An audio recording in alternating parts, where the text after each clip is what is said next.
I'm going to be president of this country, whether you like it or not, and I will preside over the affairs of this country, including presiding over you. I think you must start adjusting to that reality. The sooner you do that, the less chest pains you'll have when that reality comes.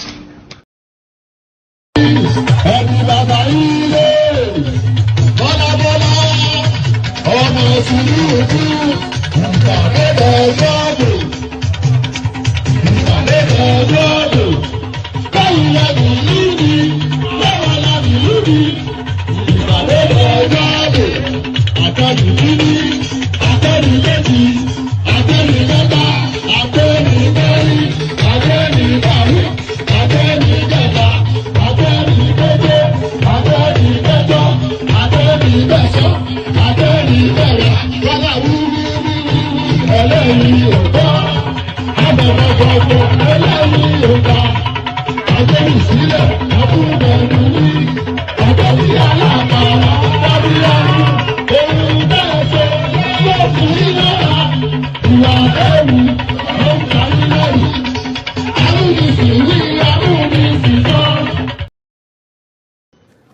Tinubu Ahmed of the APC, 8,794,726.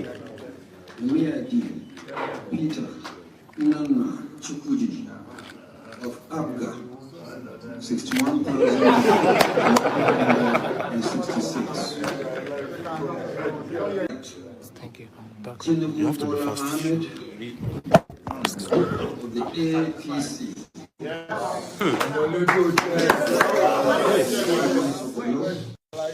Is hereby declared the winner and is returned.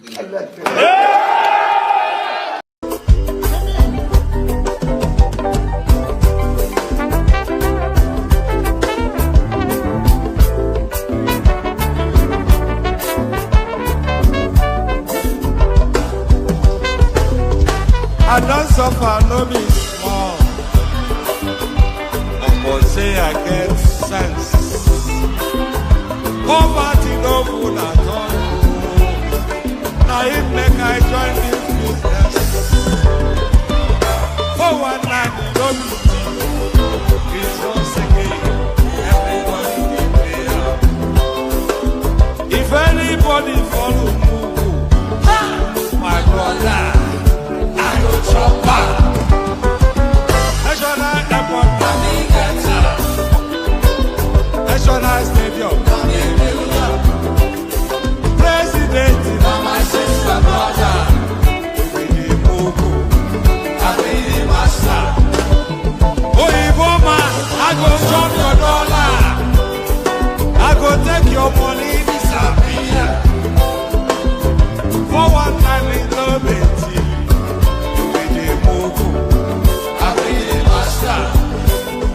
The refinery, navigator, the contract, now you wife. But you won't pay me some more money, make I bring down. With the move, I pay the master.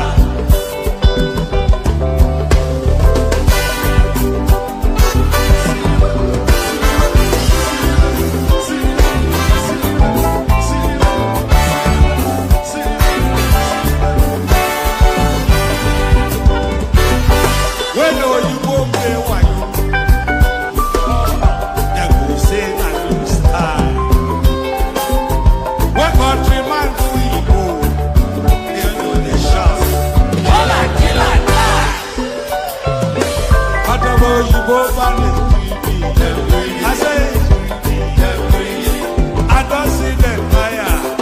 That's why when they run enter my therapy, I go show them fire. National Airport, National Stadium, President, my sister, brother, you be the I be the master. Refinery, the contract that you wife, but you won't pay me some more money than I bring up. I be the master. Let me be the master.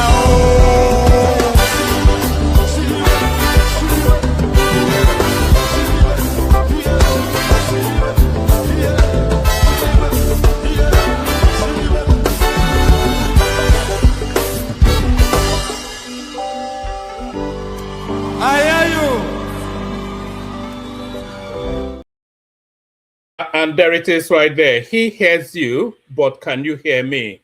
He hears you, but can you hear me? Let me make sure, you know, anytime I watch this thing back, I'm never quite sure that the visuals are visualing in the manner that they should visual. So let me try and get it right from the get-go. Good day to you, good to be in your company, I know that. Good day to you, good to be in your company, and how are you? So how are you?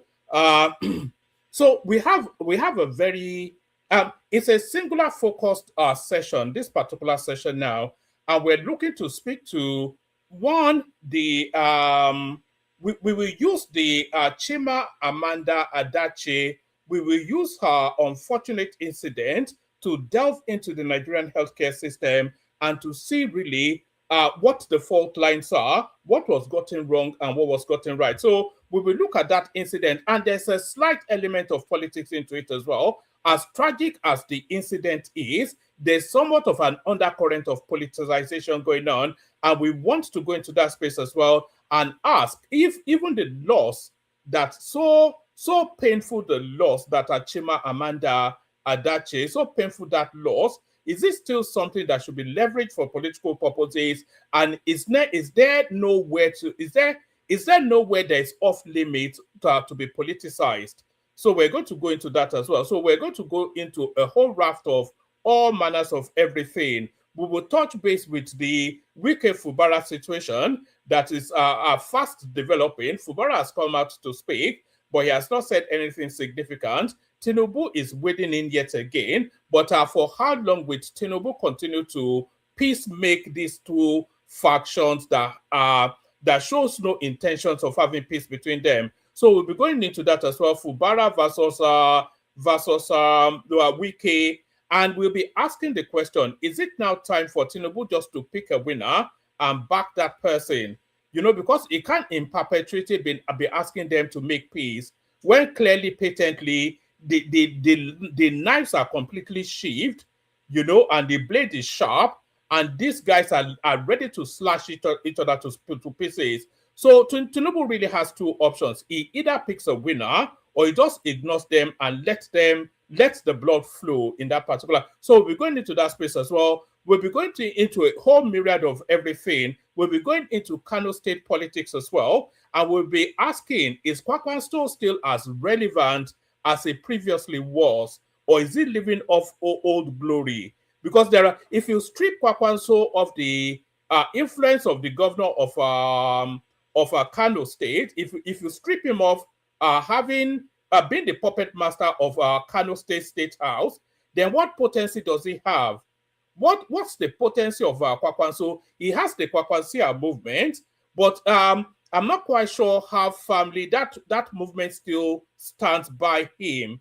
That is really where the question is. How firmly does the Kwakwansia movement still stand by Rabiu Kwakwanso? And if his politics is at odds with their well-being, with their politics, then there's somewhat of there's a chink in there somewhere that is starting to crack into somewhat of a chasm. So we're going to that space as well, go into Kano politics, and we'll be because Ganduje has come back from Dubai. You know, since Ganduje left Frontline, he has gone to the Middle East. That's where they all live, by the way. Nobody lives in Nigeria. No politician lives in Nigeria. They come to Nigeria to work, and then they go back home to either the Middle East or in Buhari's case, the preference of the Buhari family is the United Kingdom. All of the family lives in the UK. Nobody, no serious person lives in Nigeria.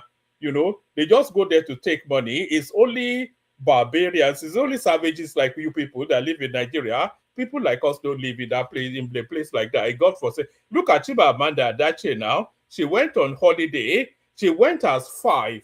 You know, she has 3 children. Of course, her and her husband as well. So they went as 5, and they are coming back as 4. She has twin boys, which is to back up her daughter.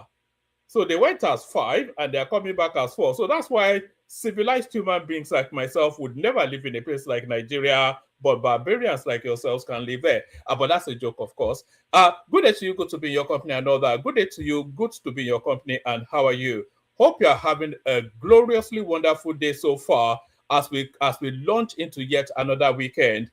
Not another weekend, though. We're coming out of a weekend and launching into a week. So as we launch into another week, but the protocol remains the same. Click on the like button just as soon as I invite you to do so. If you have not already clicked on like, please click on like. If you are not already subscribed, please subscribe. You can see we're looking for 100, not 1, not 10, but 100 new subscribers in the course of this stream. A lofty ambition, you say, but we have well in excess of 1,000 to 1,500 watching us averagely every single stream. So it's not too lofty an ambition. If everybody out of the 1,500 or maybe more people that historically watch the streams, if every one of those people that is not already subscribes, then we will hit the 100 very easily. So if you're not already subscribed, just subscribe. It's just one flick of a lousy button. Do that and have it done with. So all that. So like, share, subscribe. If you want to come and join me on the screen, there's a hyperlink that says StreamYard.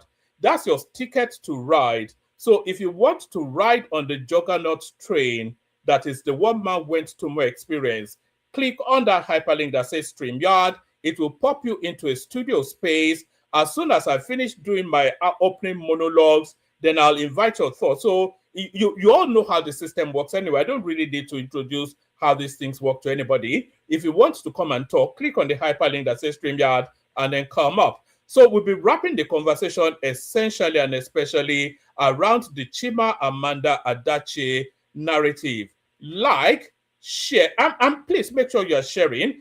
Share the stream and then tell me in the comment section that you have shared it. Like, share, subscribe. So those first three. Click on the hyperlink that says StreamYard to come and join me on the screen. Super chat towards the stream. And more importantly, say hello in the comment section so I can say hello back to you. You know I have no friends, so you be my friend for the moments that the stream for as long as just the stream lasts. So all that, like, share, subscribe, click on all those things that I've just said. Do all those things. So do all those things. Let's acknowledge first people already in situation as ever and forever. The first hello always from Agbado Omotinobo. There he is right there. Hello, one man. That's from Agbadorian. Good to see you, my man. This is okay now. This saying hello, one man. You may want to tell us where you're joining us from as well, just to know how expansive the reach is of the stream. That's okay now. Saying hello, hello to you, my guy. That is H-E, okay. Singing, it says lovely music. R.I.P. to Cardinal Rex Jim Lawson. If you knew what that music was, you may not be saying lovely music. That was actually the song that was mocking the killing of the Saldana of Sokoto. So maybe you don't know, but that's what that song was saying. That's the elegant, the delectable Chioma right there saying good evening, guys. So that's Chioma back from Dirty December to the hard slog of yet another year, doing the cycles, work, sleep, repeat. Work, sleep, repeat. AY for real, of course. Everybody's favorite guy. And that is Princess Rosie right there. Greetings to you, my honorable one mind. Greetings to you, my liege, my royal highness. So there she is right there. And that is Olatubosun right there. So Olatubosun, good day to you. So say hello in the comment section. Acknowledge your presence, say hello back. So let's get straight into it. So even Tinubu, your president, he sent out condolences to Chimamanda Adichie. So why did Tinubu send out condolences to Chimamanda Adichie? I think she has a middle. Is it Ngozi? Chimamanda Ngozi Adichie. If I'm not, correct me if I'm wrong, but Chimamanda Adichie, we know her as. So Tinubu sent condolences to her. So why did Tinubu send condolences to this world-celebrated novelist and writer? So why did Tinubu send condolences to this lady? We pick it up from here. So yes, I will never survive the loss of my child, Chimamanda Ngozi Adichie. So I will never survive the loss of my child, Chimamanda Ngozi Adichie says, as she accuses Lagos Hospital of negligence, leading to son's demise. So the politics comes in immediately, even from the headline. So, of course, sympathy for her loss. So I mean, anybody that is a parent, I am a parent, and I'm sure a lot of you are parents too. So anybody that is a parent, immediately your heart leaps. Because there is one prayer that every parent prays, that you should never outlive your child. So that is almost a cardinal, it's like a cardinal sin. Let me put it that way. So that's almost the cardinal sin. So, but yes, I will never survive the loss of my child. Chimamanda Adichie says as she accuses Lagos Hospital of negligence leading to son's demise. So let's pick it up from here.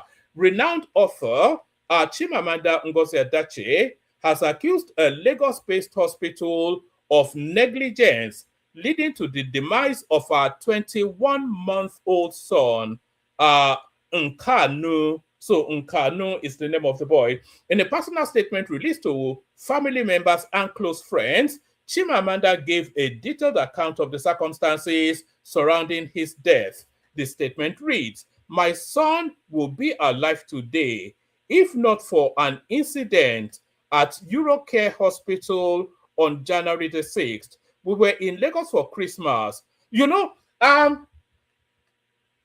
it was only now when I saw this statement, because I read this earlier, it was only now. Yes, it was only now when I read this statement that I realized that she was actually in Lagos. I thought, because my understanding is that Chimamanda Adichie, she prefers to spend her time in the Southeast. So I thought the incident happened in the Southeast, and then they rushed the child to Lagos for reasons that, of course, there's no medical facility in the Southeast. But apparently, allegedly, the incident actually happened in Lagos State. So let's take it from the top again, just so that you're fully you're fully in sequence with what's going on. I will never survive the loss of my child, Chimamanda Adichie says as she accuses Lagos Hospital of negligence leading to son's demise. Renowned author Chimamanda Adichie has accused the Lagos-based hospital of negligence leading to the demise of her 21-year-old son, Nkanu. In a personal statement released to family members and close friends, Chimamanda gave a detailed account of the circumstances surrounding his death. The statement reads, "My son would be alive today if not for an incident at Eurocare Hospital on January the 6th. We were in Lagos for Christmas. Nkanu had what we first thought was just a cold, but soon turned into a very serious infection, and he was admitted at Atlantis Hospital. He was to travel to the United States the next day, January the 7th, accompanied by traveling doctors. A team at Johns Hopkins was waiting to receive him in Baltimore. The Hopkins team had asked for a lumbar puncture test and an MRI. The Nigerian team had also decided to put a central line used to administer IV medication in preparation for Nkanu's flight. Atlantis Hospital referred us to Eurocare Hospital, which was said to be the best place to have the procedure done. The morning of the 6th, we left Atlantis Hospital for Eurocare. Nkanu carried in his father's arms. We were told he would need to be sedated to prevent him from moving during the MRI and the central line procedure. I was waiting just outside the theater. I saw people, including Dr. M, rushing into the theater and immediately knew something had happened. A short time later, Dr. M came out and told me Nkanu had been given too much propofol. So that's Propofol, propofol, by the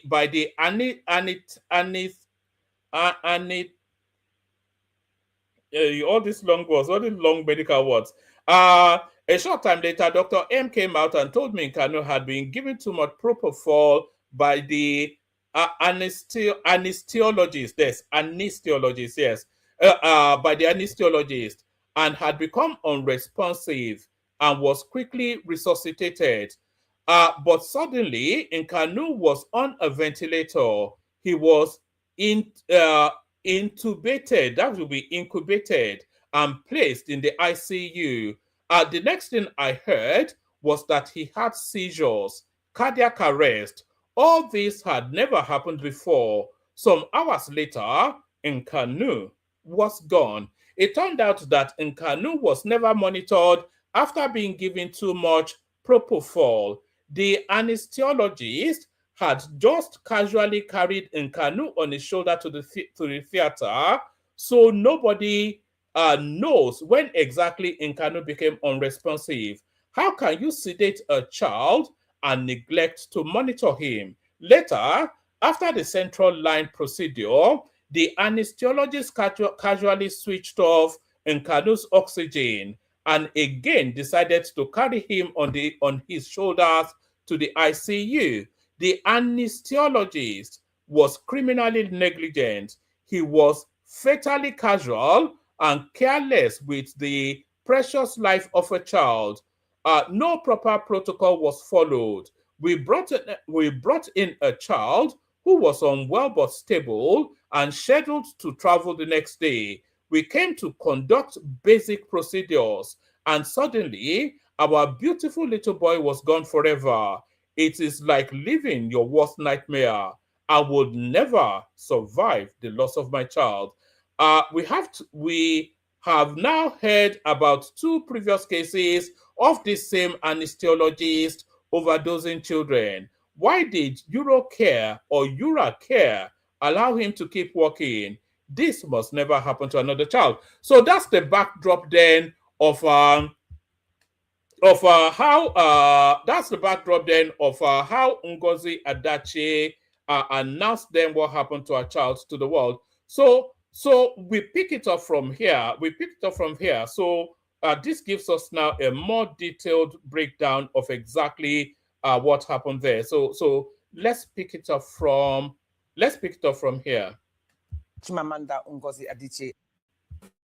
The world was recently shaken by the tragic passing of Nkanu Nnamdi Ezike, the 21-month-old son of acclaimed author Chimamanda Ngozi Adichie and her husband, Dr. Ivara Ezike.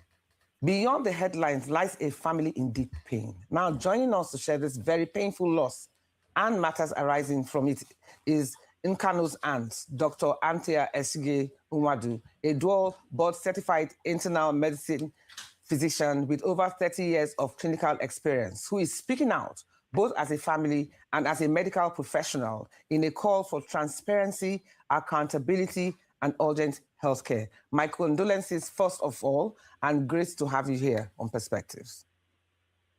So let me start.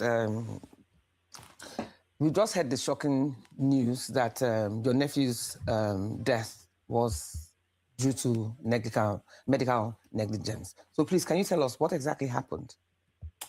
First of all, our condolences, as I said before. Thank you very much. So my nephew was admitted at Atlantis Pediatric Care Hospital and was being managed there. Here in Nigeria? In Lagos. Yes. He had been stabilized and there were plans underway to have him moved to Johns Hopkins University in Baltimore, Maryland. The team had requested that he receive an MRI of the brain, a spinal tap, and a central line in order to further evaluate him and prepare him for the journey. Atlantis recommended Eurocare as the best place to get these procedures done. He was transported by ambulance to Eurocare Hospital in VI and was taken to the MRI suite.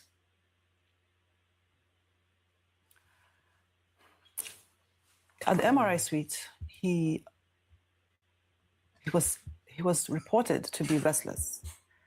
And so to do the MRI scan, you do need the patient to be still. So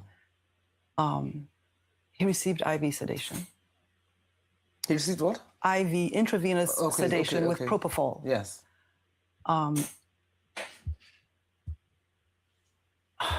Sorry, my condolences. So he received IV sedation for the imaging, and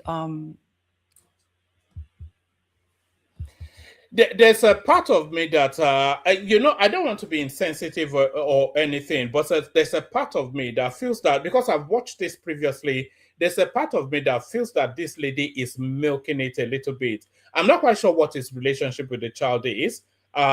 Maybe it's auntie, or that's certainly how she was introduced. But there's a part of me that feels that she's milking it a little bit. It's a bit crying more than the bereaved sort of thing, and just, you know, just being heavy laden and just pausing for breath and wanting to be consoled and all that. Maybe I'm just too cynical. Maybe I'm being a bit unkind, but there's a part of me that feels that this lady is milking it a little bit.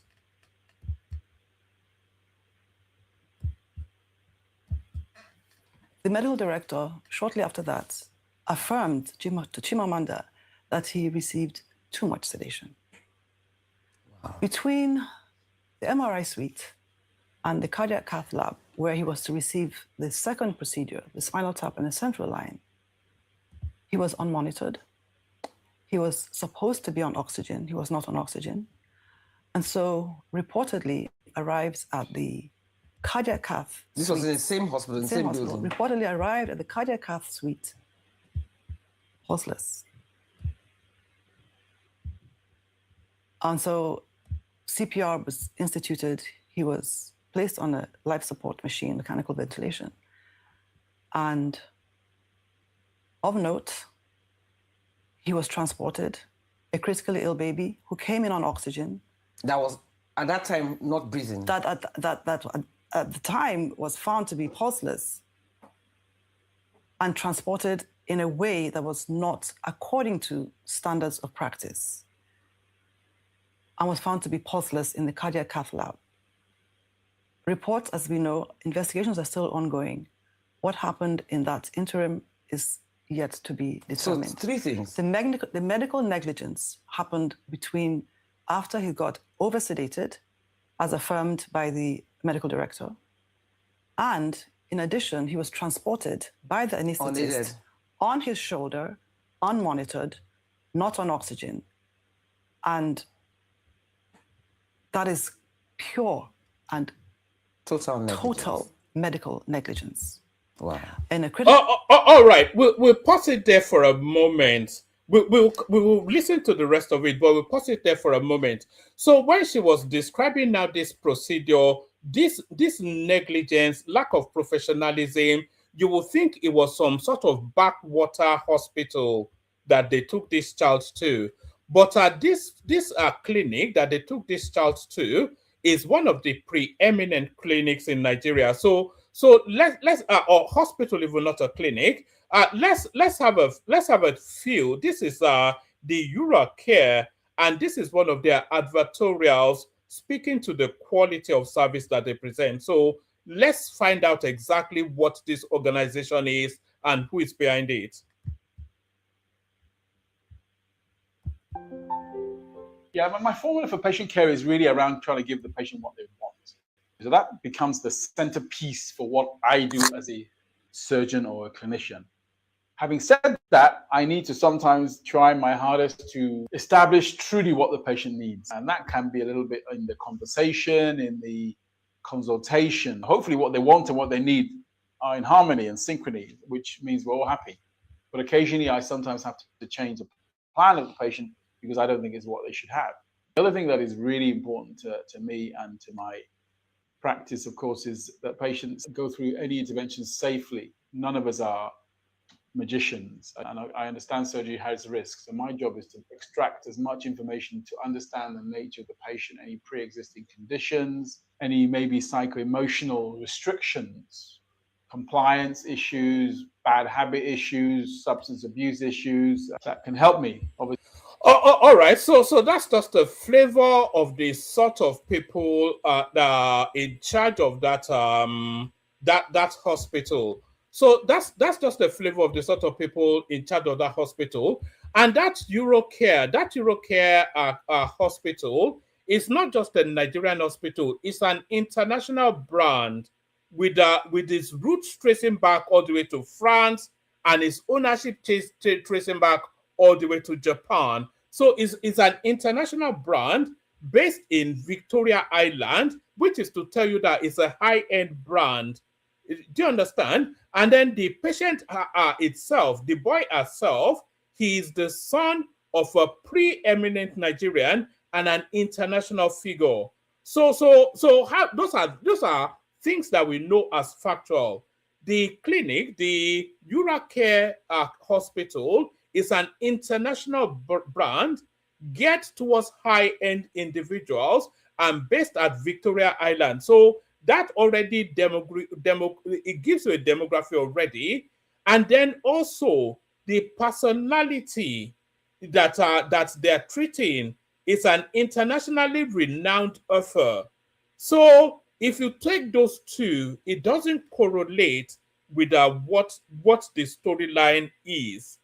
That some ramshackle anesthetist injects the child with too much sedation and then throws him over his shoulders to carry him to theater.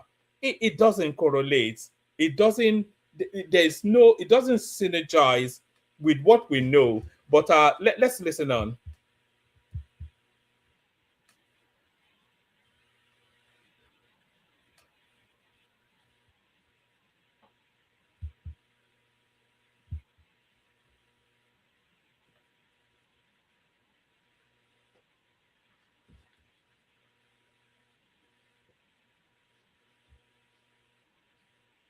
What are you doing here?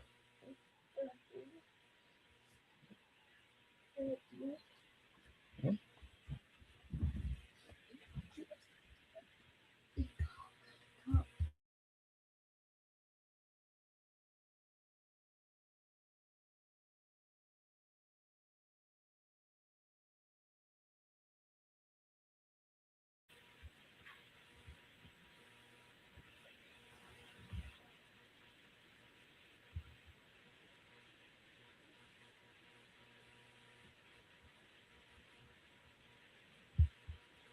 Sorry, no audio. Uh, Sorry, no audio, Choma.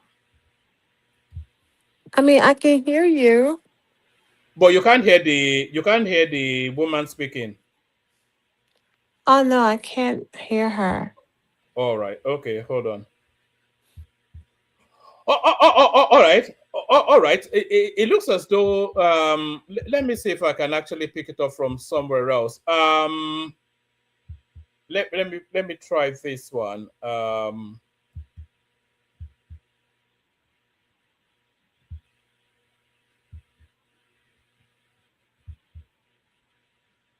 Can you hear that one?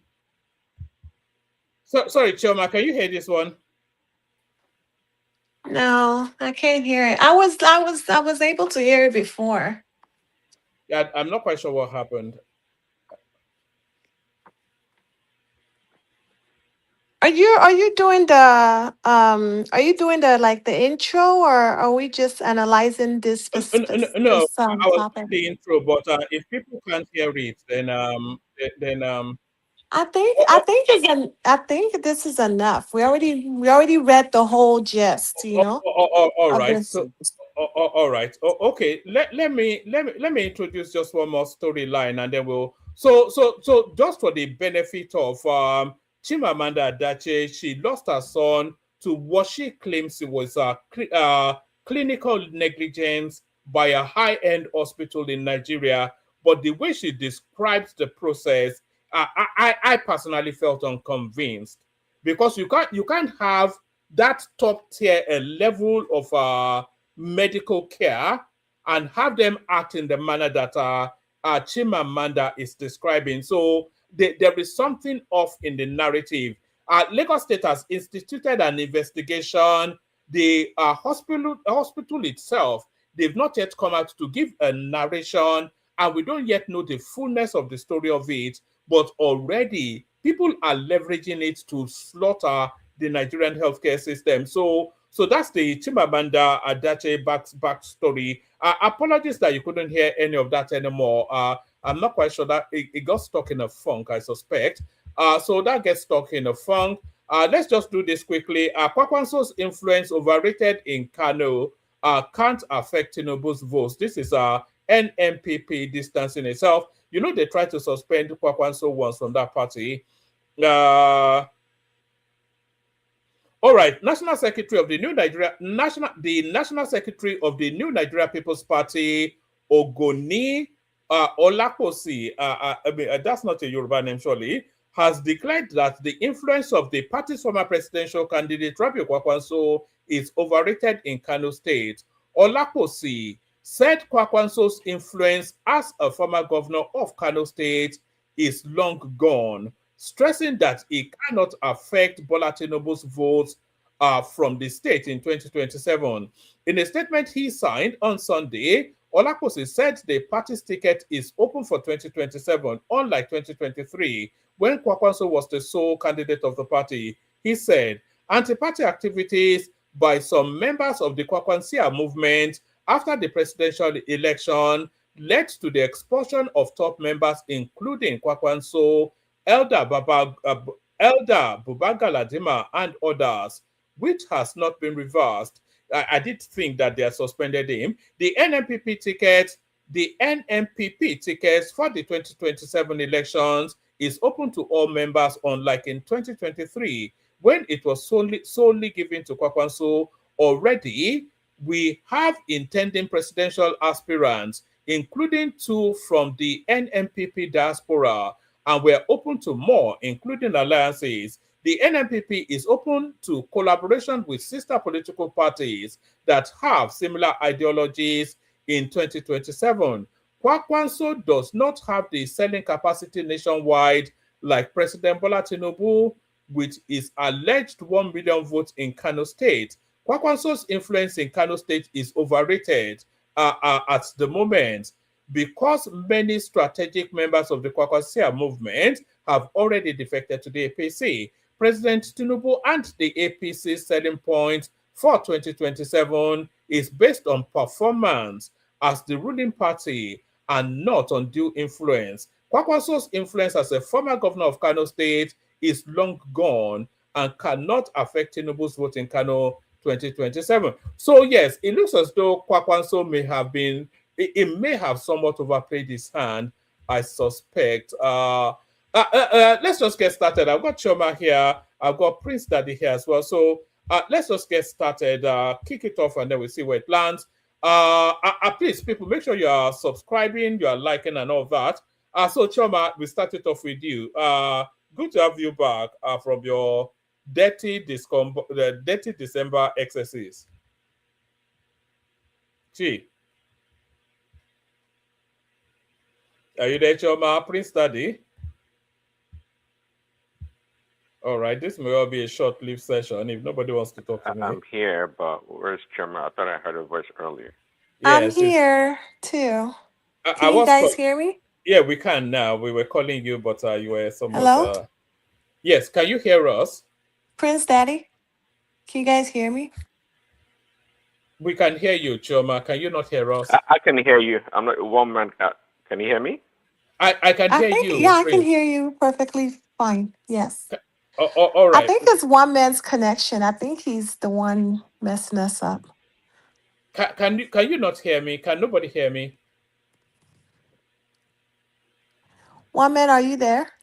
I am here. One man. I can hear you and I can hear Choma. So I'm not sure. I think it may well be your system, Choma.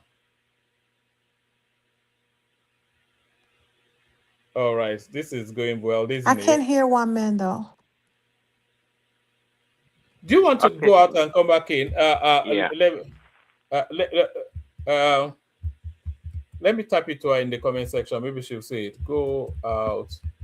And then I think someone in the comment section is saying that there's no audio.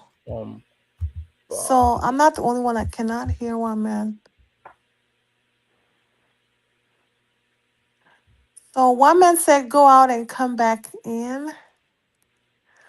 Is he referring to me or himself?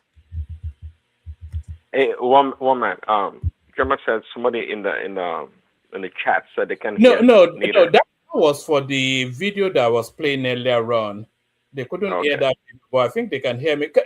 Let me know in the comment section if you can hear me. If you can hear me, then I think it's Choma stuck in a funk. Oh, okay. Okay. Let me go out and come back. All right. Prince, so how much of this Chimamanda Adichie narrative are you following? I know it's not historically your space, but are you following the goings on there? Tragic news, but somewhat turning a bit political.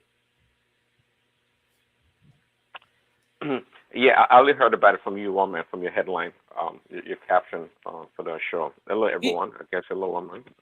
Yes, hello to you. It's a tragic story, actually. She has a daughter, which she had in 2013, and now she has this now set of twins. So if you look at, she had her daughter in 2016. So if you look at the gap, it's either family planning or they needed some sort of assistance or whatever. But you know, for 2016, 17, 18, 19. So that's like a 10-year gap. And historically, you have 3-year gaps traditionally. So there was that gap. So now she now has now this set of twin boys. So she's captured everything in one swoop.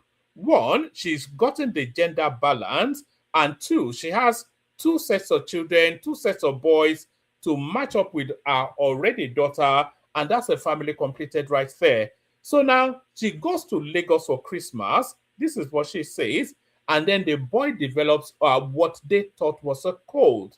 So they went to, of course, Chimamanda Adichie, globally renowned, extremely successful, money no object. So they went to what they hoped was the best possible hospital available in that space in Lagos. They went to a place called Atlantis Hospital. So when they got to that Atlantis Hospital, they did not have all of the necessaries to take care of that boy. So they then referenced them to Eurocare Hospital because the boy needed an MRI scan and then needed some sort of defibrillator or whatever it is. So he needed something placed within him. It's like some form of tube, but they don't have that procedure at Atlantis. So they referenced them to Eurocare Hospital, which they said was the best available in Lagos. So now when they got to that Eurocare Hospital, which the boy started off with what they thought was a cold, by the way. Then they had the panic that he had an infection, took him to that first hospital, which referenced them to this now new hospital. So at this new hospital, then they needed just to do some procedures. They had already alerted their medical, their hospitals in America, Johns Hopkins Hospital, Baltimore, Maryland, that, look, we have an emergency, we'll be flying him out. Of course, they will already have all the medical insurance and all that. So when the Johns Hopkins Hospital, they requested that some preliminaries be done. So they wanted an MRI scan, and then they wanted the guy to be some sort of tube to be placed within the boy, which is just a little procedure, really. So they got to this hospital, and then they said before the MRI scan could take place, they needed to sedate the child. It's not even a boy, it's a child, 21 months old. So they needed to sedate the child, the baby, so that he's not moving around during when they are putting him through the machine. So this is where it started to go awry. So what she alleged is that the anesthesiologist injected him with too much the sedation propofol or something like that. So injected him with too much of the sedatives, which then spiraled him into some sort of a coma. And then in an attempt to retrieve him, they manhandled him to the point that the baby lost his life. So this is what's been alleged. But Chioma, is that a good summary of it? Yes, it is. It's so unfortunate. But I just feel like, yeah, there's definitely like medical negligence. I don't know why they would administer propofol to a child like that, especially if they're not going into surgery. It doesn't make sense. I mean, I understand they're trying to, keep him stable for the MRI exam, but still, it's not necessary. There's other ways they can do that without administering. Propofol is a serious sedative. It's very serious. That's actually what killed Michael Jackson. You know that, right? And then once you No, I administer didn't. that, yeah, that's the cause of Michael Jackson's death. Actually, once you administer that type of medication, there's supposed to be serious medical, supervision, serious ones, especially oxygen. And the fact that they did not administer oxygen, I really would like to hear, like, from the doctor himself, like what happened, because there's always two sides of the story. They You get did my point? administer oxygen. Sorry, Uchoma. They did administer oxygen, but then she said it was laterally switched off. So definitely they did not administer oxygen. It's the same thing I'm saying. But I still want to hear from the doctor himself to understand, like, what condition did the child come in and why did he choose to give propofol? There's always two sides to a story. You get my point? And I just want to hear from the doctor himself, to understand why. Because in Nigeria, everybody likes to Nigerians, not just in Nigeria, but Nigerians, they like to play doctor.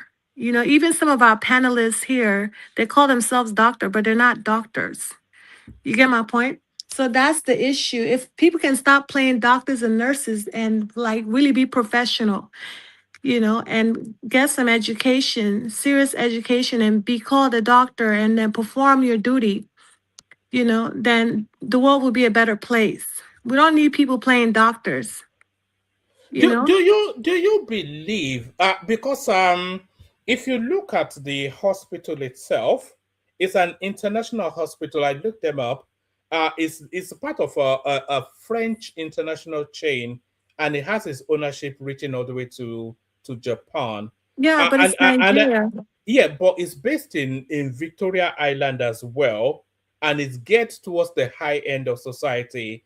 Do you believe that level? They said there that they carried the boy on their shoulders to take him to Yeah, theater. it sounds it's not about that level. It sounds like Nigeria. I'm sorry to say it, but that sounds like your country. That whether it's the top notch That or sounds yeah. why do you think Tinubu and all of our politicians and the big boys, they don't go to hospitals in Nigeria? It's because of this type of stories. Nobody want to hear stories. Even simple cough. Someone like a Pabio, he's in the UK. Simple cough or chest pain. You get my point? Nobody even want to go for an assessment in Nigeria, to be honest with you, because they might end up administering an expired injection. You understand, one man? Yes, And these things I happen. understand. This is Nigeria. It happens. I'm sorry. It happens. You just have to really, put your life, like just literally commit your life into Christ, because things like this happen. And as I said, I mean, you shouldn't be surprised. We have panelists on your show that like people to call them doctors, but they're not doctors. People like to play doctor on your show, on your panelist, and even in real life in Nigeria, and they're not medically certified. Just all right. lies. All You could have had me food actually, because you yourself, Chima, sounded like a doctor earlier, talking about propofol and all this Because other stuff. I am in the medical field, but I know for sure Okay, some there you go. people.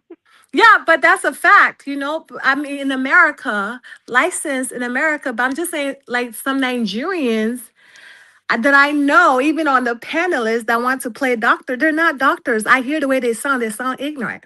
And I'm not talking about you, Dr. Simba. I know you're legit. But I'm just saying, one man, I've already told you some of the so-called doctors on your pad, they're not doctors. And the same thing in Nigeria, you can literally get a doctor's certificate and work as a doctor. All you need is a real good, you just need a real good doctor to really, guide you. And you can own your own medical. You can own your own medical practice. You come in, Prince, but Prince Choma, here in the UK, the Indians are notorious for that somewhat. one of them will get a certificate, and because they are all called Patel, a whole community can use that certificate, and he will say he has trained them up. So, Exactly. That exactly what I'm saying. I'm but not shocked. Even why would he carry the child on the shoulders? yeah, I mean, but that that I sounds don't so. believe. Yeah, but do you That's believe what I'm that? like. No, I need Mm. to hear from the doctor himself, the so-called doctor or the medical personnel. I need to hear their side of the story. Because some people, some family members, they can get so emotional and so hurt that they can say anything. But I just want to know what condition the child came in, and why would you administer propofol? Like, what's the deal here? Are we actually going into surgery?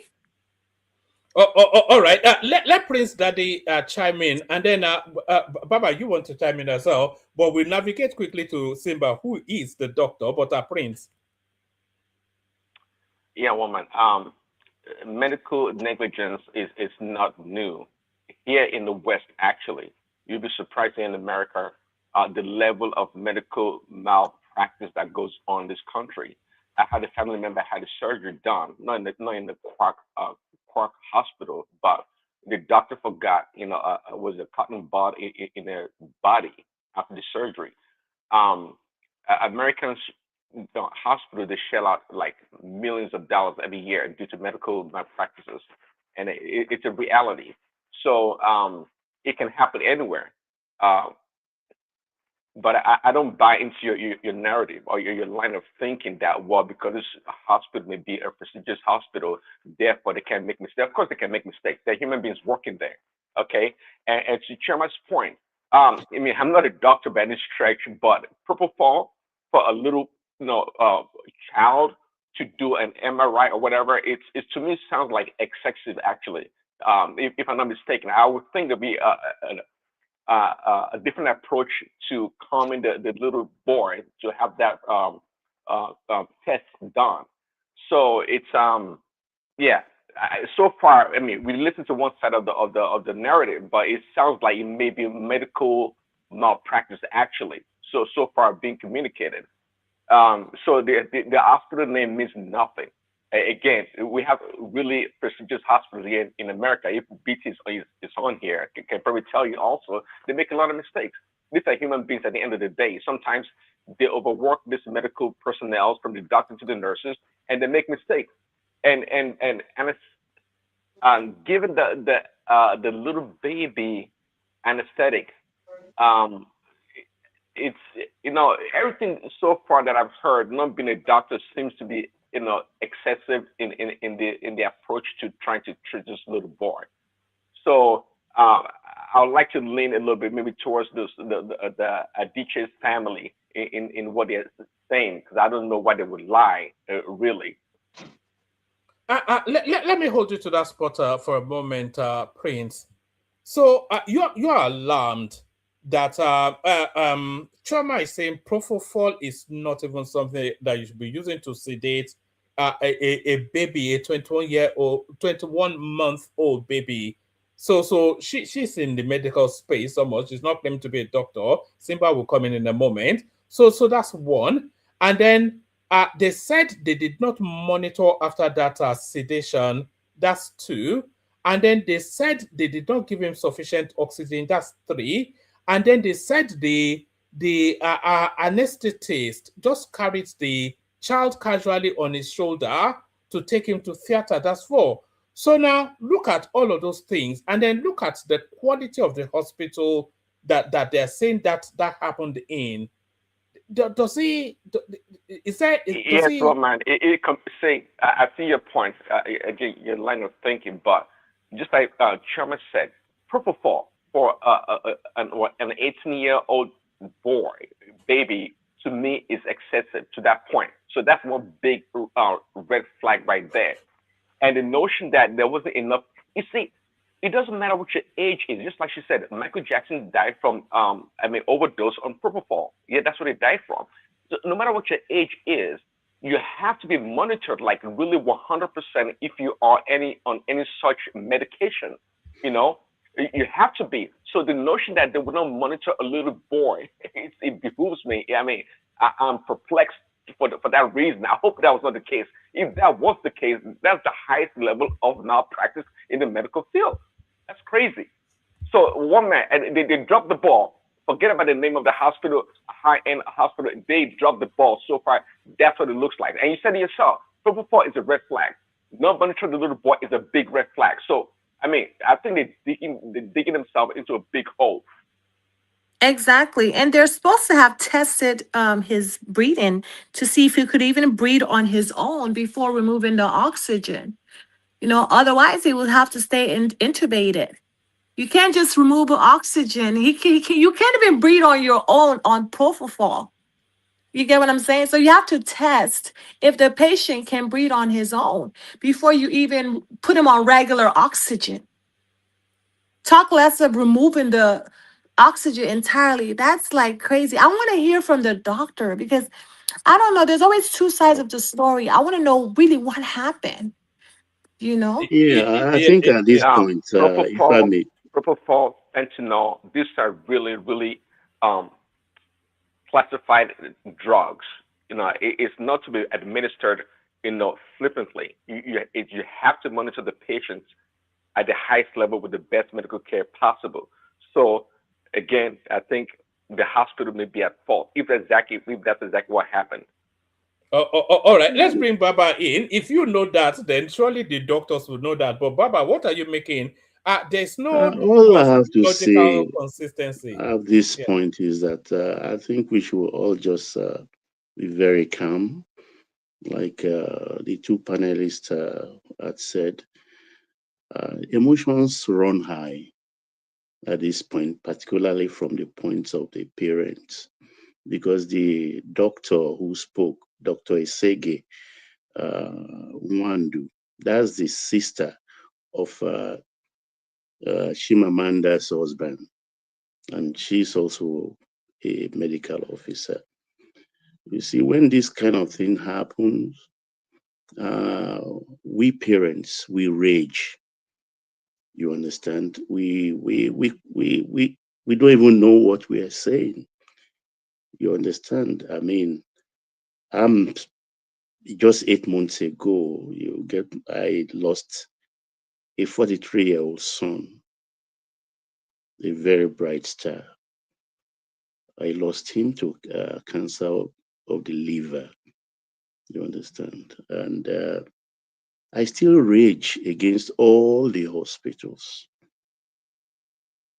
all the misadvice from Abuja Best Hospital to Uracare, where he comes, because they are well equipped in Uracare.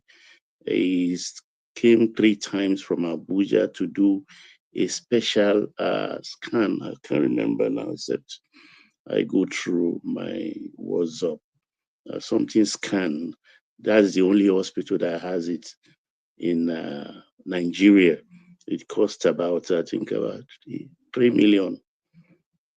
3 million actually for that scan, which they always refer him to before we became fed up. But then he went to India because the American hospital demands before we can arrange the papers and everything for his visa was just cumbersome.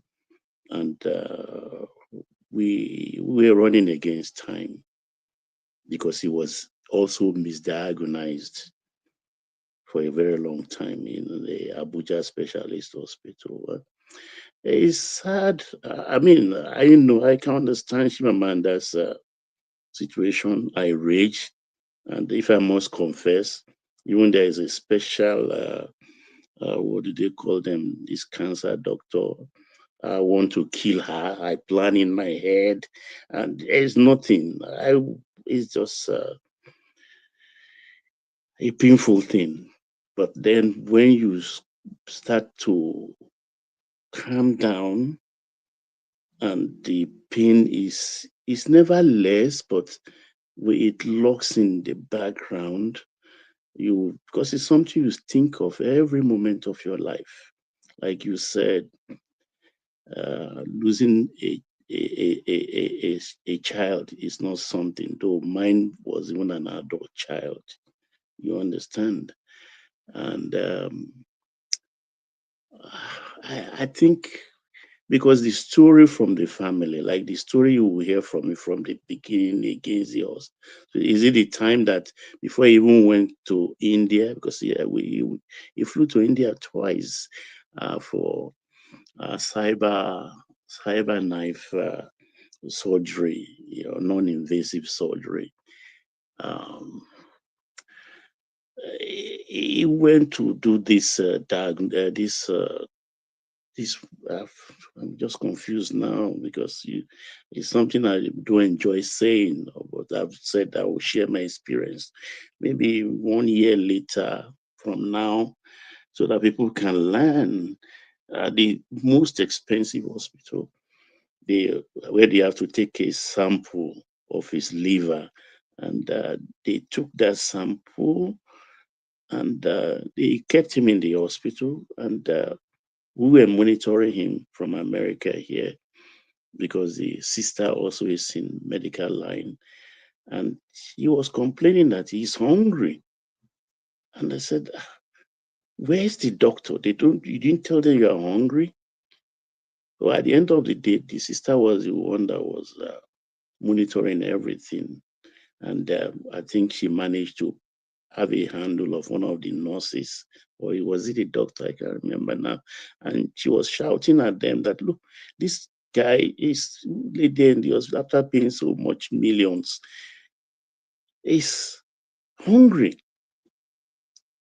And I think the doctor, after the altercation, gave the nurse some instruction.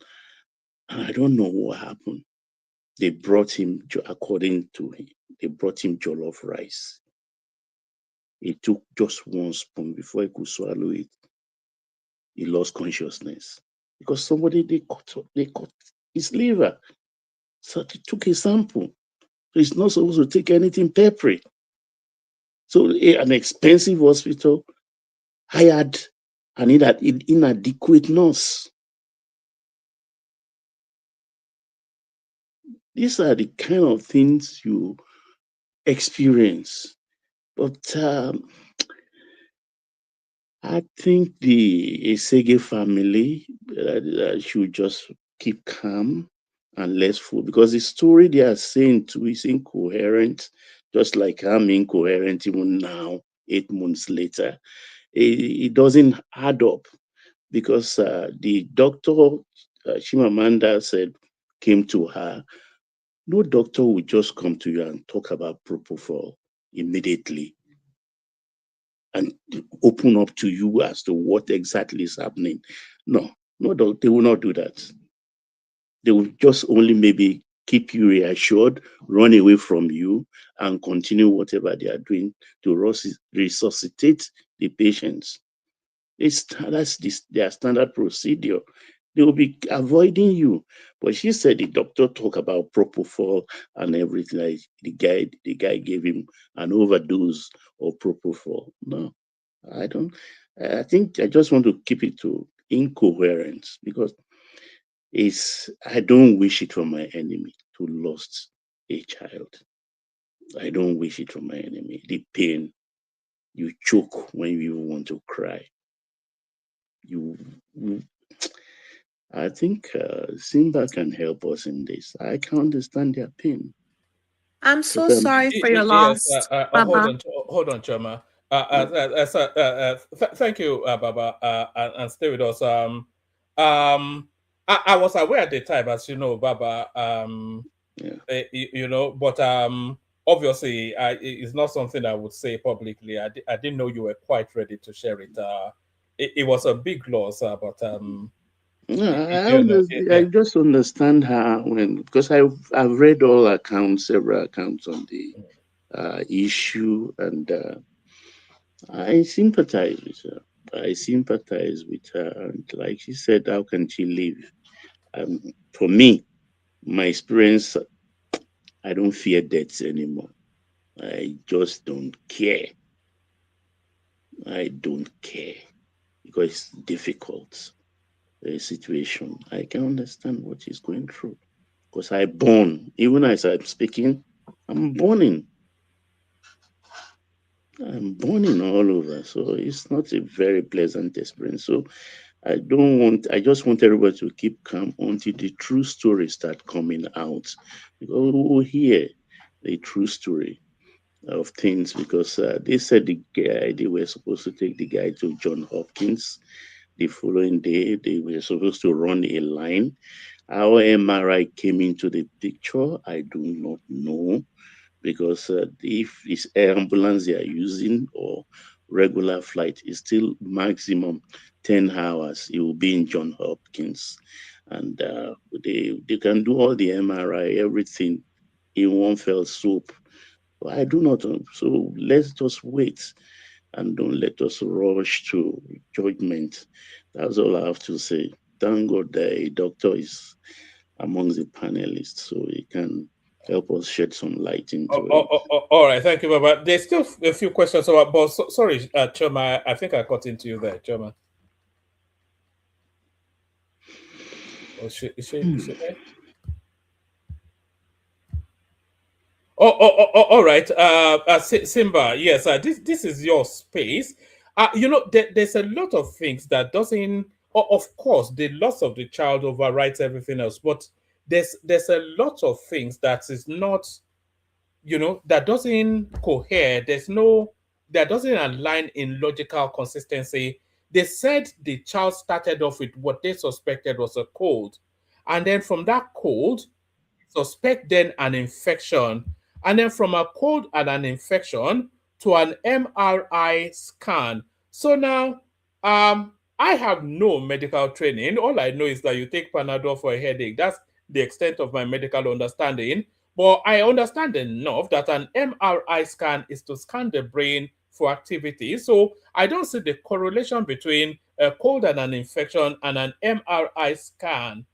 And then the sequence of events that now led us to suddenly from a child having a minor cold, and even if he had a cold, is that sufficient enough for them to alert a medical team in the United States to be on red alert? So there's so much inconsistency there, but then of course you have to show your credentials. So because Choma is saying all of you are not doctors, but as far as we're concerned, you are. So what's going on, Simba? Yeah. Good morning, everybody. Good morning, Baba. Good morning. Baba. Hey, Happy New Year, sir. Happy New Year, Lafia. So I greet you, woman. I greet everybody, Ozita, everybody on the panel. Well, I have a lot of experience when it comes to this kind of a situation, and when a life is involved, a lot of emotion comes in, and you hear the story that you normally hear from the parent. This is the kind of story that you normally hear from the parent because parents doesn't want to take. Let me actually commiserate with the family of Chimamanda Adichie for the loss of, because losing a child is actually very, very gruesome situation. And I won't blame them for actually saying whatever they are saying because, the loss of a child is actually very, very, very difficult to bear. So I'm not blaming them for whatever they are saying. But, when you listen to one side of the story, and then the way, Nigerians, we are very good at bringing down ourselves. You understand? These same Nigerian doctors that are trained in Nigeria, they are over everywhere in the world, UK, US, and they're performing very well. But you still see this same Nigerian outside. Now, maybe because they have opportunity of working outside, they are now the one that will be talking down on their colleagues working in Nigeria. Once anything happens in Nigeria, we normally, sensationalizing it, bringing down everything in Nigeria because it's an opportunity to talk down about our country. And I don't know why we do that. Because we should look at even the way some of the panelists are talking. Look at Chuma saying doctors, they are not doctors, they are not this, they are not that. But I don't know why she's doing that here. But when you look at the story that they are saying, one, let me correct the impression. you can give propofol to anybody, including children. From the story of, say, the child has a cold, and then they contacted the Johns Hopkins Hospital. They now asked them to put a central line to do a lumbar puncture. What they call lumbar puncture is is a spinal tap. They have to put in a needle at the back of that child to get the fluid from the brain to check whether there is an infection in the brain. So that means it's not ordinary cold that that child has. For them to say, okay, they should go and do a lumbar puncture, that means they are suspecting a central nervous system infection like meningitis or encephalitis, which is a very serious infection. So that is one. So, but you know, when you are treating a high profile personality child like this Chimamanda, you know, they will not allow you. That is one of the problems that we used to have. They will not give full opportunity for those doctors to manage. It will come with a lot of interference. It's not left to you as a doctor to actually let them realize that you are the one taking responsibility for the management of this child.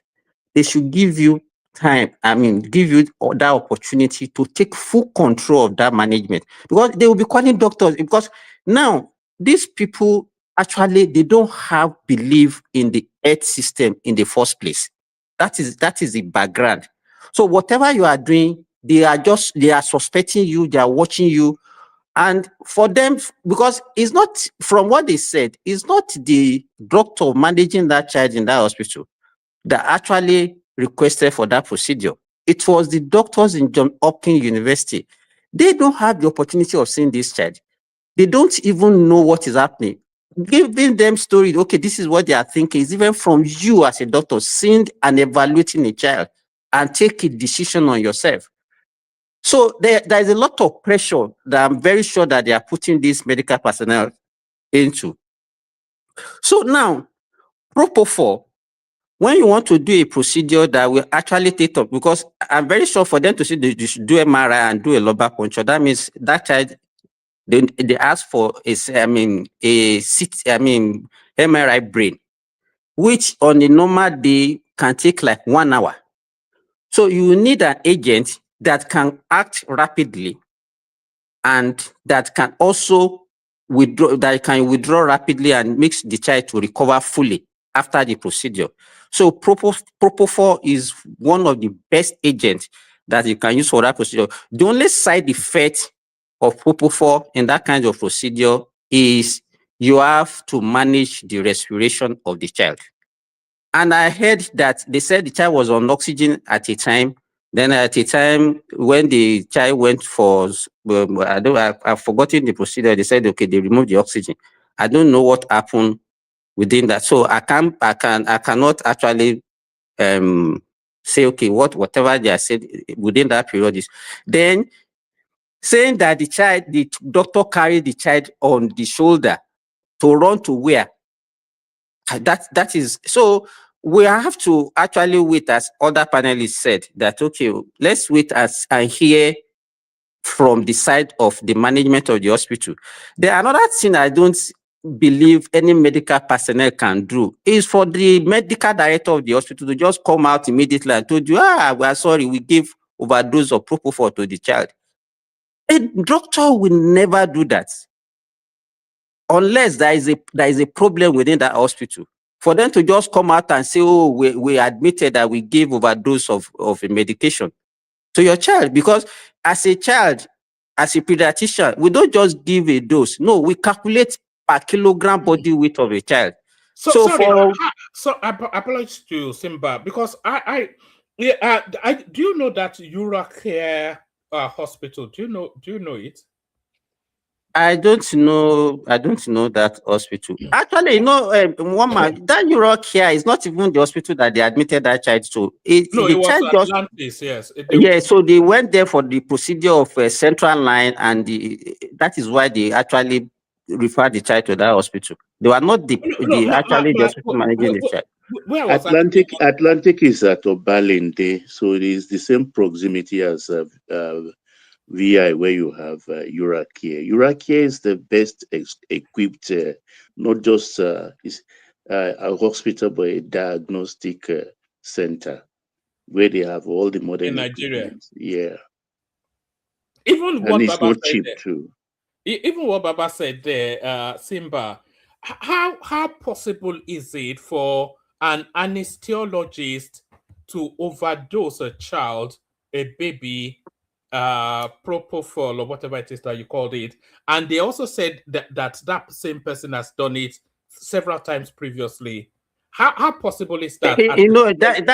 That is where I'm going. One man, let me give you a good example. When this man died in US, that had a plane crash. This Access Bank MD. Herbert. Yes, let's switch it. Let that kind of thing happen in Nigeria. One man, what do you think Nigerians will be saying if that crash occurred in Nigeria? Nigeria happened to him. They say Nigeria happened to him. They will say, no, our aviation industry is rubbish, is this, is that, is that. Let me tell you, patients can die at any, even with a little procedure. It can happen anywhere. I'm not exonerating that there is no medical negligence. The medical negligence occur everywhere in the world, and it's not a deliberate action. Doctors or nurses or whatever medical personnel will not deliberately act in a way that will harm any patient. Well, they can with their negligence. Yes, with their negligence. Yes, they can. Okay, what you can say whatever you want to say. So you mean that a doctor will come to the hospital and will deliberately kill a patient? Is that what you are saying? Well, if it's what I just said, if they're negligence, if they're highly negligent about the situation, yes, you might as well say they came to kill the child or kill the patient. Yeah, yes. but they won't admit it though, because that's also implicating yourself. Of course, they won't admit it. So, so if Simba, just like the preamble for my conversation, I said in America, there's so much medical malfeasance or medical, issue here that people get pied left and right. Here in America, with all the facilities that they have, so it's not an issue that they don't make mistakes. We know the medical facilities and the personnel, they make mistakes all the time. Hey, but the difference now. Simba, let me make you laugh, Simba. Look, when you are in this kind of situation as a parent, you watch every nuance, sentence.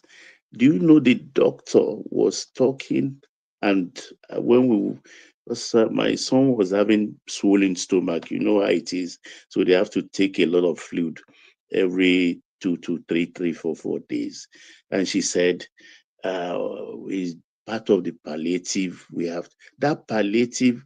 I went mad, livid, even though I knew it doesn't stand a chance anymore.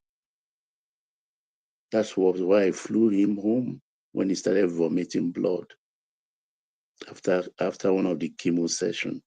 Just use a doctor using palliative alone for months. I was repeating that.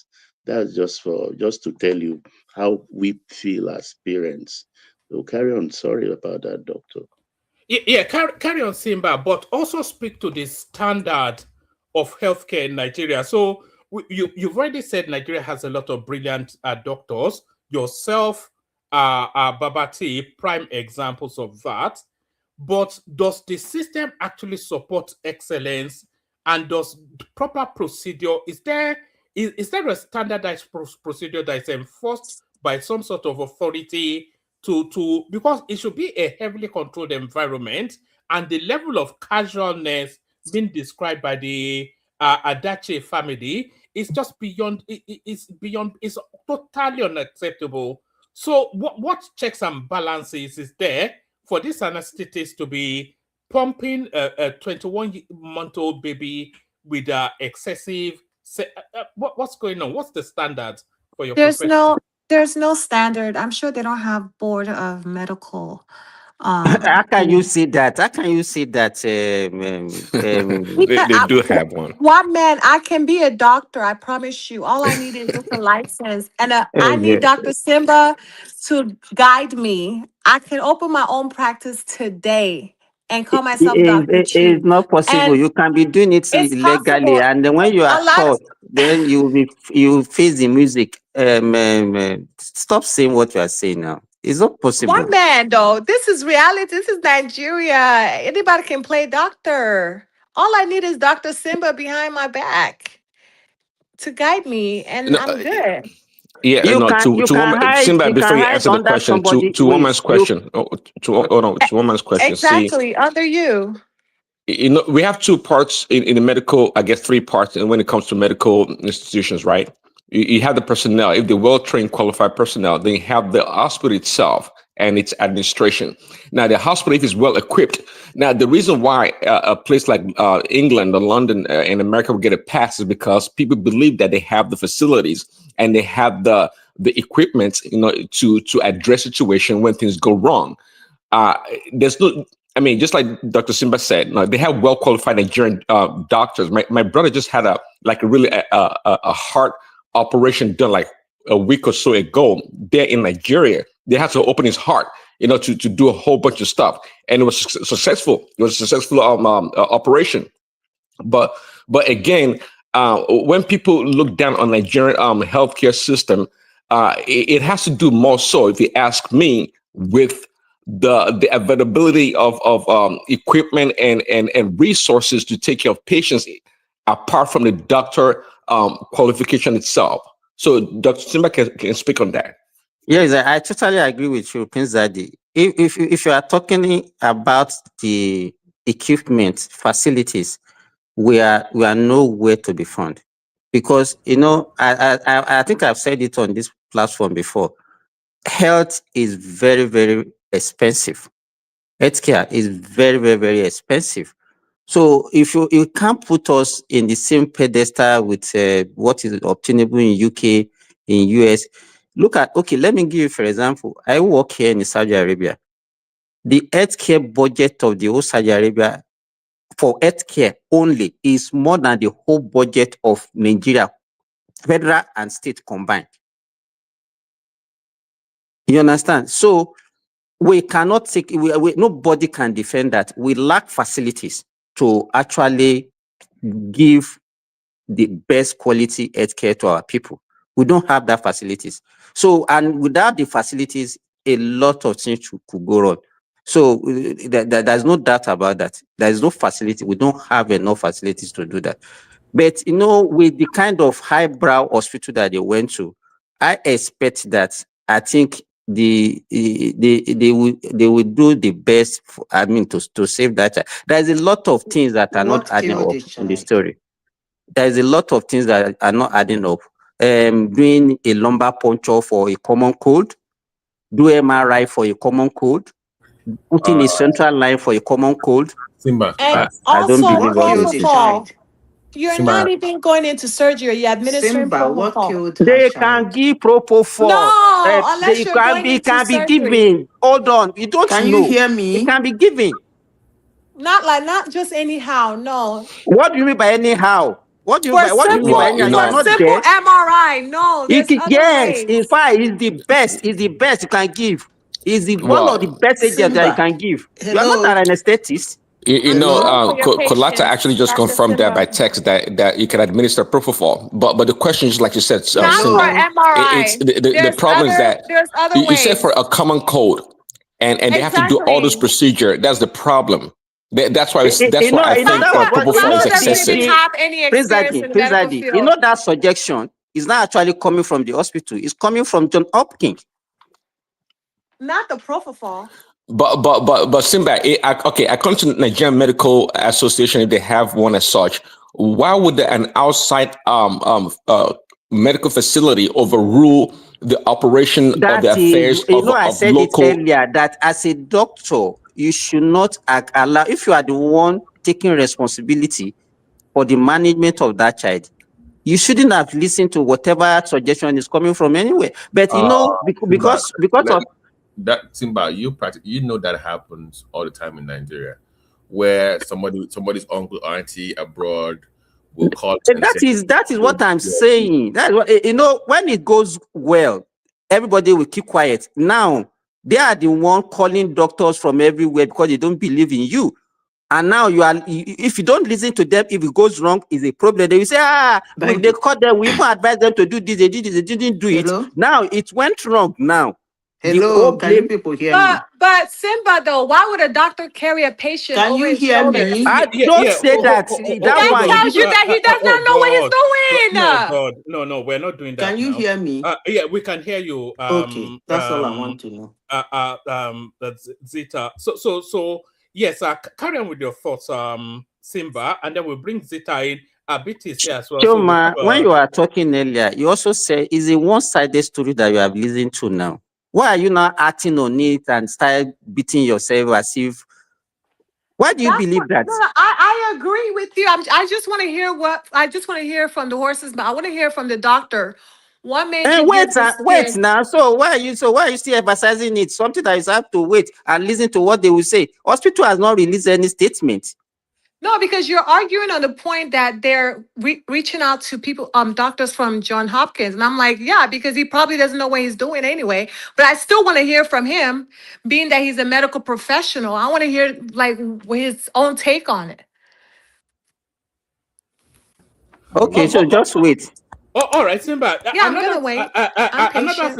Another thing that puzzled me somewhat is the way that Madam Zita, you were gonna say something. No. Sorry, Simba. And Zita can comment as well. But another thing that puzzled me somewhat is the way that they said that baby was handled. That they just carried him on the shoulder. Of course, a baby. 21 Hello, months. is anybody else gonna speak? One man, are you there? I am here, Choma. I'm not sure. Can you not hear us? Can others hear me? Baba, are you there? I can hear he's the one having problem. I can hear you, Chi. I can hear you. So, one man, you're saying post the ICU placement, because they said post the propofol being used after the procedure, the baby was not properly monitored. That's according to the family. So, like you, I want to know as well, post the surgery, was the baby closely monitored, and how? So you need that timeline to really fully assess the situation and what happened. I think that was where there was a gap in communication. By the way, and hold on, please, hold on. And the negligence that somebody brought up earlier, I think, in my own opinion, based on what I've read, I think that is where the issue was. And the question to Simba was, were they not able to, have they done that procedure before in that hospital? They have done several of the procedures. Now, what are you saying? Dr. Beatty, let me frame it for you. That child is not a patient of Uracare. He was there on referral from Atlantis Pediatric Hospital in Lekki Phase 1. Okay. He was just there to do that MR and let them run the line, something they run on the for what do you people infusion or whatever it is. So his referral is there for, and the Nigerian hospitals, those expensive high-end ones, they have a penchant of trying to be, how do I put it, particularly for rich clients, they want personal touch. So I wouldn't put it past the anesthesiology for whatever they call to put that child on his shoulder. Is just to affirm love, to show the parents that they care. I don't know if that is true, but that's what the parents say. Baba, another thing I notice in private hospitals is that, it's like a business. You understand? They want to pamper their clients. They want to do whatever they requested. But in this case, whenever I get involved in such a thing, I will tell you that, do you want me to be fully in charge of the management of your child or not? If you don't want me, I don't like interference from anybody in the man, because you are not there. You cannot assess any child that you don't see. Any patient, forget even whether a child or an adult. You cannot. Simba, do you think maybe those? So, let me ask the question, please. 1 minute.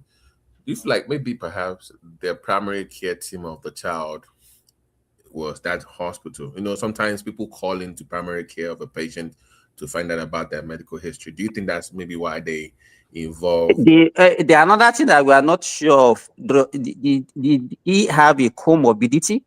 Right, like they've been managing that. Maybe those in America has been managing that thing before the baby came to life. That's what I'm saying. That if a All the child has a diagnosis. comorbidity, So maybe he they has know a the chronic history. illness. You see, my own observation, Bismuth, I think the American hospitals are better because, in the sense that they don't allow you as a parent or as an outsider to seize the initiative. They will shut everybody out and do their job. But in the Nigerian setting, even in Asia, as far as you can pay the bill, we want to take control. We want to lord it over the experts. And that is at times what works against us. That's my own observation in this case. Yeah. Woman, Yeah, Zeta. Yeah, come in. what was the child diagnosed of? Well, it started off with what was meant to be common cold. That's what the parents suspected. And then very quickly... Not pneumonia? No, they didn't describe it as that. They described it as a cold, like a flu. And then it transmuted into an infection. And then they got in touch with John Hopkins Hospital in Baltimore to fly him over. But then they needed to stabilize him to get onto that flight. And then in the process of stabilizing him for that flight, the boy lost his life. Stabilizing. Okay. My heart goes to her with my sympathy. You see, a woman, there's something I have to say when it comes to losing somebody. You see, most times when people who are in abundance, when they are famous, they lose their child. A lot of things, people just believe that the child is not supposed to die. There must be some medical mistake somewhere or somehow. One thing we should understand is that death comes when it wants to come. And if we understand that, we have peace. Because I have found myself in that shoe. So much money, the best of doctors doing their best, and the person is gone right in front of my eyes. If that incident had happened in a Nigerian hospital, maybe my family members or friends would start querying the hospital and what they did right and what they did not do right. But because it happened in a very big hospital where I came with my friends who are doctors, they watch right in front of their eyes. They did everything they can do. And I lost the person. So, yes, she's a writer. It's so sad. It's disheartening for somebody to lose a child. We all agree that it is not okay. But if I want to look at what happened to the child and how the child died, I should be looking from the parents' angle, from home. It's a child. You see, when a woman is a very busy person and probably have a husband, men are not very good with children anyway. It takes exceptions. It's women that are actually very good with children.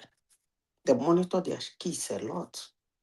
AI, the father of the child is also a medical personnel, and But that he's child is a busy now. twin. Yeah, he's busy. That makes him very busy. Because if he's not busy, he will know. My father told us that your body is like a car. My father used to describe human body like a car engine. My father used to say that a car will never wake up in the morning and pack you. He gives you a sign. It might be minor, it might be big, but the important thing is that it will give you a sign, no matter how little. If you ignore it, that's how some people say, I drove it yesterday, nothing happened though. I started it this morning. I was driving on the road, all of a sudden they think that that's not true. You can't tell me that. It must have given you a sign that you ignored.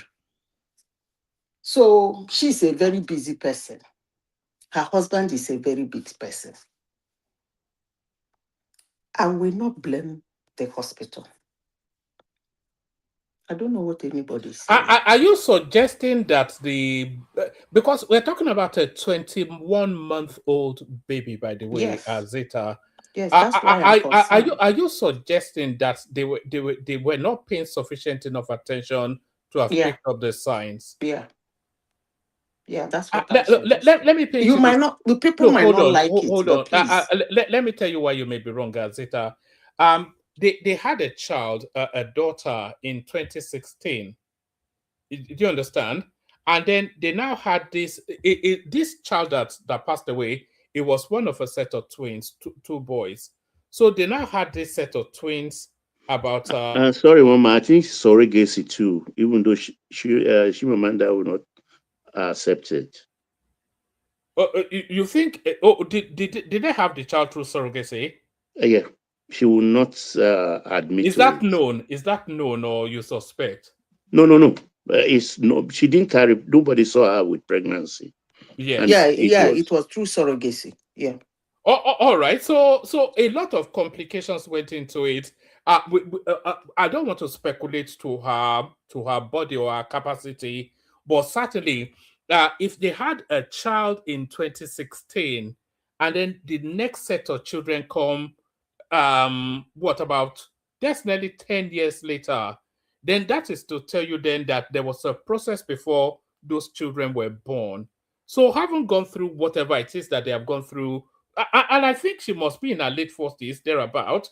So, but you're even suggesting a surrogacy. So, having gone through all that, I'll be very surprised if they did not give the children the fullness of attention, even when even the rhythm of their breathing, they would know it. Now, I don't think they were. I'm not sure I'm on board with you. What you're You see, suggesting, Zita? I've experienced that thing before. When you hire a lot of house helps and a lot of caregivers, you think they're doing your job. I know some people will not come, they will not come out. I don't know how to put it, but let me say this. A child having a flu and from a flu becomes infection to the extent that they will stabilize it. They need to stabilize him to fly. Is it cancer? I know there is a cancer that is going around now for little children. In a 21-month-old baby? Yeah. My friend lost her daughter in India because of that. They say it comes and it hits bam, bam, bam. If you don't make any response to fatality. I've forgotten what they call that cancer. It's common with kids these days. They used to call it in those days rare kind of cancer, but now it's no longer rare. All right, hold on, Zita. You still have the floor. Let me quickly give you this. Renowned author Chimamanda Ngozi Adichie has accused the Lagos-based hospital of negligence leading to the demise of her 21-month-old son, Nkanu.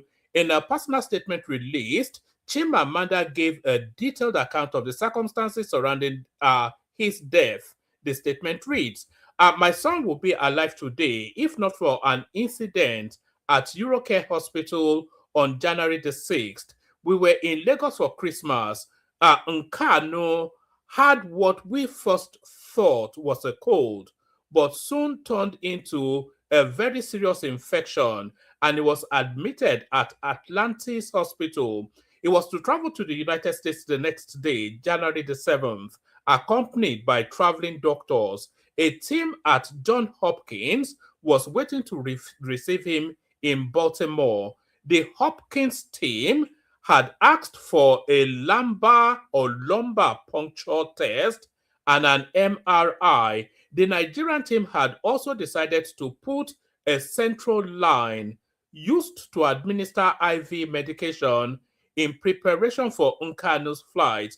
Atlantis Hospital referred us to Eurocare Hospital, which was said to be the best place to have the procedure done. The morning of the 6th, we left Atlantis Hospital for Eurocare. Nkanu carried in his father's arms. We were told he would need to be sedated to prevent him from moving during the MRI and the central line procedure. I was waiting just outside the theater. I saw people, including Dr. M, rushing into the theater and immediately knew something had happened. A short time later, Dr. M came out and told me Nkanu had been given too much propofol by the anesthesiologist and had become unresponsive and was quickly resuscitated. But suddenly, Nkanu was on a ventilator. He was incubated and placed in the ICU. The next thing I heard was that he had seizures, cardiac arrest. All this had never happened before. Some hours later, Nkanu was gone. It turned out that Nkanu was never monitored after being given too much propofol. The anesthesiologist had casually carried Nkanu on his shoulder to the theater, so nobody knows exactly when exactly Nkanu became unresponsive. How can you sedate a child and neglect to monitor him? Later, after the central line procedure, the anesthesiologist casually switched off Nkanu's oxygen and again decided to carry him on his shoulder to the ICU. The anesthesiologist was criminally negligent. He was fatally casual and careless with the precious life of a child. No proper protocol was followed. We brought in a child that was unwell but stable and scheduled to travel the next day. We came to conduct basic procedures, and suddenly our beautiful little boy was gone forever. It is like living your worst nightmare. I would never survive the loss of my child. We have now heard about 2 previous cases of the same anesthesiologist overdosing children. Why did Eurocare allow him to keep working? This must never happen to another child. So that's what the Chimamanda is putting out into the space. But the level of unprofessionalism being described there, vis-a-vis the quality of the hospital, there's somewhat of a disconnect. There is a lot of disconnect in the story she was telling anyway, but my heart goes to her. Nobody can forget the death of a child. Nobody. Anytime a woman remembers it, you will feel totally very sad, no matter what. That being said, you guys said the husband was a medical doctor. He's a medical doctor. He's a medical doctor. So at one point, did the man not monitor his child and what they were giving to his child? Huh? Hello? They didn't even talk about the man's presence at the hospital, by the way, because it's Chimamanda recited. And part of the narrative actually was that the medical director of the hospital came out and told Chimamanda that the anesthesiologist overdosed in terms of the sedative, which Simba said would never happen.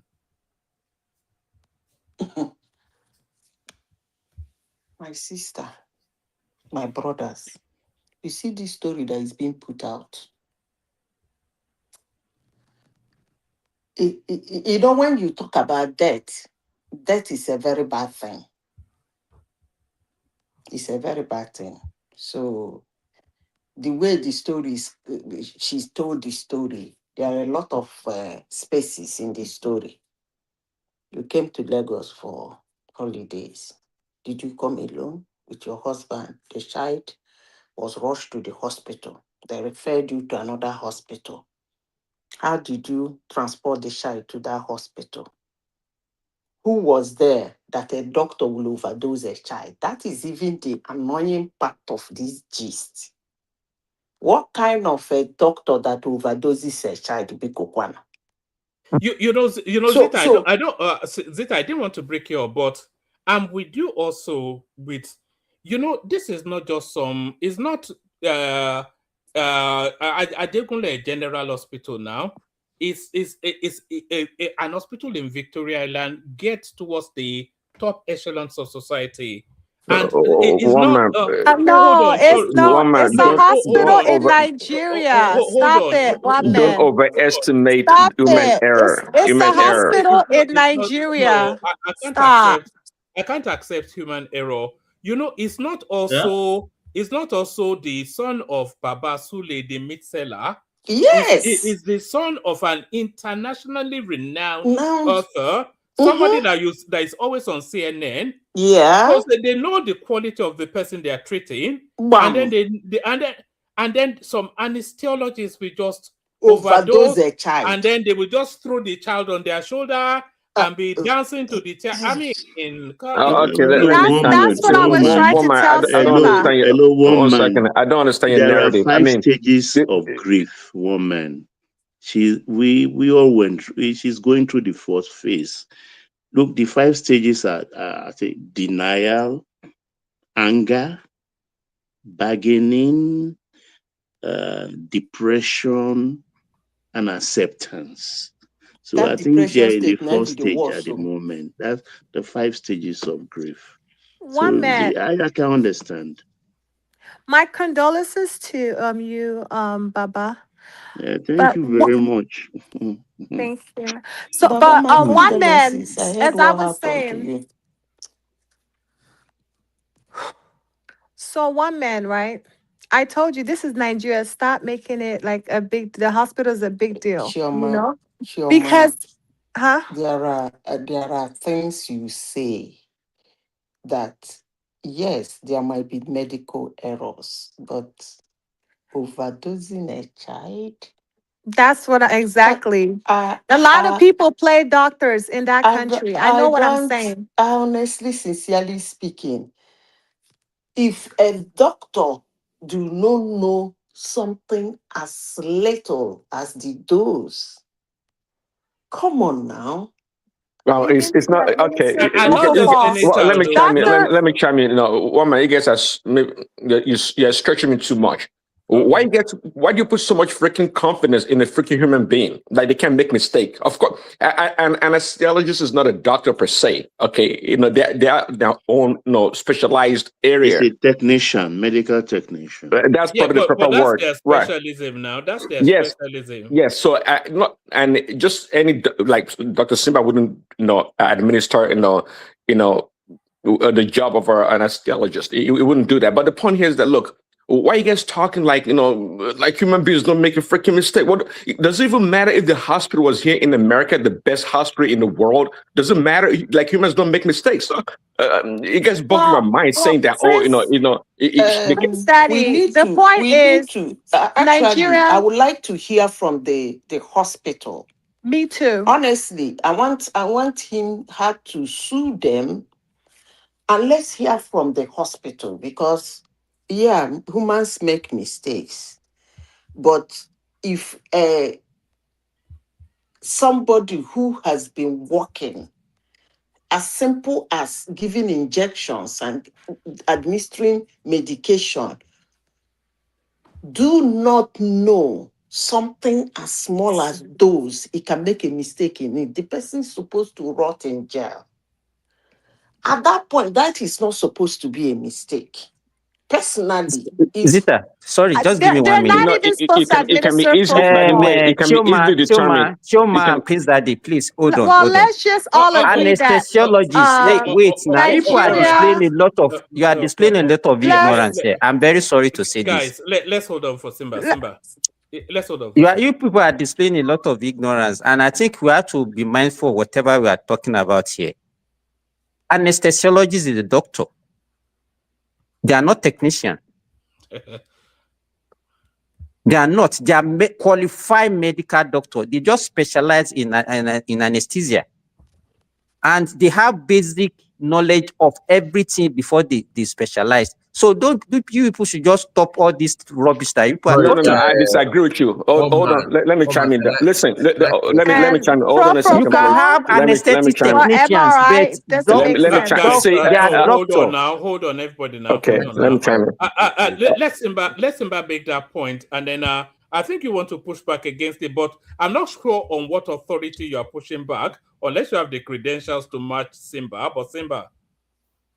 So they are not. We have technicians working in theater, but when you call somebody an anesthesiologist, is a qualified medical doctor specialized in anesthesia. They are doctors. So if he cannot get something as simple as those, in fact, he's supposed to rot in jail, not only removing his license. Because that's where I stand.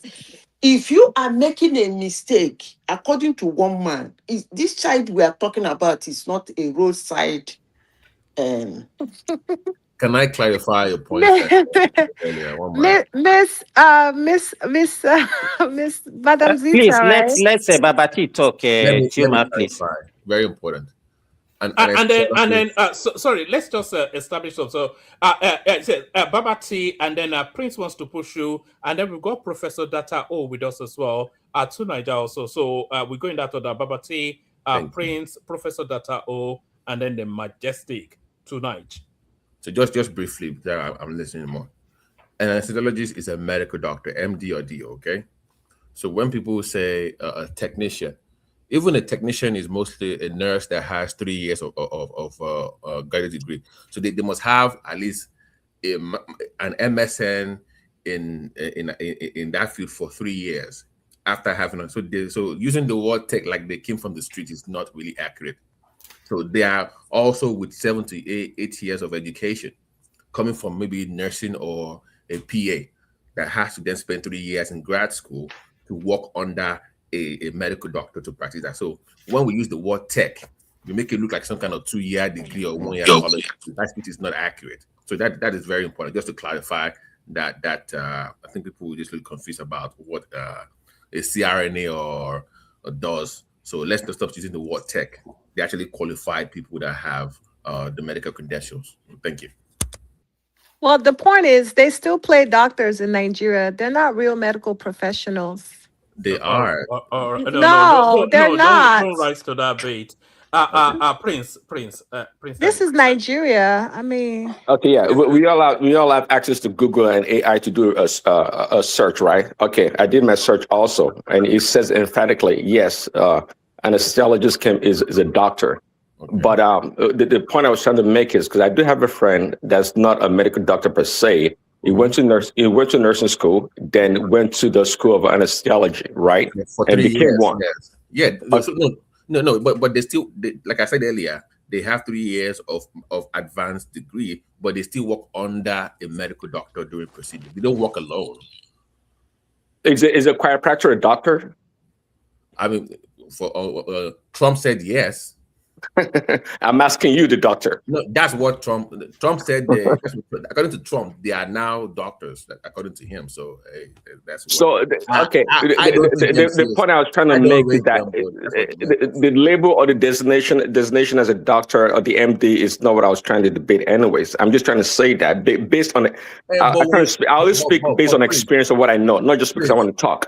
When people use the word tech, it's kind of relegating them to some kind of 2-year degree or somewhere. No, Baba is when I introduced the tech. I don't know. I was just trying to explain that, Well, okay. So the baby has passed away. So therefore, the medical profession is a fake. He's not a real doctor, as I said, and I keep saying they play doctors in Nigeria. Stop arguing with me.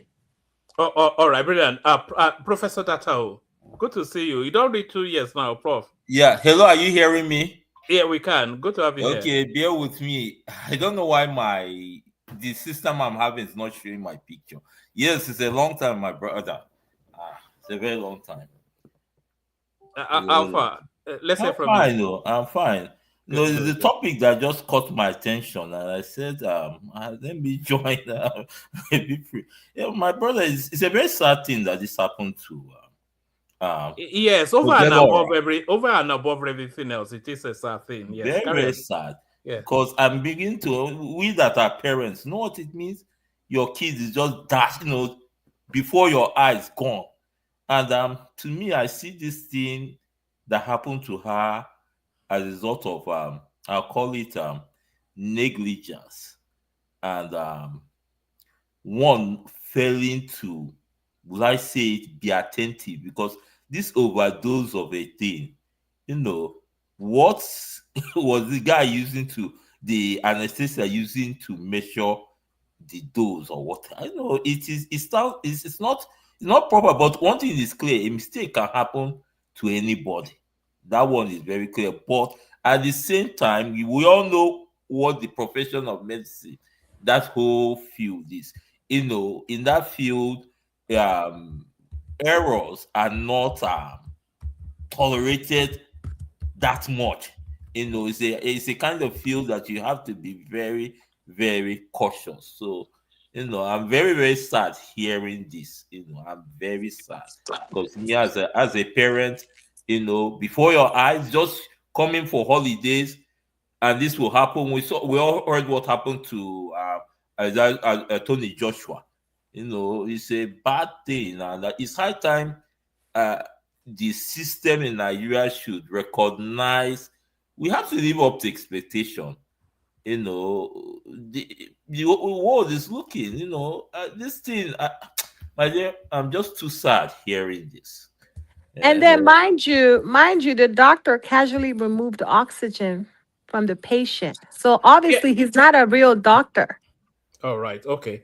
It has an international dimension as well, because, like I said, the prominence of this is the BBC reporting it now, and what's always sad about this situation is frontline on the BBC website now because of the personality involved. It says author Chimamanda Adichie's family accused hospital of negligence over son's death. So this is coming.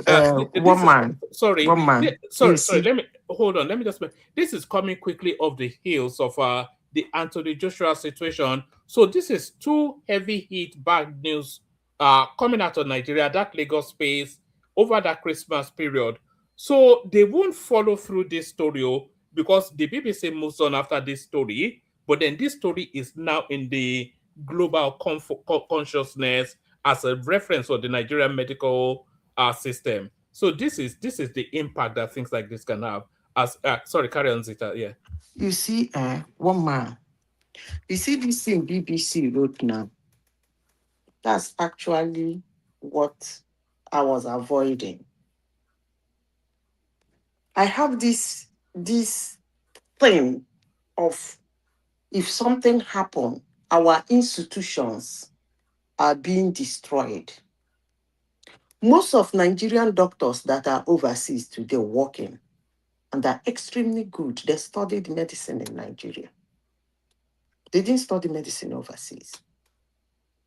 So having a situation, an autopsy has not come out, and then all this news about overdosing, about this, about that, she has all the influence to make sure that the cause of her son's death is being diagnosed to the latter. And if she wishes, she can make it public. But coming out to begin to say all these things I am not too comfortable with it. Yes, people do make mistake. We all agree to that. But saying that a doctor overdosed a child, that is a very big accusation. I, for one, I will not take it lightly. If I were the owner of that hospital, a thorough diagnosis and autopsy will be done on that child, and I will make it public. Honestly, sincerely speaking. I will even make public that thing she's saying. It started as a code and then went as a favor. I will make sure that the details of range between when that kind of sickness would have started, I will make it public. No, the Lagos State government is now in charge. Nigerian Medical and Dental Council also is involved, and the So I guess Nigerian we're Bar just waiting Association, for they the are all hospital's involved. report. So They should do a there is thorough, an inquiry about it now, but that because this statement comes idea out of of the 5 Nigeria stages of grief. happened to you. She's gone through the denial Well, stage. it This is the happened. Did anger it not? stage, actually. Yeah, You know, but Exactly. actually, It happened. yeah, The but actually, Nigerian let me tell you, sorry Zita, did Nigerian happen to you marketplace? They are going to use this one as their they are going to milk this one till death. You know, they are going Nigeria to. happened to so many people this dirty December. I was a witness. Okay. All right. Well, excuse me, thankfully it didn't happen to you. But yeah, carry on, Zita, the and then we get back to Because the I serve a living when God. you talk One man. about the chairman. Yeah. when Nigerians say Nigeria happened to you, I begin to look at those who are 100% Nigerians. When I mean 100%, 100% Nigerians. They have never gone overseas to acquire any form of knowledge or any form of anything. They are born, bred, and made in Nigeria. Dangote is the one we know, but there are a lot of them like that. So when people say Nigeria happened to you, I begin to look at the people that say Nigeria happened to. Those people, most of them are not 100% Nigerian. Like this lady now. Dangote is 100% Nigeria. Nigeria happened to him. And he's the richest man in the world. We shouldn't be doing this. It's actually with her vast knowledge, I would have thought that she would have come out to say, I'm not comfortable of what happened to my child, but I wait for the autopsy. This is actually Zita, grief no get level. Oh. Hey, I'm Baba, telling Baba, you. but when you are Baba, grieving now, you should grieve Baba, let inside me say house. this. Sorry, let me say this. Yes, we've already empathized with the family, but I think what they are trying to do, they are politicizing this issue. You know, that's the one that really struck They are me. politicizing it That is already. exactly what I'm talking about. It's politics. Forget about grief or whatever we are saying. They are already politicizing it.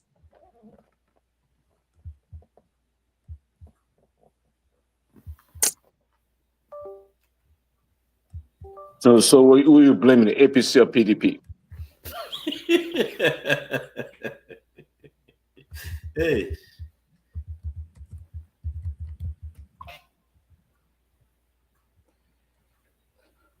Anyone there? It's gone silent. Well, one man, you need to stop know who muting they me. go It's not blame. even They funny. don't go blame anybody, but na talk when they talk, say it don't happen to her. Huh? Waiting that Chimamanda do people, they will talk, say it don't happen to her. You know, she grew up in Enugu, but it's just a pity. We go blame the system for Nigeria. Now whom I go and now waiting I go talk, because the system for Nigeria, I think, you know, they should leave up things. We just see what happened to Anthony Joshua. Imagine, Is there any other topic, one man? They just begin, they show snap and picture. Or does To Nigeria have anything to contribute to this topic? Greetings, one man. Thank you for having me, and greetings all the panelists, the chat, and obviously the viewers. From what I can, for just glimpsing the headlines and the accusations going around. It's not a secret that the Nigerian healthcare system is on its knees and not fit for purpose. But it doesn't necessarily mean this case is not a tragic mishap. Mishaps happen everywhere, and I think maybe there shouldn't be that much of a rush to judgment. I don't know how somebody can be aware. I don't know when it happened exactly. So how can somebody be aware of brain injury from lack of oxygen even before autopsy is carried out? So there's quite a lot of areas that I'm not aware of. So, and tragedies happen even here in the UK. It's funny because there was an accident in the UK that resulted in 4 loss of life just today in the headlines. And when stuff happens in Nigeria, they make it look like because it's Nigeria, it's something different. So that there's an aspect of that, but we also know Nigeria is a little bit dysfunctional in so many ways.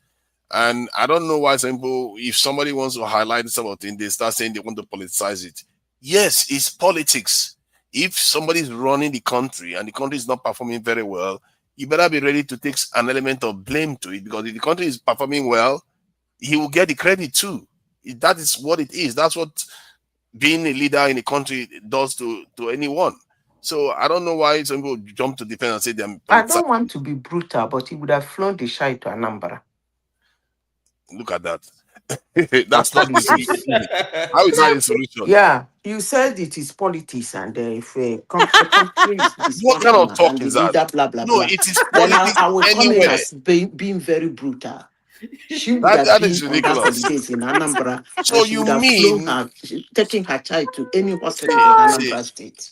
That what you have said just now is very, very insensitive, because if tragedy happens, let's say it's a white person or a European that came and this happened to them and they are feeling aggrieved, you are going to say they should have treated the child in Europe. No, the point is that the child was treated here, the child lost, the child's life was lost here, and the parents have a right to question the cause. And if there is the evidence That of is this more reason why it shouldn't be politicized. Yeah, because if you try to politicize it, I already said that. But don't jump to the conclusion that they are politicizing because they are asking for this in accountability. Hold on, where you are, Tunaja. Let me show you how this is being reported, discussed in one of those Biafran type platforms. This is in Gen Media, who you know, and this is what it's saying. It says Chimamanda loses son, Nkanu, to medical negligence in Lagos. So what's the in Lagos bit? So that's but that's the location though. Where's the lie? Where's the in Lagos? How does that even? So it's just that. But did he lie? Did he lie? That natural impulse to leverage is it's just I think I can understand. But it was in Lagos though. It happened in Lagos. What you are looking in, that's the way you are perceiving it, but it's not a lie. And if the child was lost in London, they mentioned London, are you going to say they are maligning the UK? Because this happened before. So you have to look at it in context. I think you are bound, when people lose their life, they are bound to mention where that person lost their life. I think that's it. I think I remember that happening in previous cases. You see what I mean? So I don't think it's a kind of insinuating that it's a Lagos problem, because this could happen anywhere. As a matter of fact, it's more likely to happen in other parts of Nigeria than in Lagos. Because Lagos, they tend to have more equipment, better professionals there than other parts of Nigeria that barely have even proper healthcare facilities. So, but it's a tragic event, and I think we should be sympathizing with her. And I don't like people questioning her intentions. That is not the right way to approach this at all, because it could be any one of us. No, there's so many holes in our narratives. But Dupsy, your device is not connecting. Click on mute and unmute like 3 times. Maybe it will connect. I want to hear from Dupsy because she's in the medical field too. So one man. Hold on now. Hold on. Wait, one man. I'm trying to get Dupsy to come in now. She already heard you. One man, can you tell But that she's not doing it. jackass, Oh God, she's gone. Tima Jack, that really we ought to hear the preliminary medical report, not just an autopsy. We already know what the kid died from, dummy. That jackass Tima Jack. That is what I wanted to correct. I wanted to ask Simba. The person that is saying that to say medical report is not correct.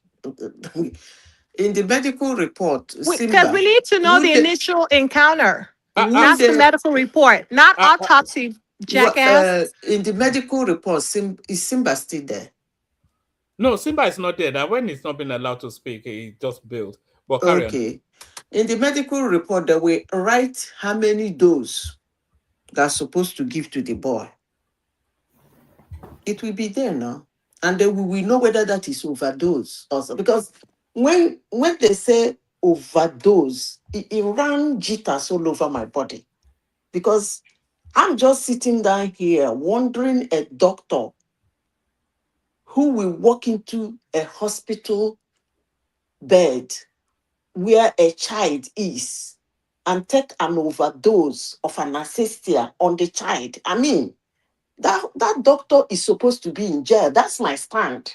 It's impossible to believe, It is actually impossible for me to believe. It's not impossible. That's why I say it's not a doctor. I'm not He saying even it moved cannot happen. Choma, give it a rest now, please. I'm not saying it cannot happen. No, nobody should get me wrong before they start abusing me.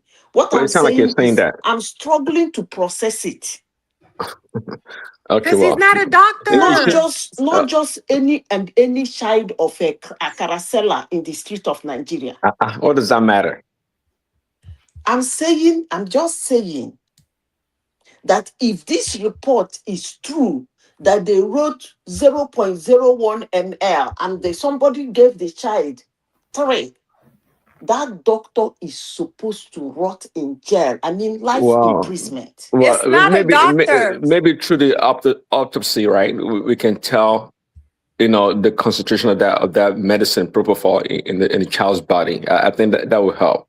And also, I wish the doctors were still here.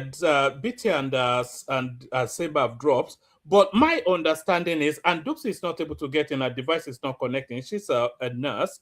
My understanding is, not only if they give that medication, they will also record in the chart that I gave X amount of X medication injection to this child.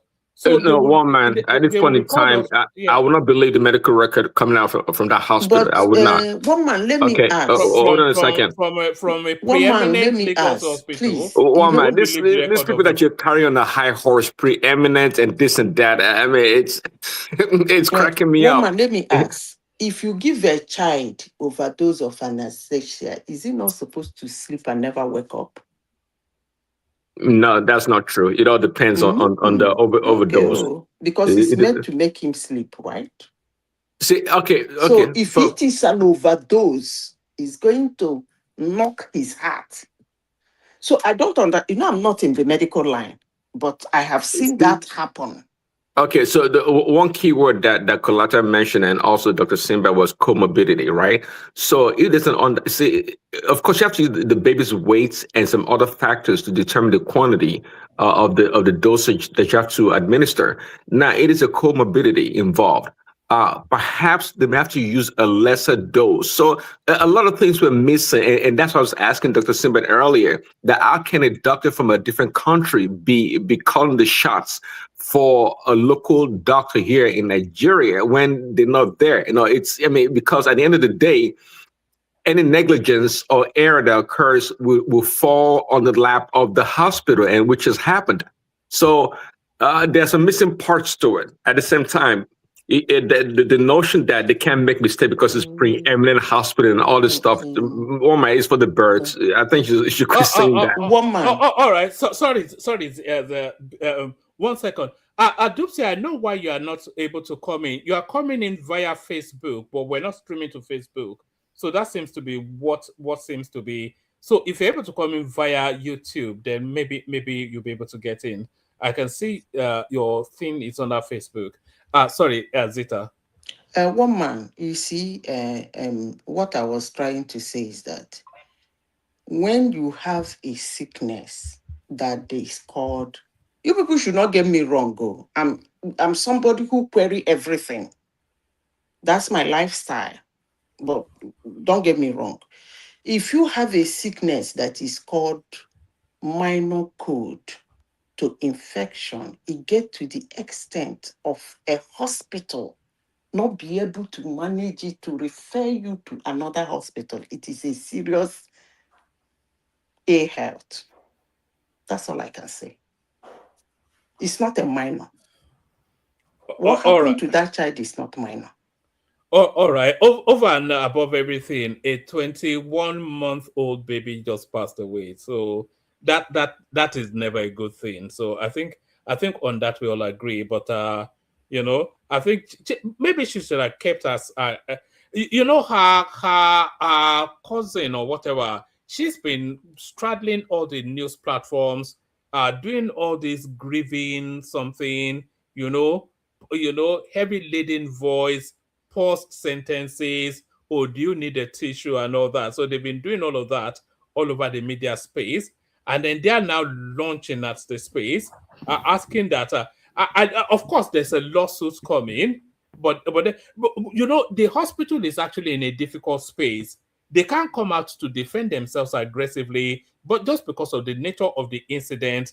But then, of course, they cannot let this lady damage the hospital as well. But thankfully, Lagos State has stepped in. So if Lagos State carries out the investigation, then they can And if coldly I were and the hospital, they should make it public. they have to now for the whatever is the finding because should be made public. it would destroy that if this goes on that hospital's name, that hospital is destroyed now. It's already destroyed. It's already destroyed. One man. The news is all over the world. Wama, can I come in, please, so that I just quickly... Yeah, come in. Good to see you, Isaac. Yeah, come in, Isaac.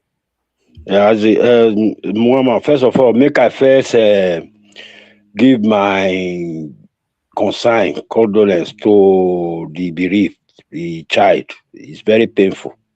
And so that which I want to talk, maybe people don't call misinterpret and say, why this guy not just get any feeling. I get feeling for the child. I get feeling for the mother. You don't suppose lost any pikin. That one aside. If there's anything I can do, make I bring that child come back, I go do it. So that people where I want to talk to, they go no say, this person will talk so, not be say, he just come, say he not value life. But I'm so annoyed that, we are very important to each other. People where they carry needle, you go school, you carry your needle, they do whatever they do. People will not still go school, where they do it and do all of us, they're very important to each other. That toilet where you this shit put. Now person, if anything happen to that toilet, you don't fit do anything. Somebody go come fix that toilet for you. So that person, they're very important to you. You carry needle, you be doctor, you be lawyer, whatever you be, you carry that your needle. That person will come fix your toilet. If they sick, you go still go give her the injection. So make nobody, they use one country, they destroy the other, or use the other country, they destroy the other. The way they said they don't already tell you what it be. One man they explain these things since they listen. And really, the truth be say, the story never clear. The mother say he stand for outside, the doctors they run up and down, run here, run there, they look there. Then somebody come, and one of the doctors just come, say, we don't give overdose to your pikin. Who will do that one? To start with, doctor make that kind of mistake, go call your meeting mama. We don't give overdose to your pikin. Oh. Hey, then the other one just carry the pikin for shoulder, run, pass. The story never clear. So begin condemn your country. When story never clear. My own business. Wait, make I talk. I beg. No, I beg, because they come out now. I only listen. I know they always come. Make I talk. Come. She get money where carry that pikin go US. Make them not do any examination for Nigeria because they will still spoil. Even though any result to the bill, they'll say a lie. Me carry and go US. Make them go find where to kill that pikin. You understand? They say that cold. Now, I grow a small pikin. I can't grow rich. I get children. You say an ordinary code. Why you should come be all this complicated? Put needle for him back. Go remove fuse. Go do this one. They even call America. America they search for there. They wait for the child. Let me say no be ordinary code. So the story never clear. So Nigerians, more tranquilo, more relax. I beg, not spoil your country because of this one. I know say. One doctor did there, Dr. Simba, they say it don't drop. He said the only budget they put for their medical district for there, he covered your country of your country. So you already know what your country be.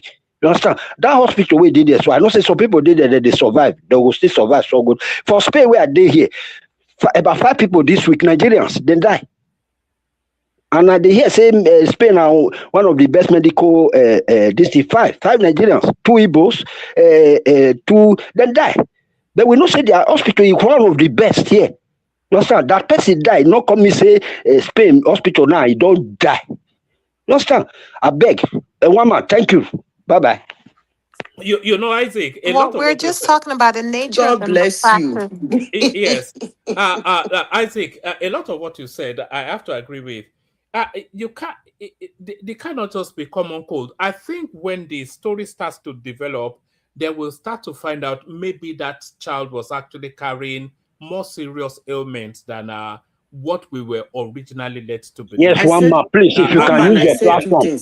One man, if you can use your platform, if you can use your platform to advise Nigeria government, may they not get hand for this matter. The money day, if the woman don't want to spend the money, may Nigeria government carry that side, go America, may they do all their autopsy for that side. Any result with them bring, I believe Nigerians go believe her. Thank you. Yes, I think Lagos State is already taking charge of the situation anyway. They're going to, you know. What I said it here, that what killed that child is not ordinary the way they put it. Honestly, sincerely speaking, it's not ordinary. It's not just a May. It started as a May code. Woman, maybe you should change the topic. We sympathize with her. But the way the whole thing is going about, overdose, injection at the back, removing oxygen, and then, I mean, I told you people a story. I think it's here. One hospital in Chicago. They used to call it Macy Hospital. One guy walked into that hospital, blew everybody. People ran away. It took them like 3 years to recover. They have to change the name of the hospital. Do some infrastructural, civil alteration in the building, and repainted it and renamed it. So it's not only in Nigeria people die, but when you die, all hospitals in the world, people die there. I said it from the moment I came in here. He said, when death wants to come, death will come. And I said, it has happened to me. If it's in Nigeria, my family, friends might start blaming the hospital. But right in front of my eyes, those doctors were battling, putting all their effort, plus the ones that are my friends that were standing there. The person gave the ghost. When death wants to come, it will come. For the weirdest people on earth do die. Come on now.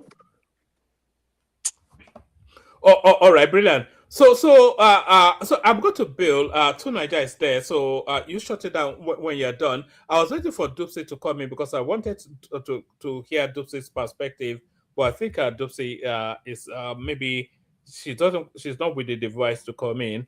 Tima Jack, a regular super chat as well. That's Ola right there, super chatting too. So it was Tima Jack and Ola. So thank you to both of them. Others can join them as well.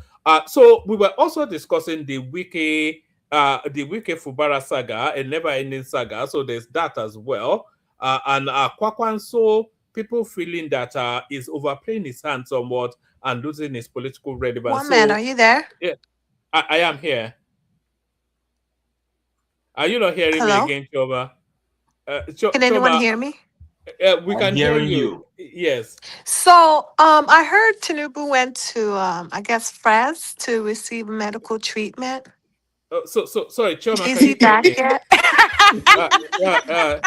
Choma. I heard he's been gone for a while. Is he okay? I'm not quite sure that Choma can hear me. Does anybody have an answer to that? I No, think no. our president is receiving medical All treatments right, all abroad, right. right? Hold on. I was just about to be. So those are the super chatters. Other topics to be discussed as well. To Nigeria, are you there One tonight? man, stop muting me. Choma, I'm trying to hand over, but you keep if to Nigeria is not there, certainly Ola is there. Ola, are you there? One man, I can't hear you. I Yeah, can hear you, one man. yes. Only Choma Oh cannot wow. hear me for whatever Then reason. it's mine. Well, all right. I'm going to bail anyway. Two Nigeria is here. Ola is here as well. So between the two of them, one of them can shut it down. So I thank everyone. See you tomorrow. But what's it called? Condolences to the it's not even the Adichie family. That's our maiden name, of course. But condolences to that family, especially. But the story is not yet fully. It is not yet fully out there because there are too many elements that are not yet consistent. So we wait for the story to have some consistency, and then we'll see where we are. We'll almost certainly revisit it later on. I thank you, everyone. See you tomorrow. So over to you, Ola, if you're there, or to Nigeria if you're there. But certainly back to you guys. Ola, you there? Hello? Allah, where you did, and they call your name. You did there? Ola no dey there. What about to Niger? How the waka now? What is seizing their network? So, sorry, it's actually Patrick, not Ola. So Patoski, are you there? I say no, Ola. It was Patoski. Pato, are you there? What's going Yeah, on? I'm here. Yes, Pato. Who Yes. needs to speak next? Even you can speak. Are you following the Chimamanda storyline? Yeah, I'm listening to. I actually listened to Simba and then Babati and everybody. I think it makes sense to ask those questions that Simba asked. And I'm not a medical person, but in practice, I don't think a doctor will come and just come to the patient and say, "Oh, we did this, we gave this overdose, and that's what happened." At that point, they cannot even say, "Okay, this could be the cause of the death." They could give overdose, and that overdose, I don't know, I'm a novice. They have given overdose, and that overdose might not be the cause of the death. You understand? It might be something else, but I don't see that happening. So those questions that Simba raised, to me, that's the right thing. There are minimum standard that you expect. In my own profession, there are certain things that no matter how dumb the doctor is or a practitioner is, he will not do certain things. I don't need to see that person to be able to say no. I can bet you that he would not do this and this and this and this and this.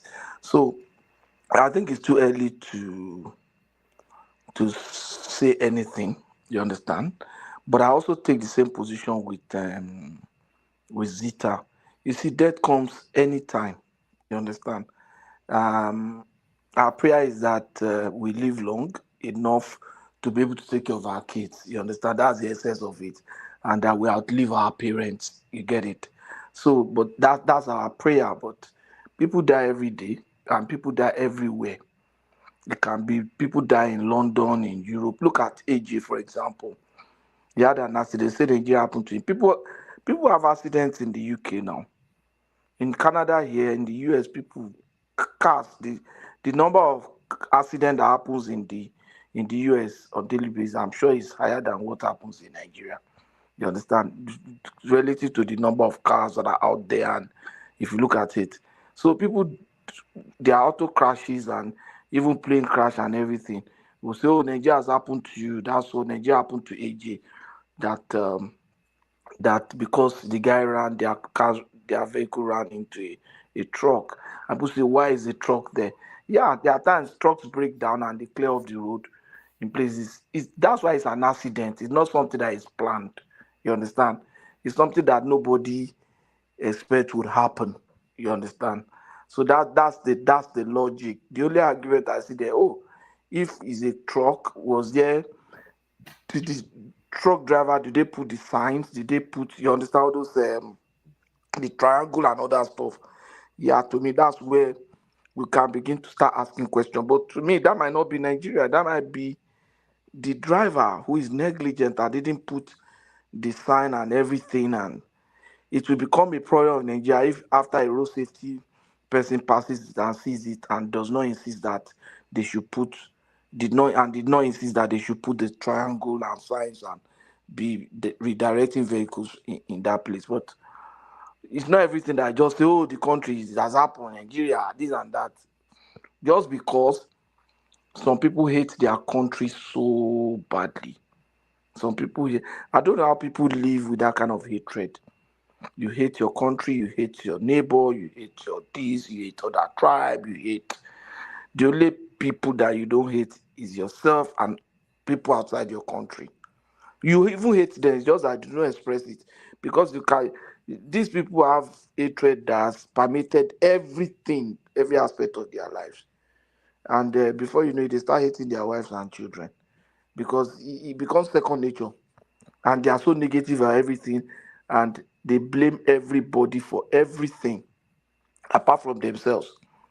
The country is so bad now because of leader, because of tribal people, because of no, but they are not part of the reason why the country is bad.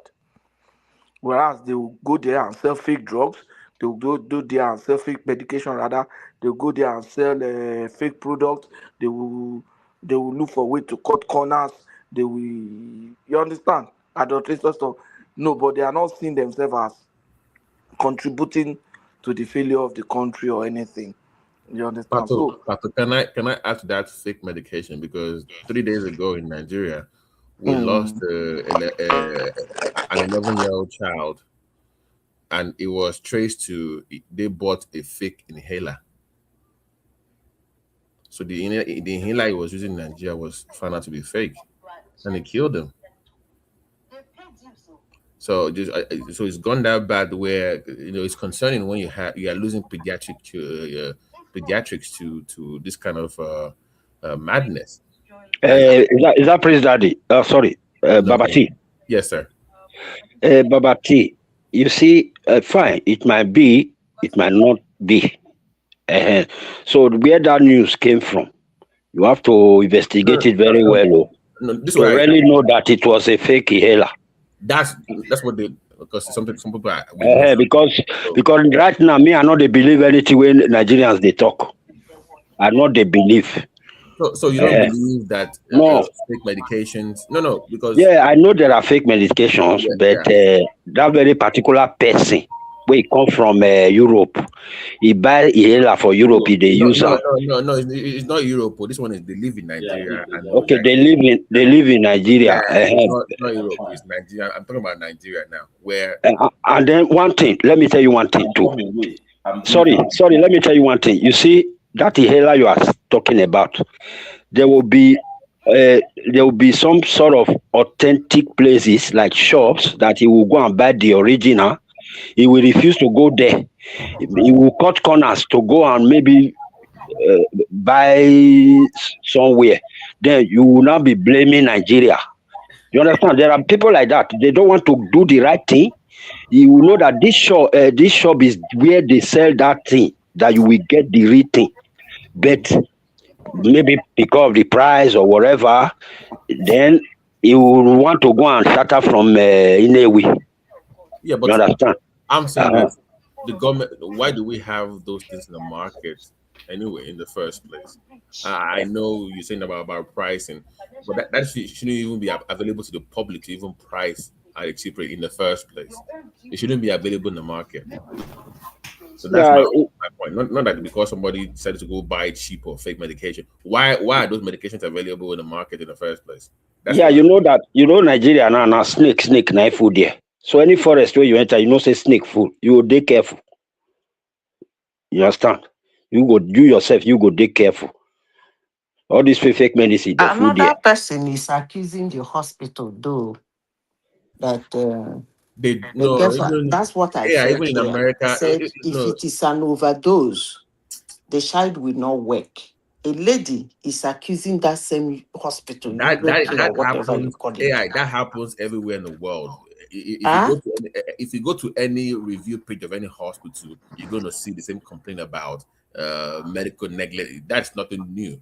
But what I want to know is because the baby is about 22 months old, so it's not even 2 years old yet. And to Simba's point, when he was there earlier, they probably had a comorbidity.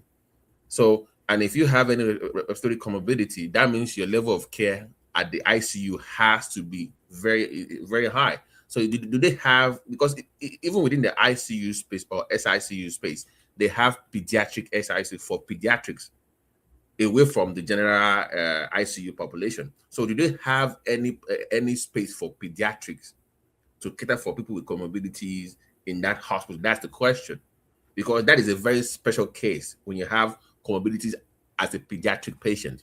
So do they have that? So what do you mean? What do you mean by comorbidity? Like if they have any? So, by the way, why were they referred to that kind of No, hospital? hold on now. Let me respond to what. So if you have a pre-existing medical issue that has to do with respiratory issues, for example, as a child, so that means that when they treat you, that has to be put into consideration. That means you need special attention away from your regular MICU or regular SICUs. So in that hospital, do they have a pediatric ICU separate that can cater for that kind of comorbidity is the question. And I think not. I don't think they couldn't handle that situation post that medical procedure. That is my own opinion. Okay, just going on a link. I think that was the mistake, that they could not handle that particular comorbidity post treatment.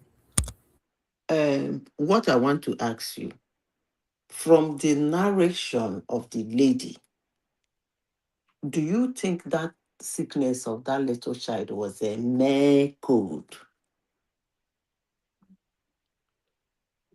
No, obviously not. There was more going on with the child. So we can go and say we don't. There's no way it's just a cold. And you putting a central line in, that central line, was it placed properly? Because if you don't place a central line properly, it can lead to blood clot and it can kill the patient. So I want to know who put that line in. When you put the line in, did you scan to see that it was properly placed? Did you assess? What did you give to the line? When was it given? So you need that timeline to assess, because they said it was common cold, then it became fever, and it went to cardiac arrest. So how do you go from common cold failure to cardiac arrest? So BT, so you suggesting perhaps there could have been some human error in the process, correct? So post that procedure to the ICU is where I think something went wrong. Because you can't go from common cold like that to just cardiac arrest. For you to go to cardiac arrest, that means a lot has gone on with you within 24 hours. I don't. It was even up to 24 hours, but I don't know how long it was. So that timeline is too for within that one, that to just go from cold to just cardiac arrest. I mean that means. So he said it from cold to infection. So I'm saying that even from infection to that means you became septic. Where I practice, okay, if you become septic, AI, your lab comes up and you become septic. If nobody does any documentation within 10 minutes, they will call a code on that person just for being septic alone. They will say, "Oh, that person is septic. Go there."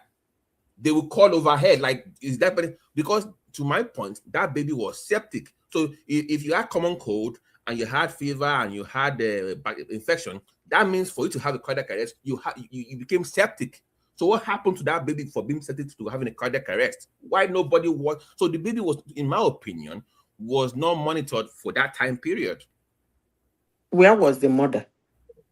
No, it's not the mother monitoring the baby. It's about medical monitoring. That's what I'm saying. In that ICU, it was not capable you people, excuse me, I don't understand this idea of, okay, you are saying they brought a baby who had a mere fever. Automatically, the fever, according to how, turned to infection. And that infection landed the baby in ICU. No, that's what I'm saying. Like, if you have infection, that means they should like culture that. So they will do a blood culture, right, to know what organism is doing that. But why you're giving that person medication in the meanwhile, because it's about 3 days treatment for you to get the actual bacteria, maybe it's gram or gram positive or gram negative, right? Whatever it is, that is a septic movement.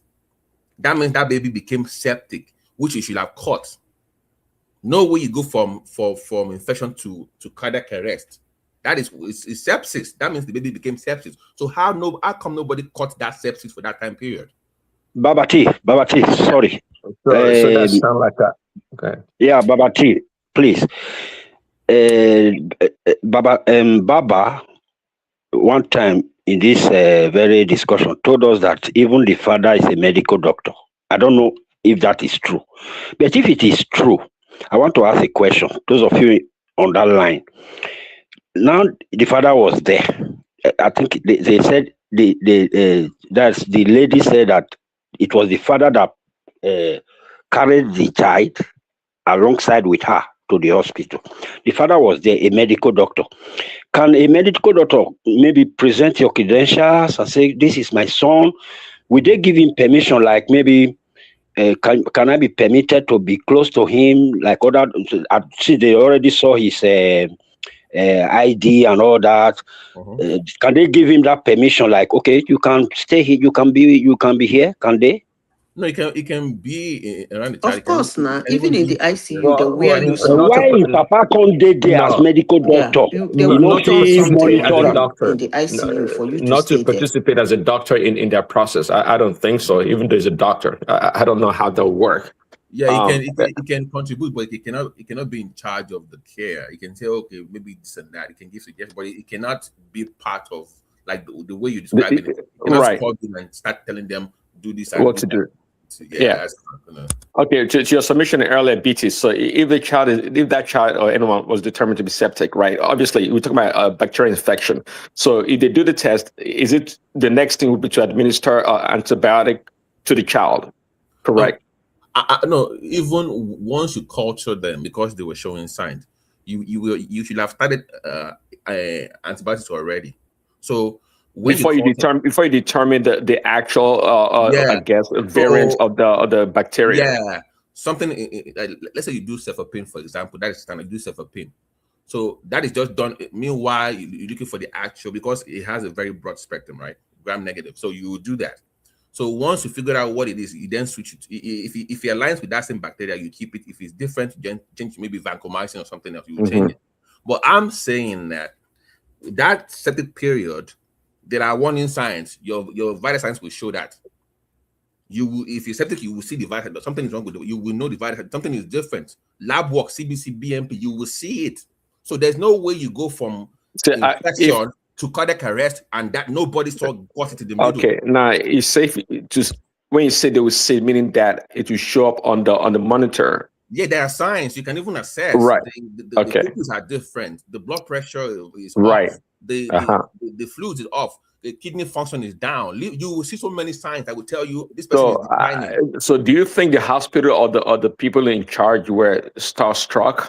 In my opinion, because this is a decline, like you said, it was fever, then it became bacteria, then it became ICU.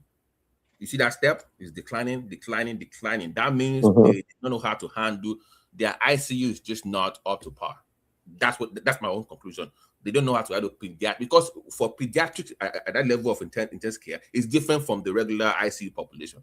Well, that conclusion, your conclusion there, though premature, would conflicts that of what woman is saying about the hospital being this top-notch hospital. They couldn't handle. I think that they are, because even I shy away from pediatrics. It's a very delicate specialty. It's different. It's even cardiac. They are very different from the general population. So I think, in my own opinion, that is where I think the problem was. The baby was not properly monitored. So now you are declining, and you also have, in my opinion, that I cannot say I'm name, you also have a comorbidity to Simba's point, which even makes it worse. That means you need close monitoring. So what they will usually do, they will assign one nurse to you. It will be in those critical environments, it will be a one-on-one, one patient, one nurse that will be on your side 24 hours. Your vital signs must be checked every 2 hours. Okay, lab work every 6 to 8 hours. You see how it's done in America here? They are always, every time, they have to check every time. They have the board running, lab, everything is always 6-8 hours, checking anything that changes from the norm. You're always on fluids. We must know your intake and outtake, your kidney function, everything is being watched 24 hours. It is intensive care. I don't think that was done, in my opinion. There was no close monitoring. And even to the mom's point, she said she felt like the baby was not closely monitored, which I agree with. Okay, so is it possible, it's a lot of things at play here. Is it possible that the hospital's procedure or the process was derailed? Because it is possible that they came in there, so we get a command from Johns Hopkins hospital that should do this and that, and so in communicating that information, maybe they were derailed. I mean, that's why I was asking, would they start struck or what happened? But medically, if I cannot handle a case, I don't handle it. I don't care if you're from heaven and you give me instruction. If you're not capable of handling that, we can refer it to somewhere else. Well, I'm not sure how long they are into the entire process to be able to refer elsewhere.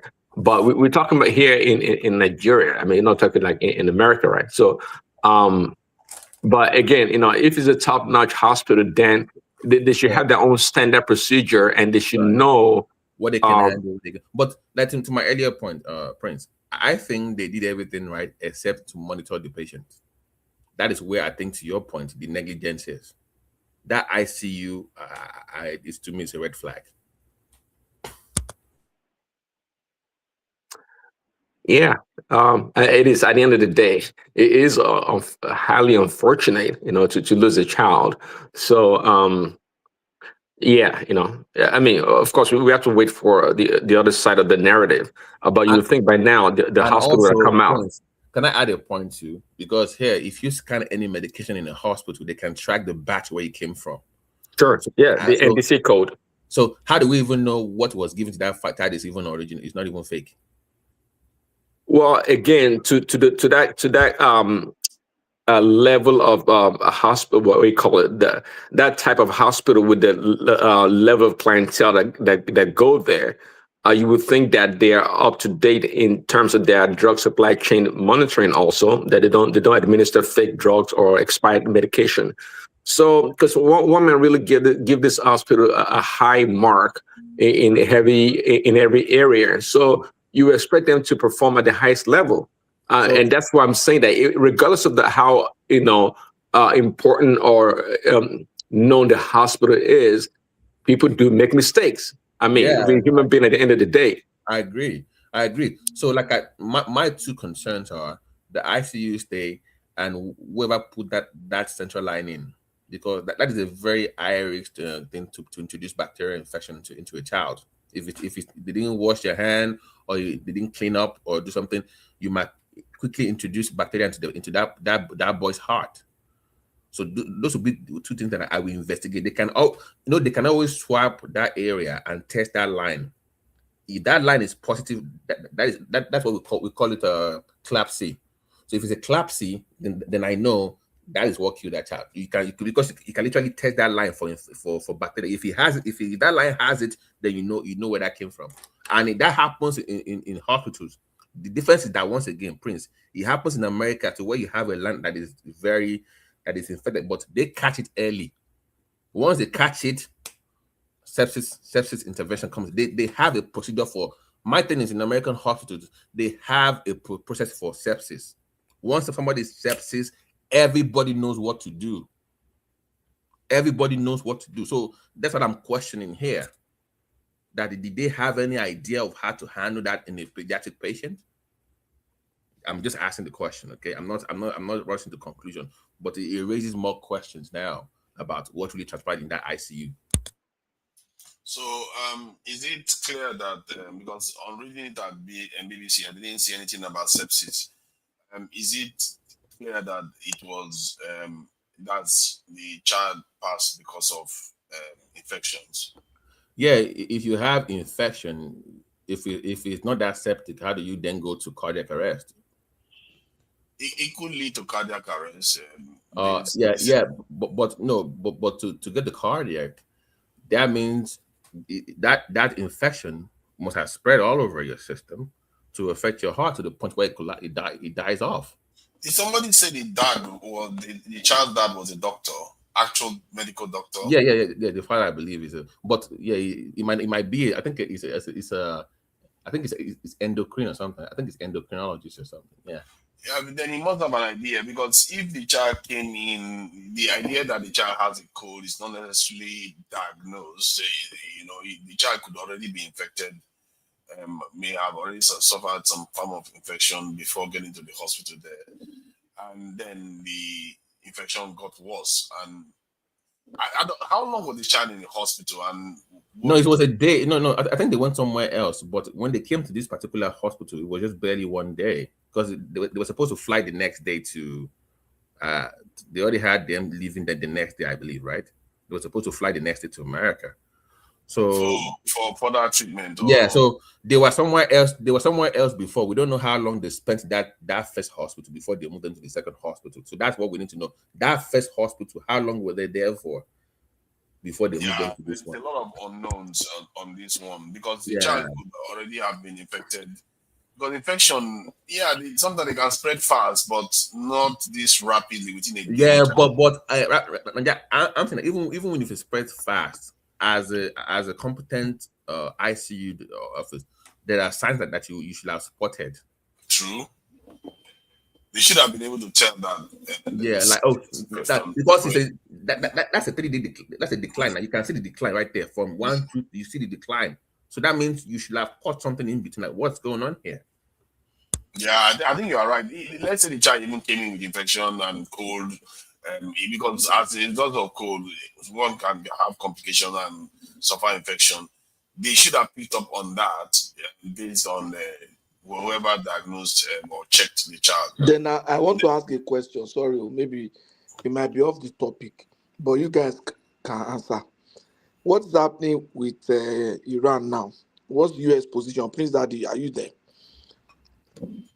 Who is that? Is US planning to intervene? Suddenly went to Iran.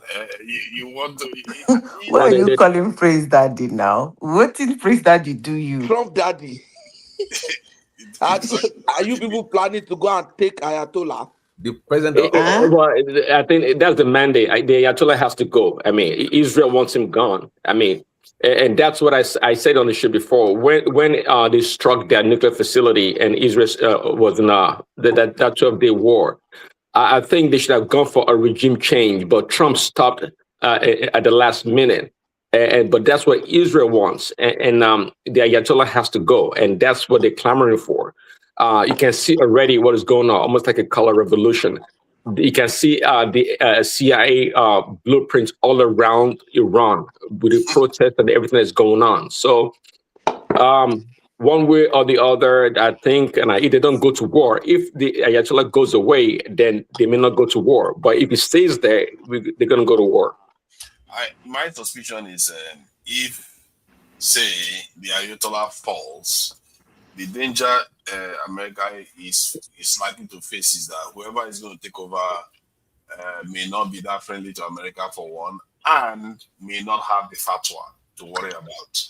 That Ayatollah, let me tell you what I'm saying. That Ayatollah has been a little bit, to an extent, because of maybe whatever religious reasons he has, been a little bit responsible. Because you can't, if it was North Korea, then they would have been nuclear a long time ago, and none of this problem would be occurring. You see the problem. They created the problem, and he created the problem. You have a nation that has the power to go nuclear. I say, no, what you put fatwa that they should not go there. Then Israel doesn't care whether you put fatwa or you don't put fatwa. To them, they want you to die. So Israel is still coming after you nonetheless. So that is a problem, and I think maybe his own regime will remove him. And if they remove him, then they are unshackled. Yeah, you see, to Niger, when it comes to Arab nations, regime change, I'm always very skeptical about it. Do you know why? Oh, right. I always prefer them to be the one to change their regime. If you come from outside and do one or two things that make their regime or enable them to fight their regime. See, to Nigeria, those Hold on, people, Zita. Give an their head example of. they touch. See, those people, their head they touch. If you study what happened in Libya and what happened in Iraq, it's part of the problem we are having today in terms of this headless mob running around buying people. Madam, hold on. When in the Middle East has any regime been changed by the people? You have one example? I'll give you an example. You want to hear the example? Yeah, go ahead. That same Iran we are talking about. Iran, no, You see, that was not organic. hold on, When they threw away the Shah, hold on. When they threw away the Shah, calm down. Let me explain what I mean by allowing them to do it by themselves. okay, go ahead. You see, if you somehow, like that Ayotala now, he has not announced his replacement. The country is in shambles. He is the only one for now that had paracetamol for the headache of the headless mob. If you remove him, whisk him out, those people will go wide. You people are not understanding. That was what happened in Libya. That's what happened in Iraq. And that's the same thing that is happening in Syria now. Yeah, madam, but the regime change was not organic. Libya was absolutely not organic. It was not by the people. It was all orchestrated from the outside by the CIA. We all know that. It's well documented. But the point here, when it comes to Iran, see, the Ayatollah Khomeini, right, is just the figure. So who is going to take over from him? Well, we're going to leave that to Israel because you know for sure the IRG, the Iran Revolutionary Guard, are the ones in charge of Iran. They are the ones that run every. And who owns the RRC? It's the military. That's the military. The IRG is the military. It's the guy that commands. No, the Ayatollah. No, that's what it looks like. But at the end of the day, the power really falls in the hands of the IRG. Okay. But again, see, I Thank don't God know. you said it's the military. So they remove Ayatollah, they pick a military man. No, they're not going to pick the military. That's something they run the country. But now there's a clamor for Pahlavi, the former Iranian president, or the son of the former Iranian president, to come back. Please, please. Can I chip in something? Sorry. You see, what Prince Daddy is trying to say is this: if you say you are waiting for a regime change that is going to come from the people, that's going to be easy if the current leader is not a brutal dictator. If the current leader is a brutal dictator, definitely the people will need external support to be able to effect any change. Exactly to the point. And that's why Saddam Hussein Mubarak, Bashar al-Assad, none of them could have been overthrown. In Egypt now, exactly.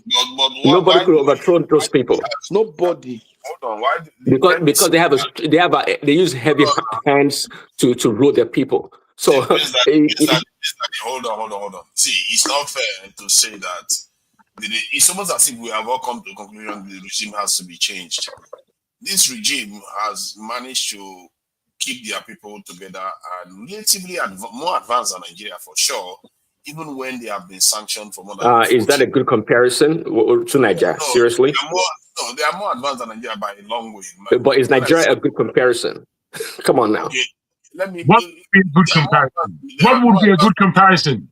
Countries. They are more advanced than many European. Not European countries. Middle Eastern countries too. So because they generate more electricity, they have nuclear plants. Just stop that. Iran is a relatively poor country. Let's just stop that right now. Iran, although they have the natural. Hold on. Weakest. Hold on. They have the natural resources. Let me tell you, they spend a lot of money on the military, and they get a lot of help from Russia and whatnot and China. But relatively to their currency, the level of corruption. Now, if you want to make a comparison, that's a good place to make a comparison. The corruption in Iran is even greater than that of Nigeria. If you want to put it that way, I can agree with you. How is it that they are richer than Nigeria, even when they have been sanctioned for almost 50 years? Why? Well, that's what I'm saying. Well, all those factors affect the economy, and for them to have a good standard of living, the Iranian people, on average, are suffering. They don't have a good economy. The economy is in shambles. You can't pretend and see the country is under sanction and you expect it to be rich. The reason why, if that sanction didn't exist, they will be just as rich as any other nation in that Middle East. Well, that's a good argument to make, but we're talking about what's on the ground right now. We're talking about the reality of the Iranian people.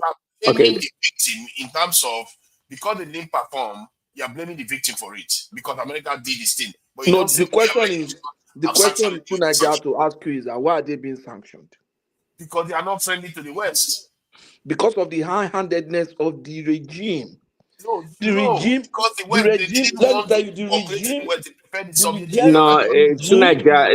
Iran is the number one sponsor of terrorism in the world. That's ridiculous. No, so you just watch them and leave that to continue. They are victims of terrorism too. They were just attacked the other day. That's a good point. That's a good point. I can take that point, but at the same time, from Hezbollah to even Hamas and all these other terrorist groups, they have their funding and resources from Iran. Okay. They are not the same as normal terrorist group. Their focus is on a specific mission. Like in the case of Hezbollah, it's about Israel. In the case of Hamas, it's about Israel. They don't go anywhere else. No. You think Hezbollah? What about the Houthis? What about the Houthis in Yemen? In Lebanon? What about the Houthis in Yemen? What about the Christians in Lebanon? Anywhere else. They're just in Yemen. That's my point. They're just in Yemen, focusing on the goal. They are militants. I don't know why. Every time anybody opposes the West. Okay, listen. The Ayatollah and Iranian regime, they use their proxies in these terrorist organizations to fear monger amongst the Middle Eastern people. Even Saudi Arabia is scared of them. So too, I won't say Turkey is scared of them. Yes, but they terrorize these smaller countries, and that's why they rather form a pact with the United States. But nonetheless, those who want Ayatollah gone. Those I think. Let me see. Hold on, tonight. Let me drop this. See, I don't know. Hold on. See, when it comes to Iranian people, the Iranian people are smart and they're quite advanced as a people. Let me tell you. I think at this point in time, the Iranian people, as a people, forget about the Western world, what they want. They are tired of the Ayatollah Khomeini. They don't want them anymore. They don't want them anymore. They want to be a free society, a free people. They want to interact with the West. They want to do business with the rest of the world. They don't want this stuff anymore. They don't want it. Tunaja, my operator, are you going to invite me in as somebody who, one, hasn't spoken, two, is a newcomer to this station? Because I've rejected this station for many years for good reason. Are you going to introduce me just like the guy introduced you? I didn't know you are returning listening. Okay, go ahead. You want to say something? Bro, you should introduce me now. I thought you have been here before now. How can you sit up when I haven't? As one of the people that. No, bros. No, you have never seen me here. And the way I look at you, I see you as skylighting on another channel when you are a serious guy on a major channel. Anyway, ladies and gentlemen, I greet you all blessings of the new year and all the rest of that good stuff. I want to speak, and how I'm going to speak isn't going to be easy for anybody's ears. Tunaja would know that. Firstly, I've been listening for a long time, since one man was still monitoring. And I'm following Tunaja from another station. I saw when he came on.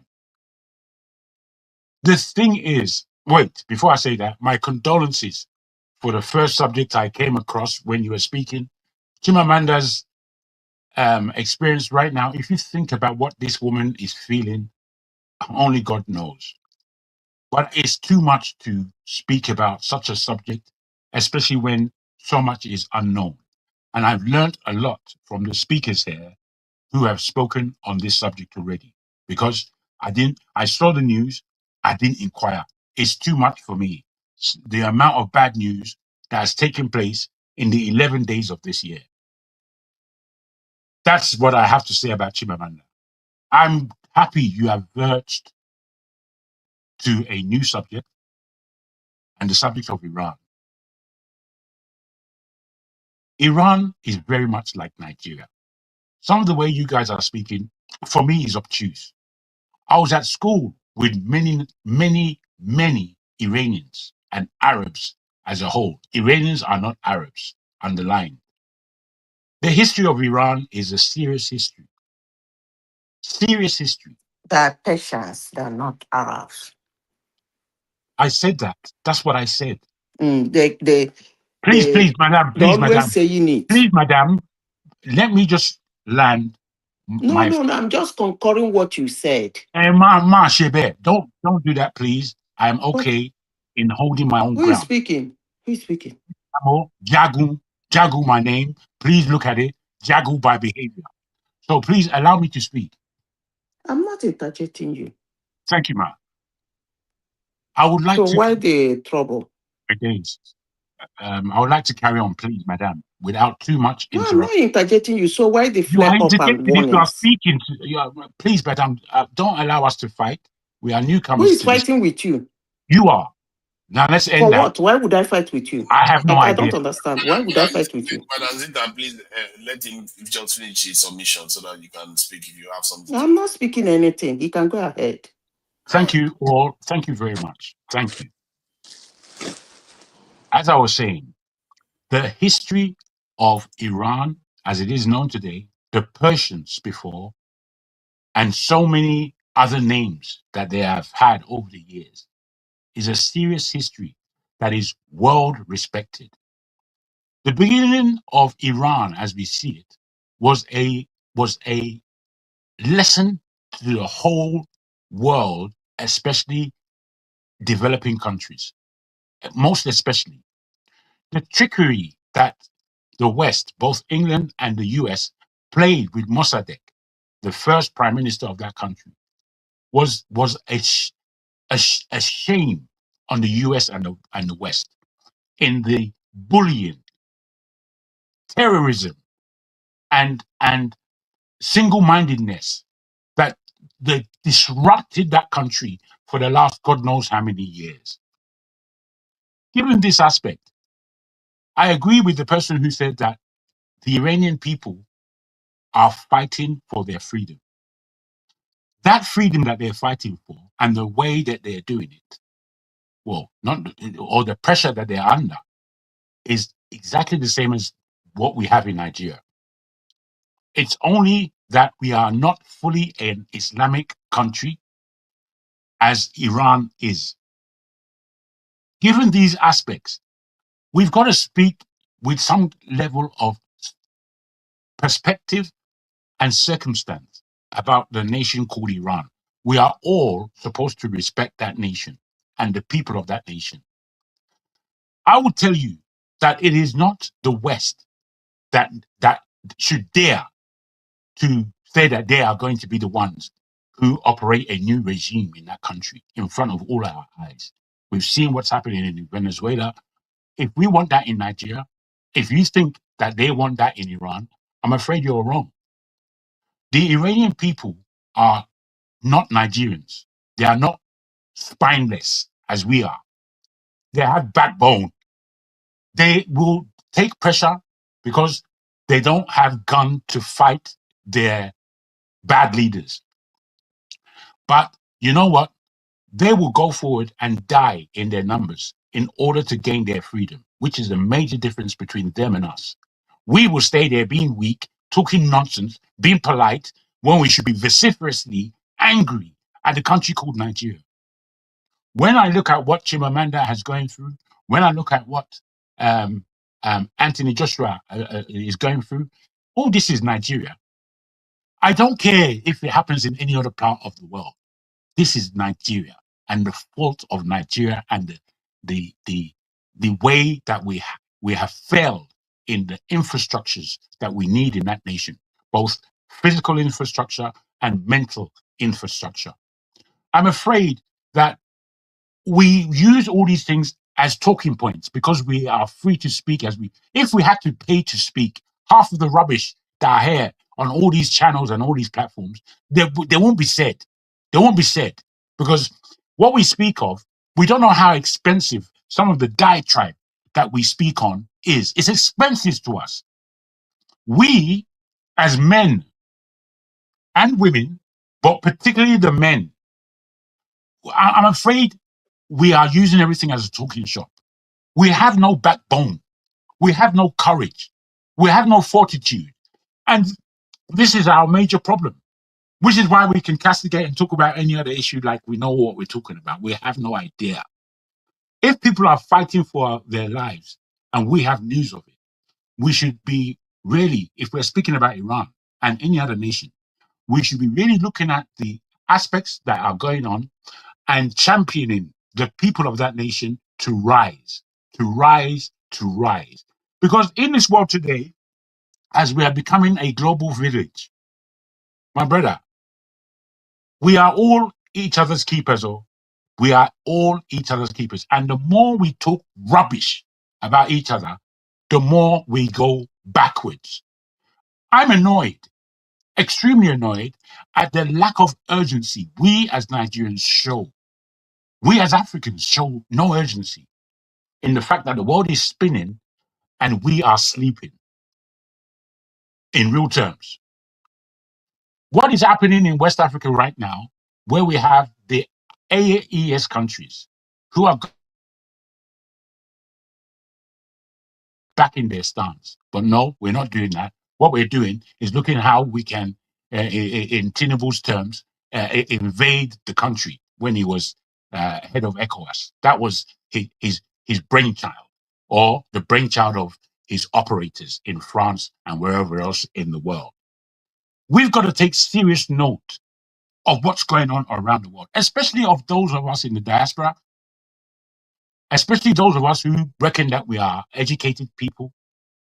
We need our energies to act like a laser beam. Before we get there, we have to find agreement. Where we have no agreement, believe me, nothing is going to happen. My belief, as I would end, is that 2027, the elections should be annulled by the people. We should not go into any election in order to receive the same rubbish that we have received for the last 10 years, coming into 11 years. We shouldn't allow Tinubu to finish his terms, and we should make sure that a 2-year interim is put in place for us to, as Nigerians, or to discuss the horror of a state that we've achieved in the last God knows how many years, 60 odd years. The horror of nonsense that we want to give and offer to our children.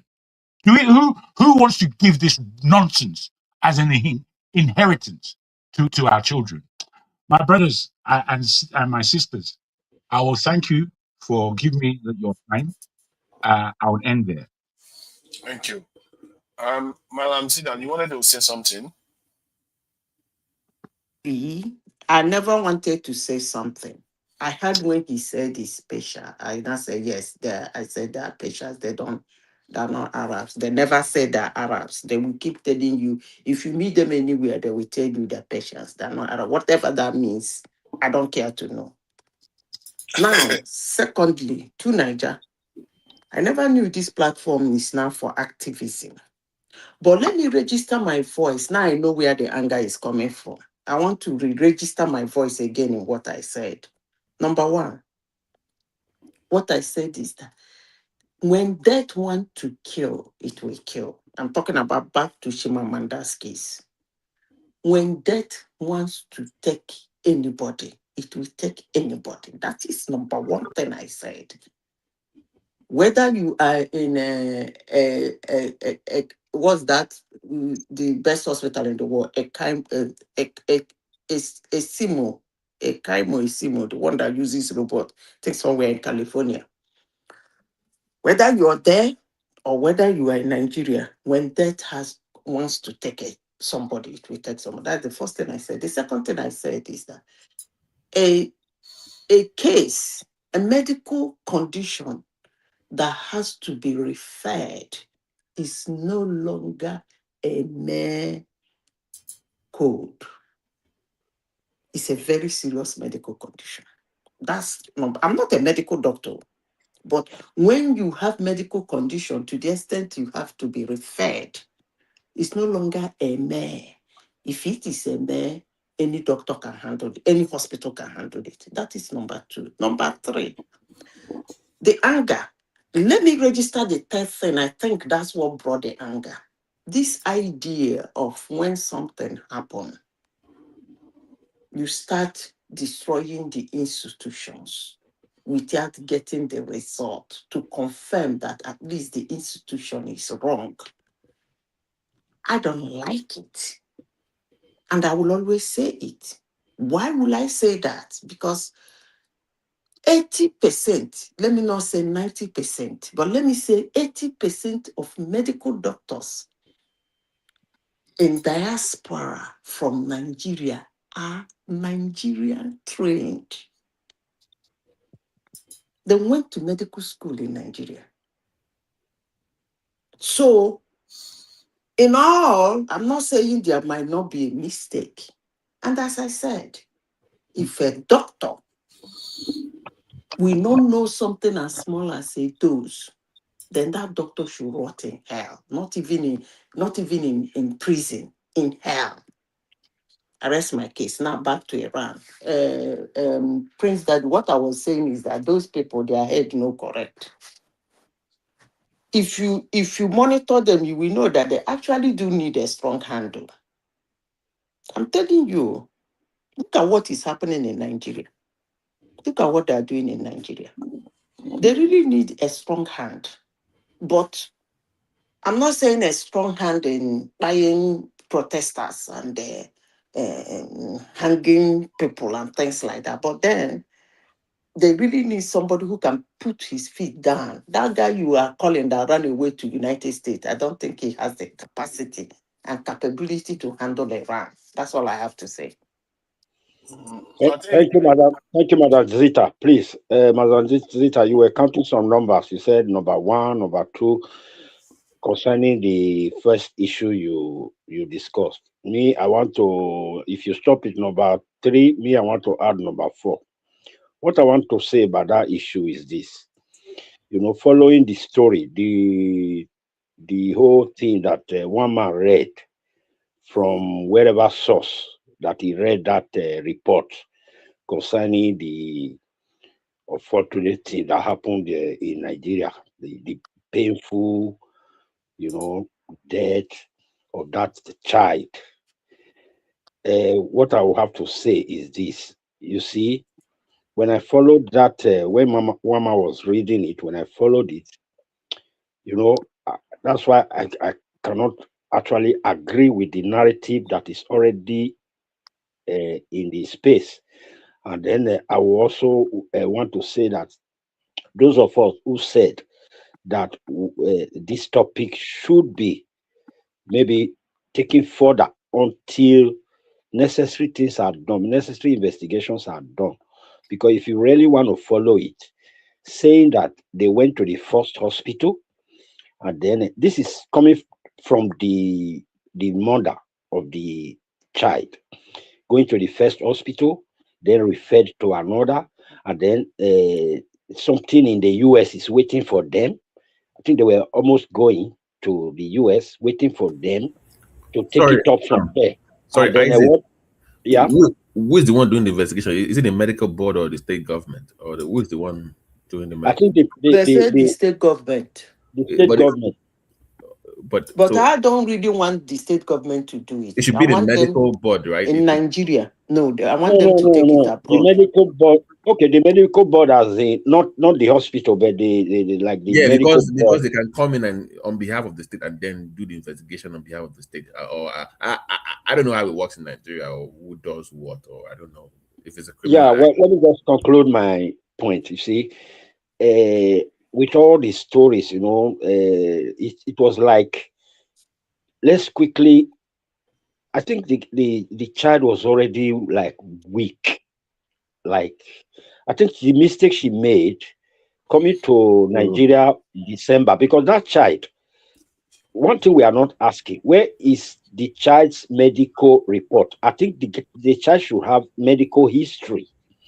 So from that history, we might now discover that this thing has been with the child even right from the US. They've been managing it, and then when you have your history, and then it is not that same hospital in the US that is actually a case like that following it. Where did you get that the child has a medical history? Said it was a May code, like a No, flu. I'm saying that narrative might not be correct. You understand? I believe that child has a very serious issue even before they came to Nigeria. That's what I believe from the whole narrative. That's why I'm saying the investigation should be carried out, go back to US, do the autopsy, they find out the child's medical history, and if they can get all that together, and then see where the problem actually started. No, Thank you. but you must also do investigation in Nigeria. So earlier I said the medical, but in terms of what is the procedure of the hospital? Did they meet the Nigerian requirement, whatever their own requirement is to operate an ICU or whatever? So they should have their own standards in Nigeria. So did they meet the requirement? What did they give? The dosing of the medication? That is what the medical board locally can look into. Now I get the part of autopsy abroad and all. That is a different part of the investigation. But I'm saying as a system itself to prevent further occurrence in Nigeria, the medical board then needs to look at the hospital itself. At what's going on here? Do you have any other complaints about the same thing going on in the past 5-10 years? So systemic overall of the system. Okay, I'm assuming that private hospitals in Nigeria fall under the purview of the state or the medical association too, right? You would So think they have, so. I don't know what the regulations are for private clinics or hospitals. So that is what they need to look into. Or that even helps, in certain environments. This kind of things also helps for them to look at what the law and the rules says and to update the rules. So if something is missing here, we can then require that. okay, right. Maybe set a new benchmark. Yeah, moving on forward, you must have A, B, C, or D. That is what helps the industry go. But I hope Nigeria takes that into account, that you must improve your system and you must learn from this. But you need the medical board to come in and thoroughly look at the system to see if they do their own due diligence to save the child. If not, the system has to be overhauled for all private hospitals, also the public ones as well. Yeah, okay, let me quick question for Mr. Jagun before not to go tangentially. But Mr. Jagun, are you anti-democracy by any chance?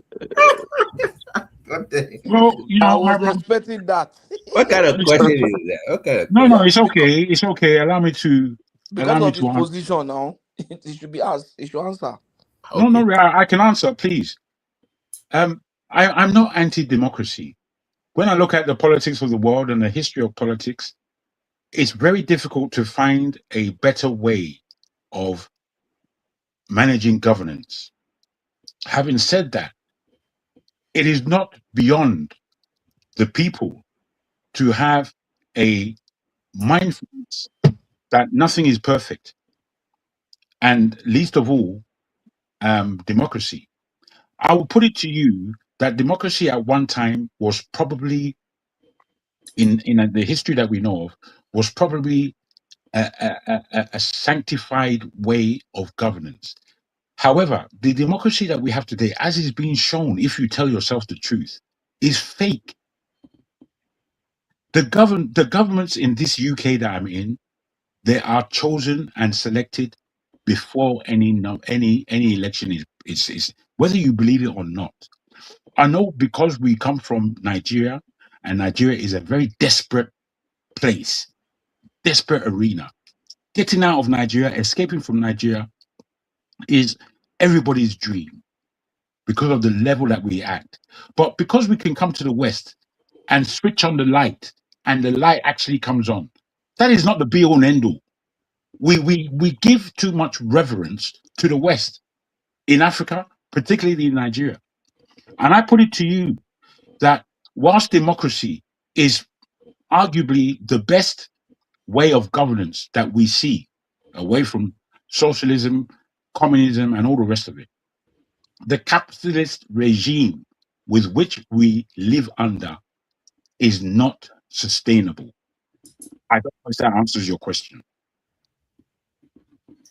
Regarding Iran, I think sometimes some people can be a little bit harsh because it's not an overt, Western democratic system. One, it's not hereditary, if I'm not mistaken, and there are elections are held in the country, and it's not as I know they've changed presidents for sure. Ahmadinejad is not there anymore. So they do have a churn of a representative system as a kind of way of governance. It's just that they are very anti-Israel ideologically. Their religious aspect is very, very anti-Israel. They don't believe in the fact that Israel can just come and take land, and that is at the core of their real problem. But to Nigeria, you didn't allow him to answer all his questions now. You know the reason why why Trump But daddy he spoke about No, hold on. The reason why Trump daddy asked that question was that because he was asking Nigerians to truncate the current democratic process of Nigeria. A democratically elected government, we should not allow them to finish. We should just stop them midway. What kind of anarchical thinking of That person mindset speaking, is he a Nigerian? I don't think so. I don't know. Nigerian. Is the Nigerian because that name is I think Nigerian name. See, the only reason why you are protecting the Nigerian system now is hold on. No, let him respond. Let Jagun respond. Let Jagun respond.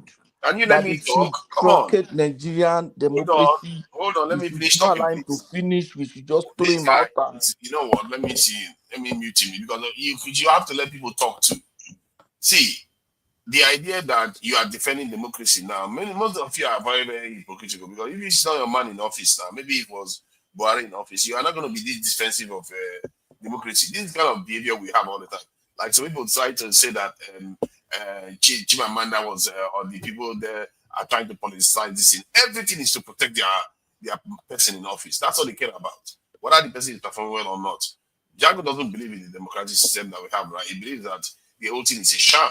So if it's a sham, then why should he support it? I don't subscribe to the same view.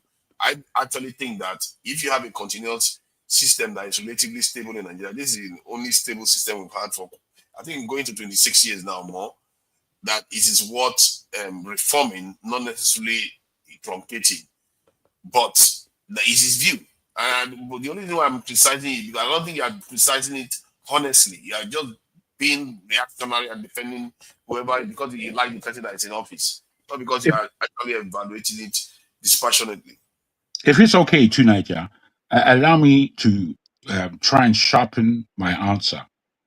Firstly, I will say to the madam who asked whether I'm Nigerian, I'm afraid all these types of jabs, they're not just unnecessary, they're poisonous.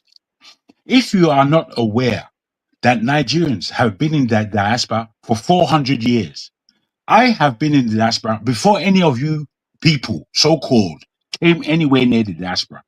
So my understanding of we as Nigerians is much deeper than your own. What is a Nigerian?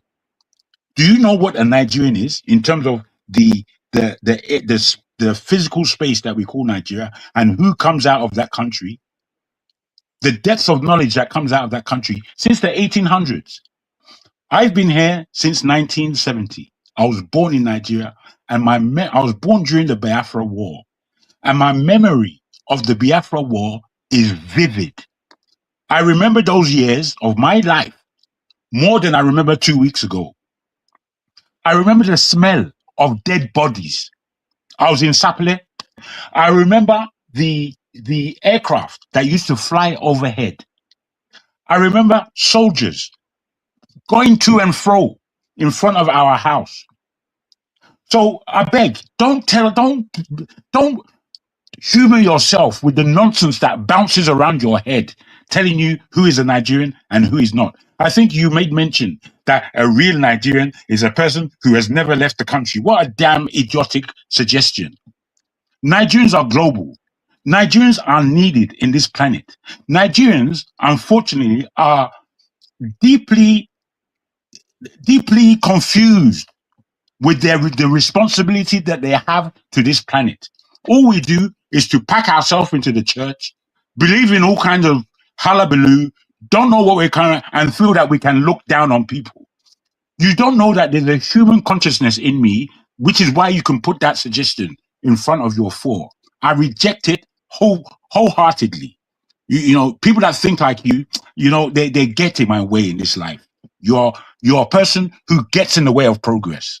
I'll end. Thank you. Sorry, Tunaja, please. Our brother, I think our brother said he's been here. Can I say something? Madam Zita, please, let me Okay. just quickly chip in. Our brother that just finished speaking. I don't know if I heard you right. Did you say you've been in diaspora since 1970? Correct. Since 1970, it means I was born 3 years after, because I was born 67. 3 years after my birth, you left. I don't really understand. You've been here since 1970. Come from your voice. What is it that you don't? Please put your question. Wait, I don't understand what you don't let me understand. talk now. When Yes, you are sir. talking, Yes, you sir. say nobody should talk. I'm talking now. Let me talk. Yes, sir. From I your agree. voice, may I tell you, from your voice, Mm-hmm. from your voice, if I add the age together, both the age you spend for Nigeria and the age when you say you take this, if I add that together, let me say, don't they go like maybe 75, 80 years old? No, I'm not that old. Man. I'm not that Your old. voice. I'm not. Wait. I'm not that old. When Don't you open prescribe. your camera, may we see your face, whether you don't even Why? insist. Why? Let me see your You face. stay here since 1970. The born you win. See you. Your voice not even talk. Say you be my voice self. They go no say I old pass you. Isaac, let's not go that route of It's a really strange argument. It's a really. You are a doctor. If people they talk, you know say the age where they now. Okay, you fair say enough. This man not saying, you not say this man not saying me now. My brother, my big brother. See, his voice be like baby voice. They say he be 70, 80 years old. Oga, if you stay abroad for that long, your accent become lighter. You no green leave Nigeria, no green make Nigeria leave you. I beg, I no don't go go forward. Nigeria, I beg. but I don't go lie. I know. I say how you don't stay since 1970. Forefather, would you correct them for me? Joe, don't do this now. You come on, don't. No, don't forefather knows me very well. Correct them for me, please. Now Joe, they talk so. No, I'm asking forefather who knows me. Because I don't see Joe for camera. Now Joe be this. Now they saying they 80-something years old. Oh dear God. No, nobody's 80-something years old here. Jesus Christ. Let's. A person where you come diaspora for. I mean, I hear the born you. You come diaspora 1970. I mean, how you talking? 1970. When you go Nigeria, how many years you did Nigeria before you come? Was when he was there. Did you say how old you were? I haven't lied to you. This is my man who is quibbling. If I can, my man. My man, I forefather, I thought you would have done a better job of quelling this funniness. My man who is speaking. I'm an old boy. You understand? How I speak and my cadence does not tell you. I don't see you for camera. Sometimes you wear blue. People say you be doctor, say. Sometimes they wear blue. I see your face now. You know, all these comments, they're just nonsensical. Just let one person speak at a time. Clearly you haven't seen him. I don't think he has ever worn blue. I believe your query. Wear blue like nurse. No, it's not him. I believe your line of query and inquisition is pathetic. it bears no witness to anything apart from your stupidity. If you What like, we are make you increase your English, I dey hear everything they talk. Increase I that. dey talk to you now. I dey talk Increase to you. your Abi, you English. want me? But You want me I speak dey hear pidgin? what you dey Abi, you talk. want me speak Yoruba? Keep it. Language, Increase that. Come on. what language would you like me to speak? Speak vernacular. Speak pidgin English for me. Hello, Jackie. What you I go speak pidgin for? Can you Can too? I I? think say you know they I even speak pidgin. I think say you know even they speak pidgin English, sir. Can I? dey speak now. Bros. Can Give you me a moderate little. this, guys? Wait, This is brother, ridiculous, man. and the You're too people. good. Wait, people of this panel. Wait, please. I'm begging you. Please wait. I won't be long. Too I good, man. won't be Why you long. acting like People of this panel. I come here with respect. I would like us to conduct ourselves with a degree of respect. But not by calling people Wait, stupid now. Joe. Please just wait. The way that we are communicating with each other, one man is not one man. The person speaking is telling me that I am lying about my age or I'm lying about who I am as a Nigerian. These are not the factors that we're supposed to be speaking of. I came on this show especially because I couldn't comment because one man doesn't allow commentary for those who do not subscribe, and I'm not subscribing to one man. He's not a friend of mine. However, he does come to my channel where I do reside, where you can see my face, where he would basically be belittling a channel just like this with other Nigerians who are speaking commonly as we are here. But he will drag that channel down for God knows what reason. So I've come on board because I believe that one man is not every individual on this platform. So I come with respect as a Niger somebody who speaks urgency.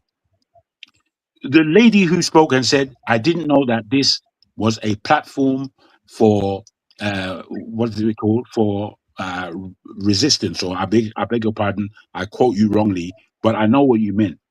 And whilst it is not that it's a talking shop indeed, I believe that we as Nigerians who care about Nigeria have a responsibility to speak. Most of them don't.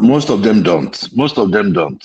Well, I have to say it like this. We need to speak truth to the condition that we are in, not just in Nigeria, but globally. Because you see, the trauma that Nigerians are under worldwide, not in Nigeria alone, no, Nigeria will follow you as a Nigerian wherever it is you're going. So you that don't like my accent or believe that I speak in with a young voice, I thank you for that. But boy, I'm long in the tooth. So that's my statement to suggest legitimacy to say what I have to say. Please, can I ask you, to Nigeria, please, where is President Tinubu? Joel, Let's change this a little bit. Where is President Tinubu? I'm asking you so that you add it to what you're saying. The question you want to ask to Nigeria. Where is President Tinubu? Thank you. Tinubu is I'm not sure where he is actually. Are you gonna answer? You have no idea. I was watching today. I was watching, so I wanted to meet one man so badly because the last time I was on the show, he was telling me, oh, he was trying to marinate over it. Our president has been out. This is 9th. So today is the 11th. 11 days into the new year, we've not seen our president. Oh my goodness. Joel of Nashville. Do you know? I hear you, sir. I hear you, sir. Let me say hello to you now. My non-professional professional. I mean, according to Trump, I just wanted to say that. Let me leave that. I don't want to say too much. But anyways, I have not seen you in a minute. I hope you're okay in Tennessee. Just wanted to say hello. That's all. But you can go ahead. No. I'm doing good. So many good things. You know now. They say you don't be professional anymore. Trump don't come out for professionalism. It's just for listen to Nigeria. See. Let me tell you something, right? It was only as regards to how you'll be able to access funding, right? I know. But it didn't affect your pay, it didn't affect anything, So I mean, I'm good with whatever he does, and I think what he did was good. Because we have some of these people coming out as nurses today. You look at them, you be like, man, if I'm sick, I don't want them to treat me. I don't know if you've had that vibe, being in the healthcare field. So I think the quality of nurses that we bring out, we dole out today is also, it's not really satisfying. I mean, do you have to precept some of them, and you've seen that pattern for the past 5 years? I mean, even working with them, working with them, even going to school with them, the pattern. Sometimes we think say Odu, not only for Nigeria, they also do Odu here. Expo. Expo, now they do Expo for here now, and everything is just like on the computer, on the internet, So, but I mean, at the end of the day, I always believed in something. For you to be a nurse, you just have to have the heart to care for people. That's the fundamental. Every other thing, you can get through education and all that, but if you have the heart to care for people, that is the basic. And because at the end of the day, that is what really matters to the patients. And what do you think about the chairman thing in Nigeria? It's an unfortunate situation, and I've already seen people say Nigeria happened to the sun, Nigeria happened to the sun. I want to say this. It's a worldwide issue. So I wasn't even thinking about Chimamanda Adichie before I started talking about nurses. It's not only nurses. You have some doctors that you would consider incompetent as well. So it could happen anywhere. In fact, about 3 weeks ago in one of my courses, we were just going through videos of malpractices that led to death here in the United States. You see, look, in order to build a nation, you're not building a nation that where there will be absence of, defects. But in such defects, you should be able to say, is this something that is manageable? And if it is manageable, are people held accountable? Do you understand? Yes. I mean, it is normal. Yeah, if it's a malpractice, what happens? Are we talking about this because it's Chimamanda Adichie? What about other people? I can even remember my dad, when my dad even had cancer. And they had to operate. Everything about the malpractice happened. But who questioned? Nobody questioned. There's nobody to talk to. So Nigeria is like a free for all. Nigeria has no standard. I mean, I don't understand. I don't know how to explain it. Yeah, whoever is just speaking, I beg your pardon. Thank you very much. Hold on now. Hold on. I am. I just wanted to thank my brother for saying the truth. No. Before I do something, hold on. They said the baby was carried on the anesthesiologist's shoulder out of procedure to the ICU. That's what I read. That post procedure, there was no stretcher. It was just put on his shoulders. And do you? Oh wow. So I'm thinking that something is missing. Where you put somebody post surgery on your shoulder and you just take them to ICU. They don't even have. And I say for pediatrics, I was saying earlier. Maybe you were not here. They have their own. They have their own special ICU, different from the general. Because pediatrics. So you cannot just lump that. Were they equipped to handle pediatric ICU situation like SICU? I don't think exactly because adult and kid and child ICU are two different things. Many people don't know that. That you were able to work in an ICU that where you can manage adults and where you are managing kids are two different things. Right? Yeah, it could be the same. It could be the same principle, but at the end of the day, the equipments are different.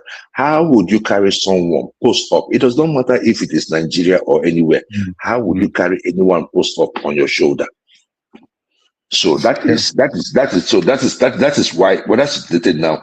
You now have to sue the hospital first because the doctor on his own might just be doing the best he could do at that particular point in time.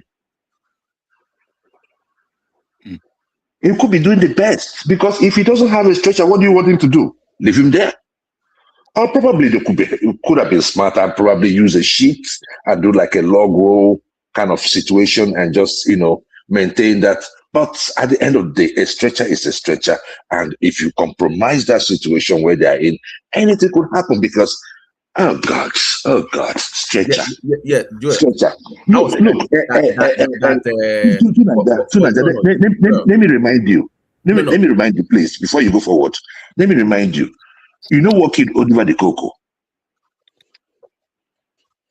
You know what killed Oliver the Coco at Magada Hospital? What happened to him? No oxygen. There was none. Go ahead. Go ahead. No. I'm asking because they said the child had infection, then he went heart attack. That means it was septic. I'm like, there's nobody that septic. I mean, Joe, you know what I'm talking about. That if somebody, there's no way you will not catch it now. You will see the signs. You will see that. Yes. Of course. You don't go from infection to heart attack in a day. That does not make yes. sense. But the thing, another thing you ask is this: when did they take him to the hospital? Exactly. Like time matters. You know the Nigerian way, right?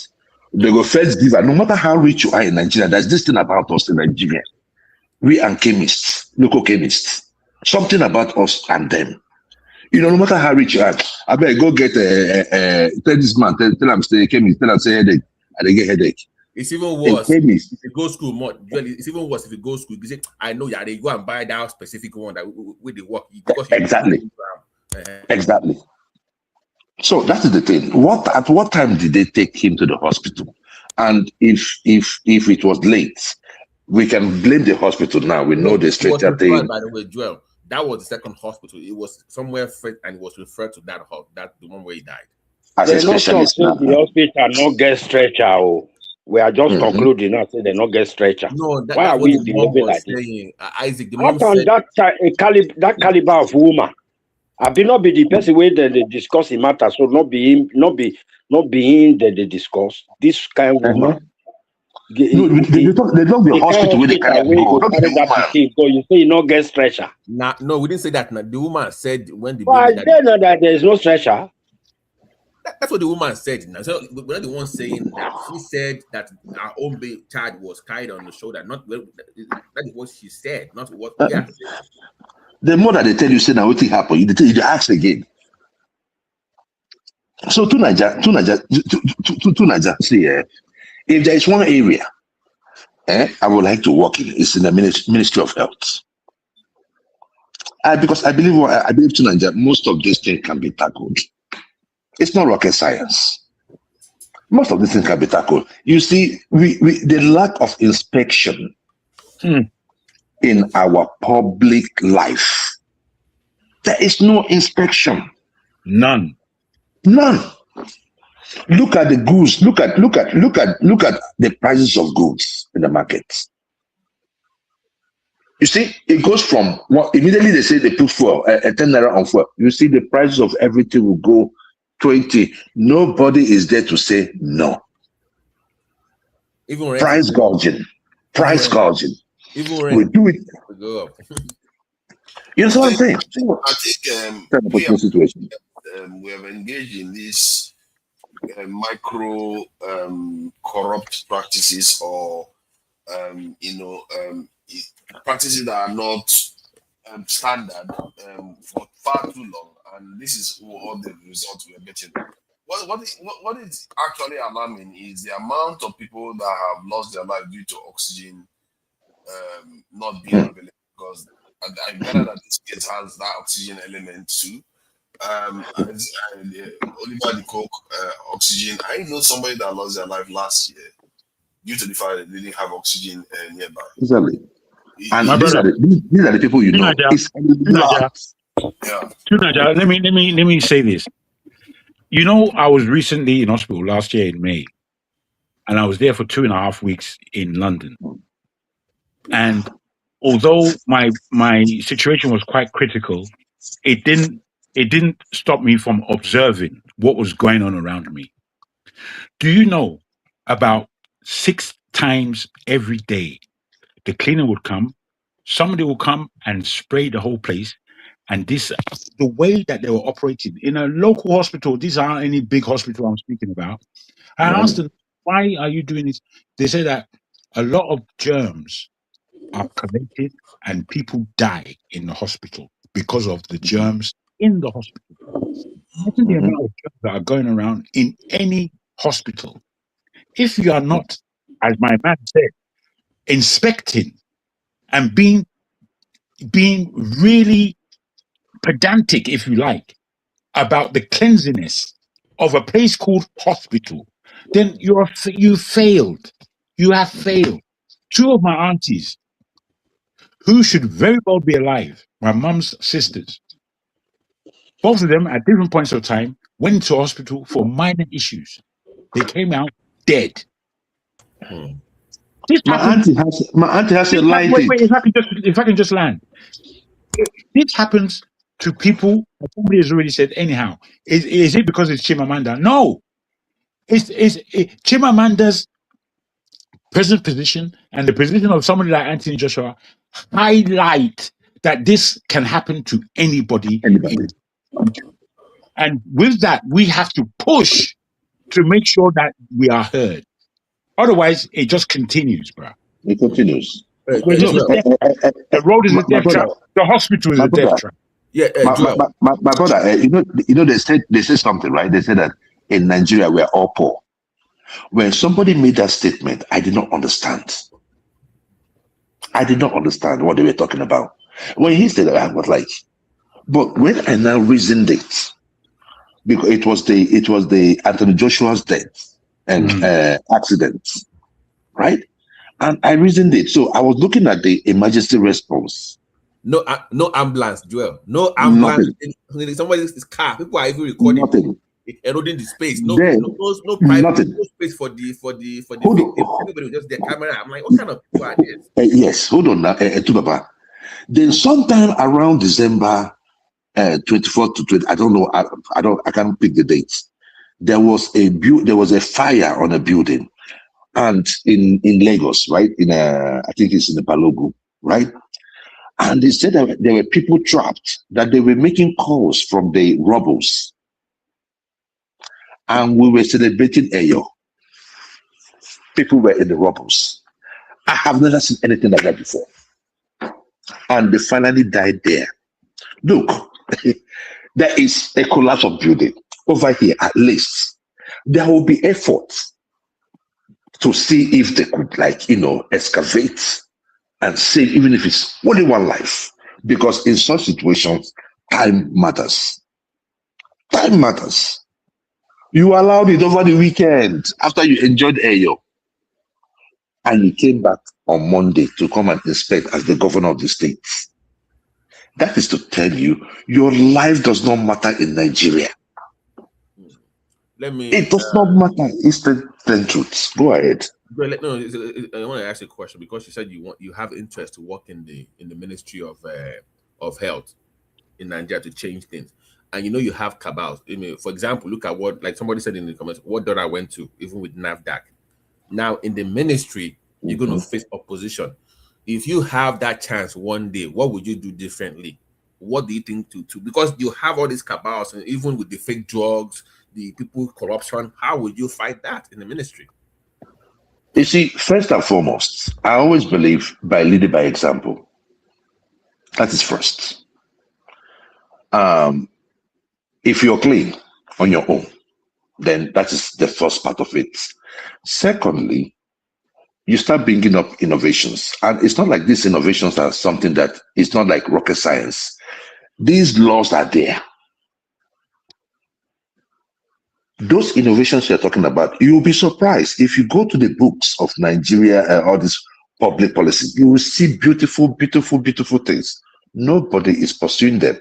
So what I will do is that in relation to my belief and how I feel the health system should work, I will go about digging those laws and making sure that I push it. Then that is a service. If at the end of the day, I am making those points and for some reason the president has my support, or the president supports me, then probably I'll do it on a larger scale. If this cabal goes to the president and say, "Hey, Mr. President, this man is stopping us," and it's a corrupt system like we have today, and the man says I should leave, I'll leave. Can I The ask, worst case scenario. are you a doctor, Mr. Jewel? I No, just I'm a wanted to nurse. know. I'm a Nurse. I nurse. see. I see. Please continue. You understand? So that's what I can do. You know, in public life, you know, it's service. If you offer your service and the people says no, it's public. I go back to my private practice. All I can do is in my own private practice, I will make sure I do things right. Yeah, If you come here, you gotta do it right. That is what I can do in my own little cocoon. because Joel, for people like us that I think I've said it on the platform before, where we gave some from America, you know all these pumps in America that hospitals now that they want to dump. So we have got orders for them to be some form of donation to African hospitals. You know they love what So I got some, and my friend got some beds in New York. We ship it to my hometown to all these small clinics. You know they was using that gravity flow drips now. So I'm like, okay, for helping, let's just get you there. Do you know when we gave it to them? When we flew back, they sold all those pumps to private hospitals. Okay. They took it out. I'm like, it's for them. They sold it. Mm-hmm. So how can I help? Even on your own, when you're helping, they frustrate your efforts. Yes. So to Baba, you see, you have to look at it this way. You see, that is why when we come out here to talk sometimes, people don't really understand. You see, we have to separate the funding of the federal, state, and local governments.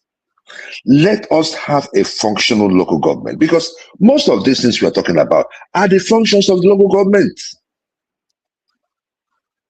They are closer to those environments. They are closer to those local hospitals. They will be able to inspect it. They will be able to say, okay, this is what our rules are. This, you know, but our local government is practically dead, or at the mercy of the state governor. So sometimes the state governor says, okay, you know what, take 5 million. This, you say? So if let's say we have true LG council autonomy, you exactly. You might run as an LG local government chairman and then do what you want to do as your exactly. So a local government chairman can do a lot. A lot.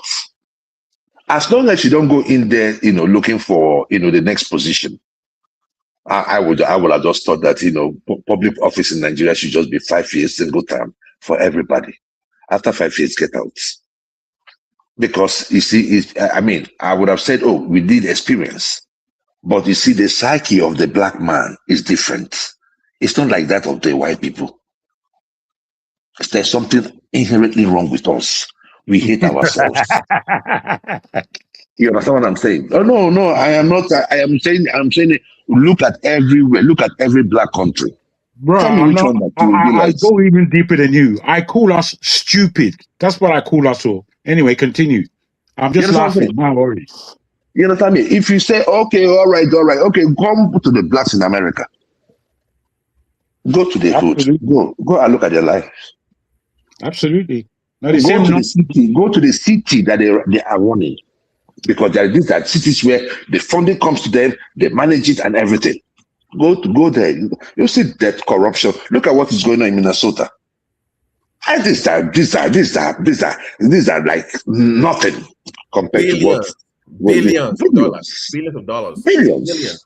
You understand what I'm saying? So somebody was telling me, I had a Somalian friend, and he was telling me, but you guys ought to start. I said, I cannot stand with you on that nonsense. Did you give me anyone? I have been friends with you for 12 years.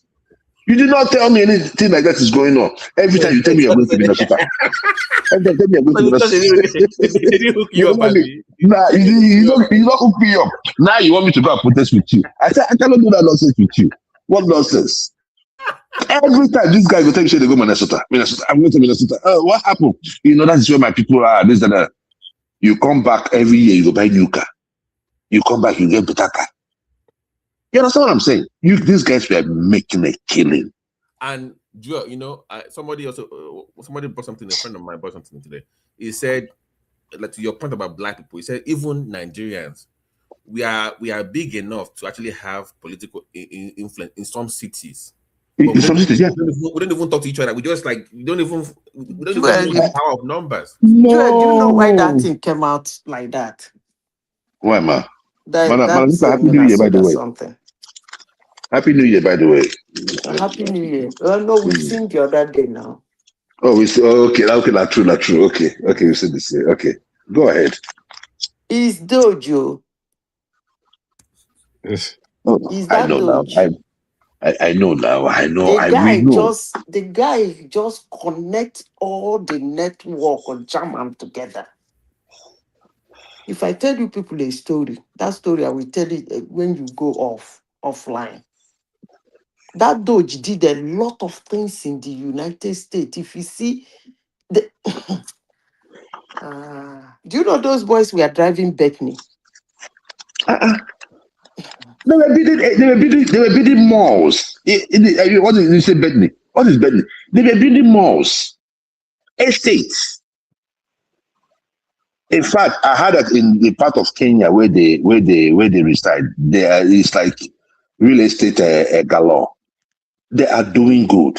They stole that money, and But my own thing is this: if you are in problem and you don't have a house, and I let you into my house and you stole from me, that's the way I see it. You understand me? At least I'm not saying okay, if something come up, make you no take, but at least Zulu so it's still small. But that's happened to You Nigeria. understand me? Remember the early 2000s with home health with Nigerians in Dallas. They had their own share too now of this nonsense now. So But it was you see I am not you see that of the Nigerians, right? Two different issues. Like that of Nigeria would be like, hey, you catch them, put them in jail. That is the basic for me. If you do the crime, do the time. I am not trying to say this one is better than the other one, right? Now, the one in Dallas happened. I get it, but when you put it on a scale, the amount of money, it's not comparable. It is not comparable. So.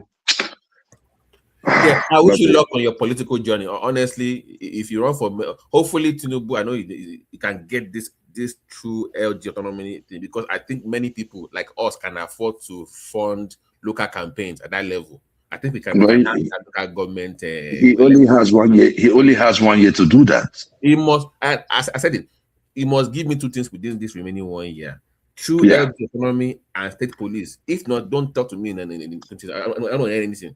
You must be no. Whether he does it or he doesn't, he's living in a year's time.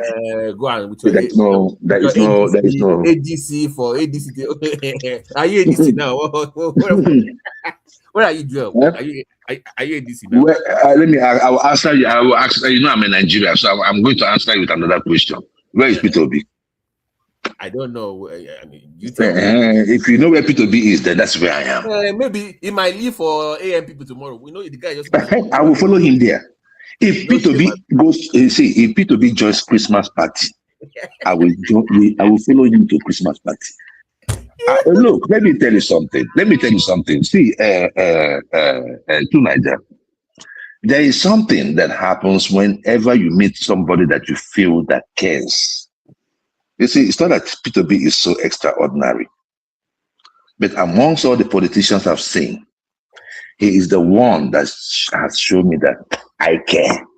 So you don't mind, you don't like you said, you will go anywhere. But how did you feel about him joining those people in the ADC? Because remember I asked you, I said it was a bridge to the new Nigeria. That was your response. It was a bridge. Yeah. So how do you feel about then going back to those same couple of people that I felt like it had something new going on. Like there was no need for him to join those people, in my opinion. But how did you feel about that? How did you feel about it? Yeah, I felt good about it. Really? Do you know why? Yes. Do you know why? I've always known something in Nigeria. The character of the nation is always determined by the character of the president. Quote me anywhere. Look at Trump today. Look at what Trump is doing in the United States. Every election promises, every promise he made in his election, He accomplished it within 5 months. In fact, he extended to 9 months because he had to do the other one. 9 months. He did everything that he said he was going to do. Maduro, Biden came out and put 15 million bounty. They increased it to 25 billion. Then I increased it to 50 million. Trump went in, got him, and out. Cheap. No, cheap good. operation compared to, you know, the way we normally do occupation. Yeah. You know, occupation costs money, right? But you see what he did in Iran? Heat out. I get that, Joel. I get that. But I'm saying that there seems to be this opposition within the ADC towards the obedient entering. You know, the Labour was not that as strong politically, but the ADC is kind of resisting that movement coming into the ADC. So I'm No, they can't resist the movement because that is their artery. You cannot. I am just being honest with you. If they try it, they will go the PDP way by 2027. Quote me today. Yeah, because the obedience, they want that direct primaries where every member of the party votes, but they want to stick to the indirect primaries where they are the ones that just vote, not the members of the party. So even if you join the ADC, they will let you vote. And people from your own part of obedience, they say they want to be part of the voting process in the primaries, which they don't want. Yeah, we will be part of the process. Because if we say this is the thing to Nigeria, this is the thing, right? If we're going to have a coalition, what is the coalition for? Is it to just grab power from Tinubu? Then we still go through this route? No. We cannot go through, we are tired. What we are looking at is how do we change Nigeria? And you know, sometimes people say, oh, why disobedience? Why disobedience? Why the obedience? Obedience are everywhere. Even in the APC that you are in, there are obedience in there. Jewel, sir. Why? If you believe that you love Nigeria, you want Nigeria to progress, you are automatically obedient. But it is foolhardy when you look at the character of the person that you want to steer the ship. To Nigeria, you were here long enough. I told you here, I said, my dad always tells me, garbage in, garbage out. I said, Tinubu is not going to do something so extraordinary. You know why? Because he is thinking about the next election. It's like the ADC is like they want your number, but they don't want your candidate per se. They want that crowd. They want the crowd, but you don't want our candidate. No. Exactly. And besides, and this is the thing. Let's begin with the fundamentals. Power must reside in the South 8 years. That is the first one. That is the foundation. Terrible foundation. You said? I said that's a terrible foundation. You know, No. Let me land my thought. I actually want to ask you a couple of questions. So let me land there. You cannot ask me. Let me just land this one.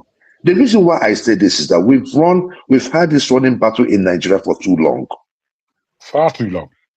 For far too long. And we've been able to come to a compromise. Which compromise is that, sir?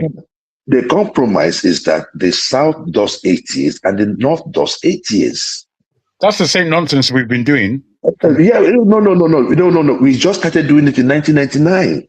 Isn't that long enough? Isn't that long enough to show you that what could have been the alternative? Maybe you might not have a country. See, let me tell you. Wait, Jewel. Let me ask you these questions. Go ahead. Are you actually in Nigeria in terms of you maybe looking to a political game? No, there's no political game. My game. No, I don't mean game flippantly. I mean you want to run for mayor, I believe, or something. No, not now, but sometime in future. Yes. I see. Okay. Let me put this to you as an obedient. I, like you, 2023, I had a lot of hope for Nigeria. because of Obi, the kind of person he is and what he put down, or the kind of person I thought he was and what he put down as something of a strategy to change Nigeria, which no other candidate did. Tinubu didn't tell you anything that he was going to do, apart from he's going to follow on from where Buhari stopped. Now, in Peter Obi joining, not in the last 2 years that he has had to actually force an opposition to the present APC party, to me, he slept on that responsibility. And then he went to ADC and is confirmed inside ADC. In that ADC, it's full to the brim with devils, pedophiles, and all kind of scum. Is that where he should find himself? Yes. Oh, that's and terrible. I'll tell you why. No. You can say, but already, Moti, I've lost all respect and regard for what you're going to say, because you. It's all right. I mean, my brother. You rightly put it to us that your belief and your stance with Peter Obi is because you feel that he is a good-natured person and feels for the country. That's the same thing that caught me with Peter Obi. But when you now see that one, if he won, because I believe he won, but if he actually entered parliament, if he entered parliament and he was the president of Nigeria, given the fact that Labour at the time had very little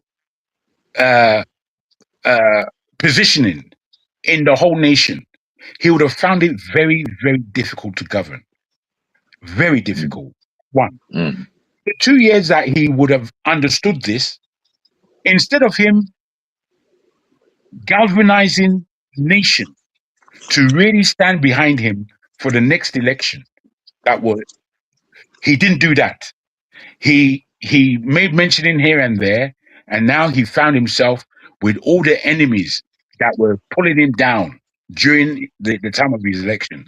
This is I don't want to just say normal stupidity. This is not stupidity. It just tells you that it is business as usual with all these politicians.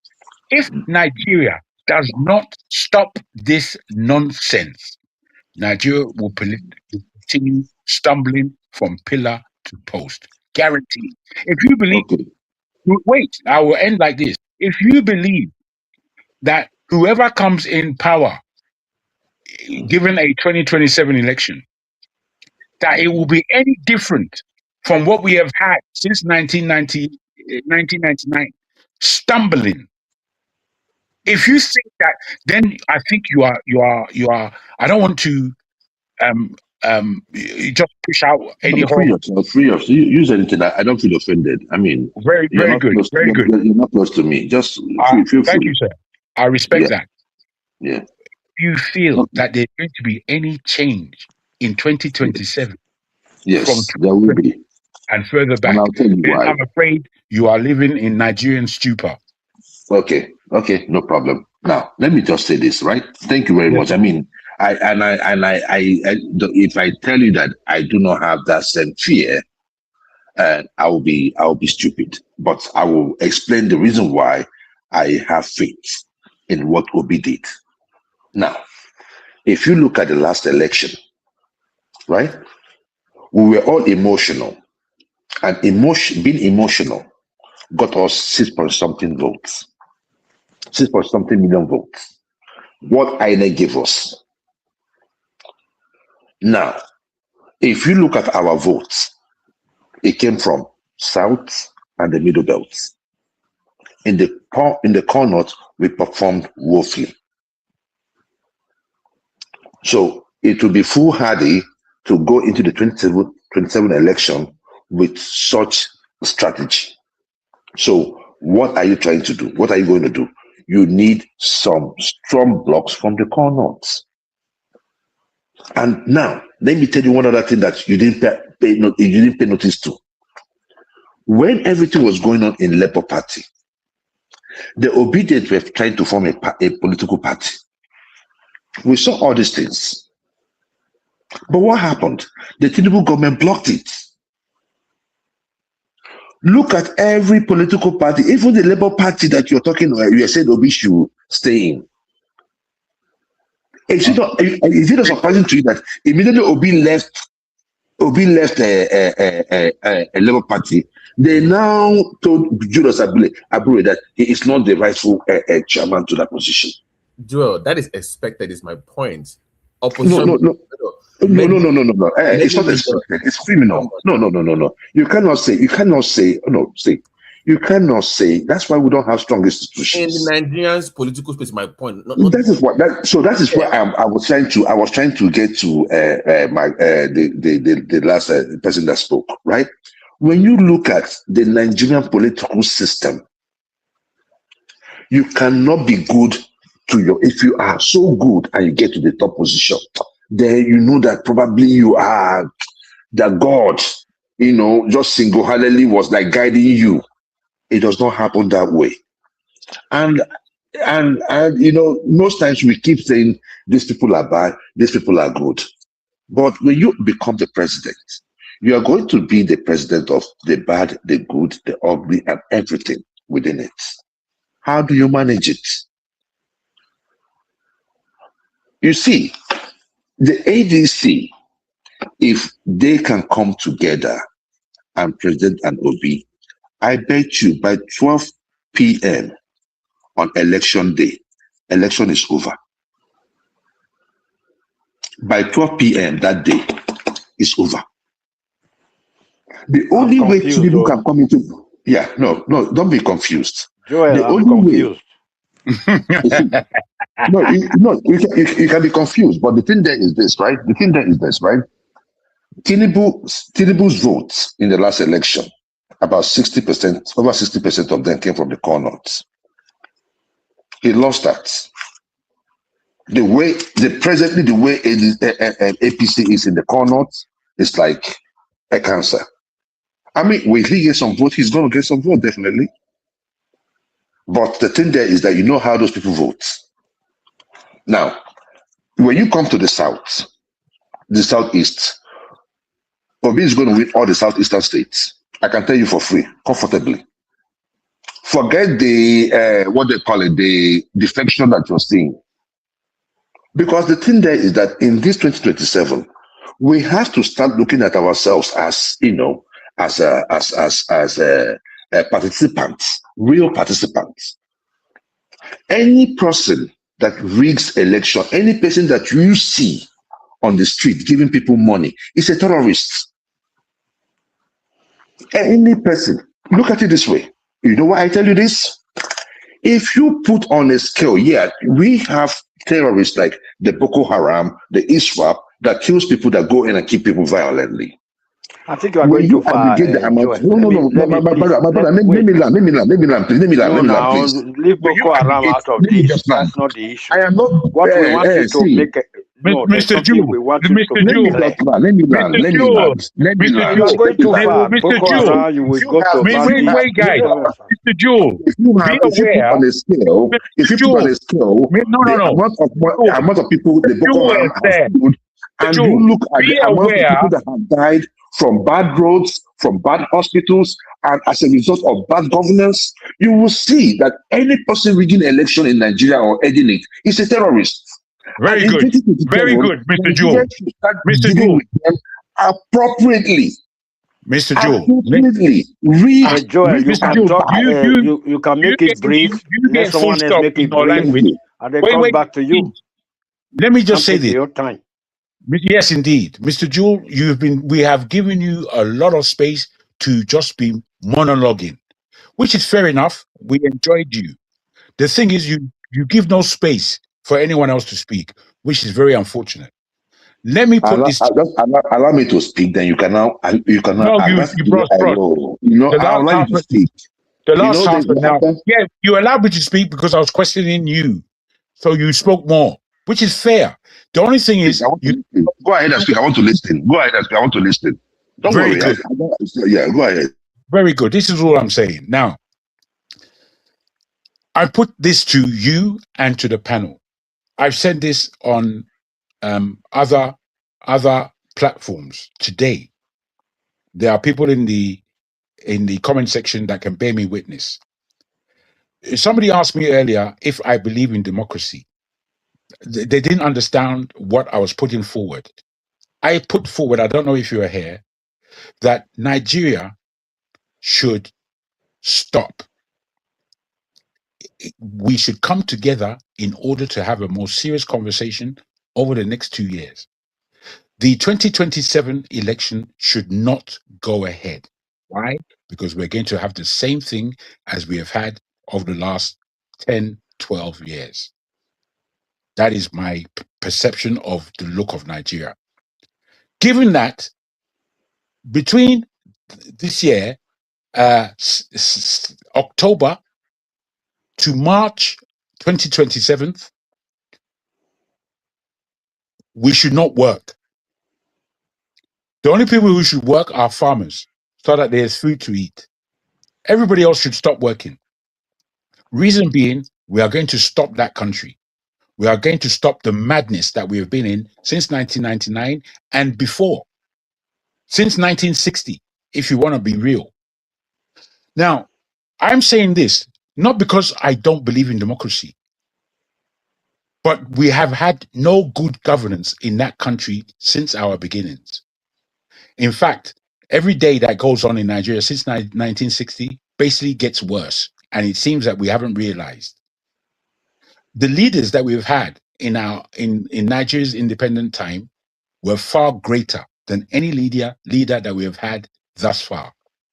Given this reckoning, if we were to stop Nigeria and to position an interim government for 2 years that will do the job of turning Nigeria into a real country, if we as people don't understand that this is what is necessary for us to do, to say that we are engaging in this thing called democracy, then I'm afraid that we are all stupid, we are all mad, and we like the spanking of this horrible, devilish government that we are proceeding.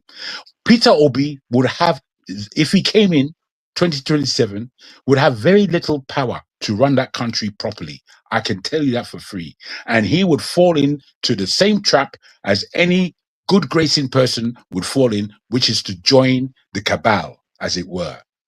If you don't understand this as a learned individual, as I can hear you speak, you are an intelligent man, but you cannot operate with blind obedience to Peter Obi, Obedient Party, or whoever. You have to have an aspect of the nation that you personally are going to offer your children. Because right now, what we have in that place called Nigeria is a crock of shit. It's complete nonsense. How you can develop anything from the shit that we are in? I mean, I believe from nonsense to make sense. Yeah, brother. Sorry. From nonsense to make sense. Joel. I may have been here. Go ahead. I just say something. I mean, my brother. One second. My brother. Please. 1 second. Okay. 1 second. Joel, to you quickly, Joel, what you said about rotation from north to south, you don't believe in it. I know you don't. Why? Because if at the end of the day, if it becomes a VP to candidate to Atiku, you would support Atiku because of Peter Obi. So you should. I won't. Yeah, you would. I think you, but that's okay. But that's okay. And to our brother Jago, see, democracy is not getting things your way all the time. Because something's not working for you doesn't mean you have to truncate democracy. I think Patosko was trying to tell you that earlier. Why do you want to turn Nigeria to anarchy because you're not getting your way? We have a democracy. Hold on. In America, I think you probably live in America. The last 2 elections, the Democrats, they despise Trump. They think he didn't win. They say he's not our president and all this other shenanigans. Fine. Just that's the way it works. Almost 50% of the country, perhaps more, don't care for Trump. But at the end of the day, America still has democracy. Because you're not getting what you want in Nigeria, you want to turn Nigeria upside down. Is that the way it works? Is it your way or the highway? Let me please come back. Let me please come back. It's a great speaking point that you bring, both to I and Joel. Joel will speak for himself and answer his own question. I'm telling you, I'm not an anarchist, but I am a revolutionary person. What I'm speaking about is revolution, not anarchy. I precised the motions to get us, the country, back. We are living under a tyranny.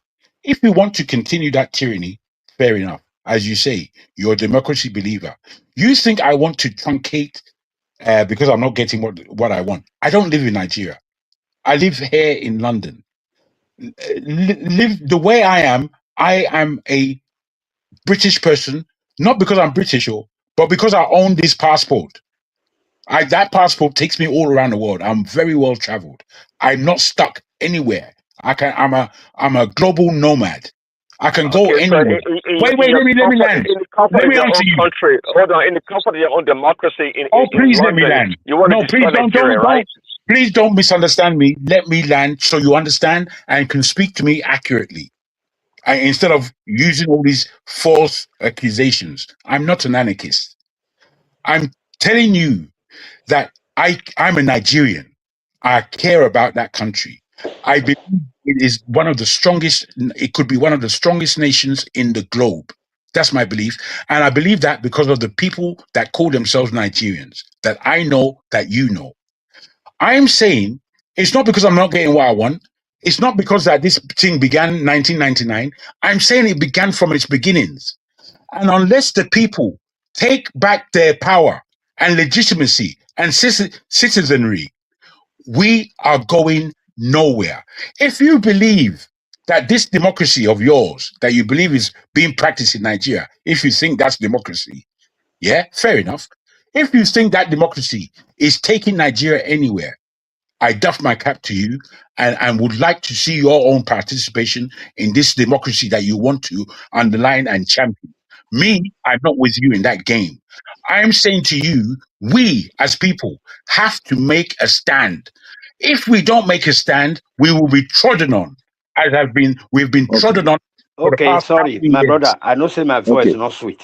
Mona still give me 3 minutes. My voice not Talk, sweet. my brother. Talk, my brother. My Go ahead. brother, my brother. You know, I want to first of all apologize the way I attacked you the other time. I hold the same view with you. It was when I heard the one 1970 and all that. I like just came out on you. The No problem. same idea, you know, the same view that you have is what I have. But I wish I can just change my voice now, make it be like your own. You understand? But I go still. Wait. I appreciate you. I go wait first. So Or I all along it turn was my voice, jealousy. make it be like King Daddy or Babati. Yeah. Since I don't go fit, I go use the one where I get. Make I tell you one thing. You say they say democracy now for the people, by the people, and for the people, and all that. Now listen, that thing where our brother they talk so say, now the same thing. Except that thing happen for Nigeria, and Nigeria no go better. Now Nigeria, they not be democracy they there. Me I define democracy for you. When our brother talk, say, if we can just decide 2027, all of us, the masses, we join together, we say no vote. We want to stop voting. I think they say our vote, then they put them for there, which we not see them being there as our democracy. So we go stop that vote, we not the vote. So the message we are sending to them is that make they go, make they carry their portfolio, make they come out. Yes, sir. Make they leave Nigeria. If not Donald Trump, we'll go call and come. Make he can't take them new people, take start. Or we by ourselves, we go look for that person. Or make we be the 51st state of America. Not be Obio, not be Atiku, not be Tunubu. All those names we don't know. We don't need anyone. Whether not sent to, whether not be sent to, we don't care. We go by ourselves. Look for the democracy. Me, I tell you what the democracy be. Now, when Nigeria, they shout since how many years? They never even born my papa. Me, I don't the old, I want die. My children will come the old, they will go close, say they want die. We they ask for light democratically. they no agree give us. You say we did democracy. Democracy now be say, since now for the people by the people, as the people they demand these things, and you go they supply them. That be democracy. That is the definition of democracy. Once the people then they demand these things, you no agree supply. You are no more in democracy. Now only you just they talk them from out. That's the truth. Now, Joel of Nazareth, sorry, I can't mistake you for another person. That's why they say I see you, they wear nose, blue nose, something. Leave that one. But we know the I quarrel. want to say what did I mean they talk about? Hey, no, wait. We know the quarrel. Then wait till I want talk. Wait till I want ask you. They say the thing where you suppose that what should be your concern right now. Now, two things I want to talk. Two very important things. Number one, your concern right now should be by the time they run the primaries in ADC, because Obi run go ADC, by the time they run that primaries, which they are going to run, Atiku will not take the ticket. If you like, pretend. Your concern now should be, where will Obi now go? That should be your concern. If you are talking to me about that after Atiku don't already carry a ticket of the ADC, I be waiting they call them. Now Obi will go attach himself there. He won't do vice for her, because they say if you do vice for Atiku, they're not go vote for her. Even you talk with your mouth, Nana. Say you not go agree support them again. Yes. Maybe say don't lose all the obedience. That's supposed to be your concern. Say this man, we all know say that ticket now for Atiku, and you go stay there. No. After the primaries, that time now, after some months now, they'll do that primaries. Atiku carry in ticket, enter house. Good. I'm fine. And then number two, very important. Number two. You know why I get authority to talk with you? I want to talk so? Because I know be Hausa, I know be Yoruba, I know be Igbo. So as I talk this thing now, nobody will come challenge me. Say, you because you be Hausa, you because you be if from the way I talk, you know, say I know be Hausa, I know be Yoruba, I know be Igbo. Now, number 2 point. Before you go, they talk of Obi, talk of Soludo, give me any name from the East. There is a problem you first of all have to solve, because Nigeria, they don't talk and say, the Yoruba and the Hausa, they don't talk and say, Iboma will never become president of Nigeria. Go and sit down, think very well, and wait till then talk be that. You don't solve that problem when you say why Iboma want become president of Nigeria. Let's go solve that one. Okay. If you don't solve that one finish, you can't bring Igbo candidate to become president, because for now, me, I know say they never settle that matter. They don't want Igbo man there at all. Isaac. Yeah. Isaac, let me answer your question. The major people saying that the Hausas will not vote Igbo man are mostly from the Southwest. Where are you from? Are you from where you say you're not but you have Ojo on your name. So you have affiliation. Now in Shekiri. No, I'm from I don't know.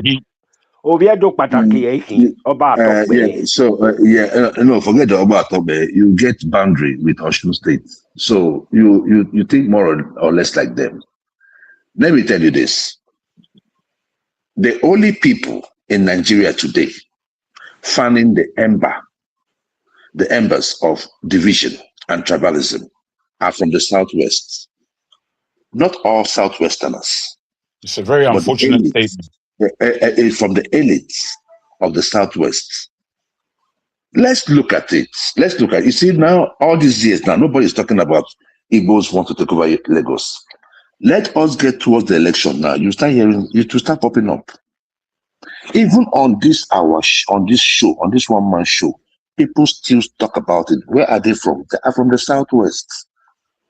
Show me where you see an outside person say it. And even if one person says it, does not mean it is the general public that is saying it. The issue there is that we have tried the Yorubas, we have tried the Hausas, we have tried the South, and we are still where we are. So the problem of Nigeria is not the Igbo man.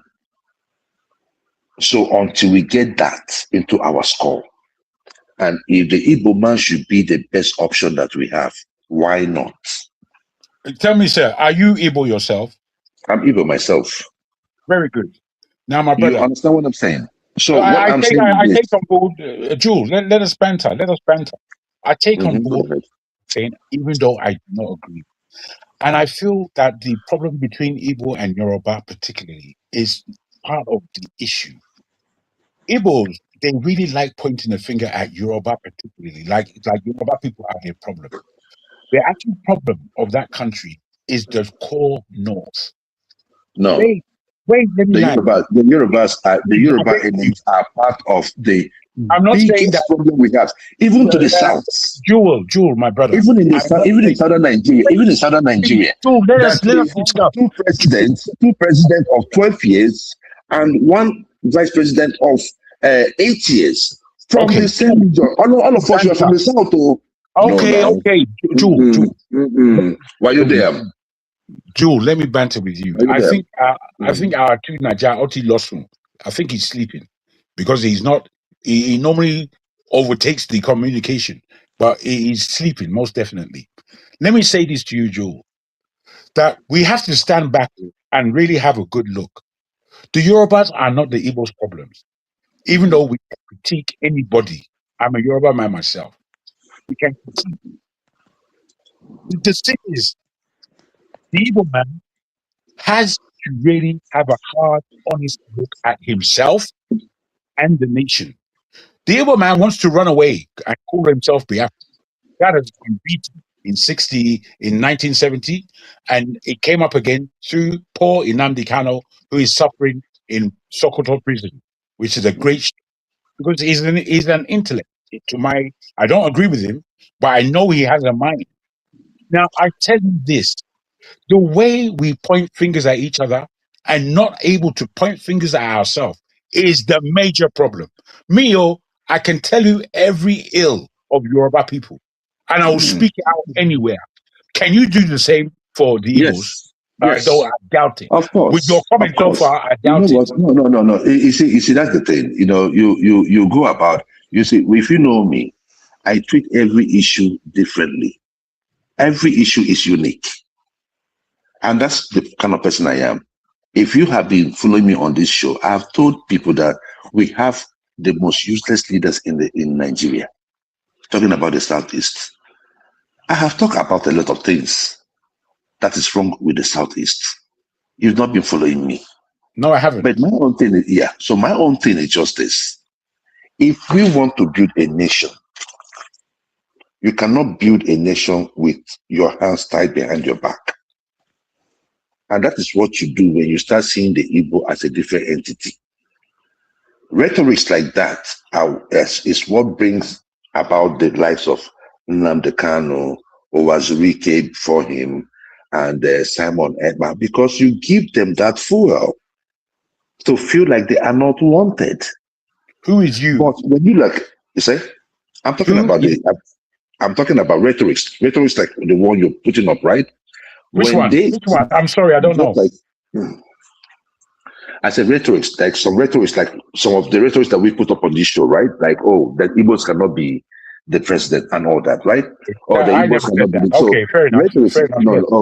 Sorry, I didn't know it wasn't you. I thought it was you. Sorry, but you get where I'm coming from, right?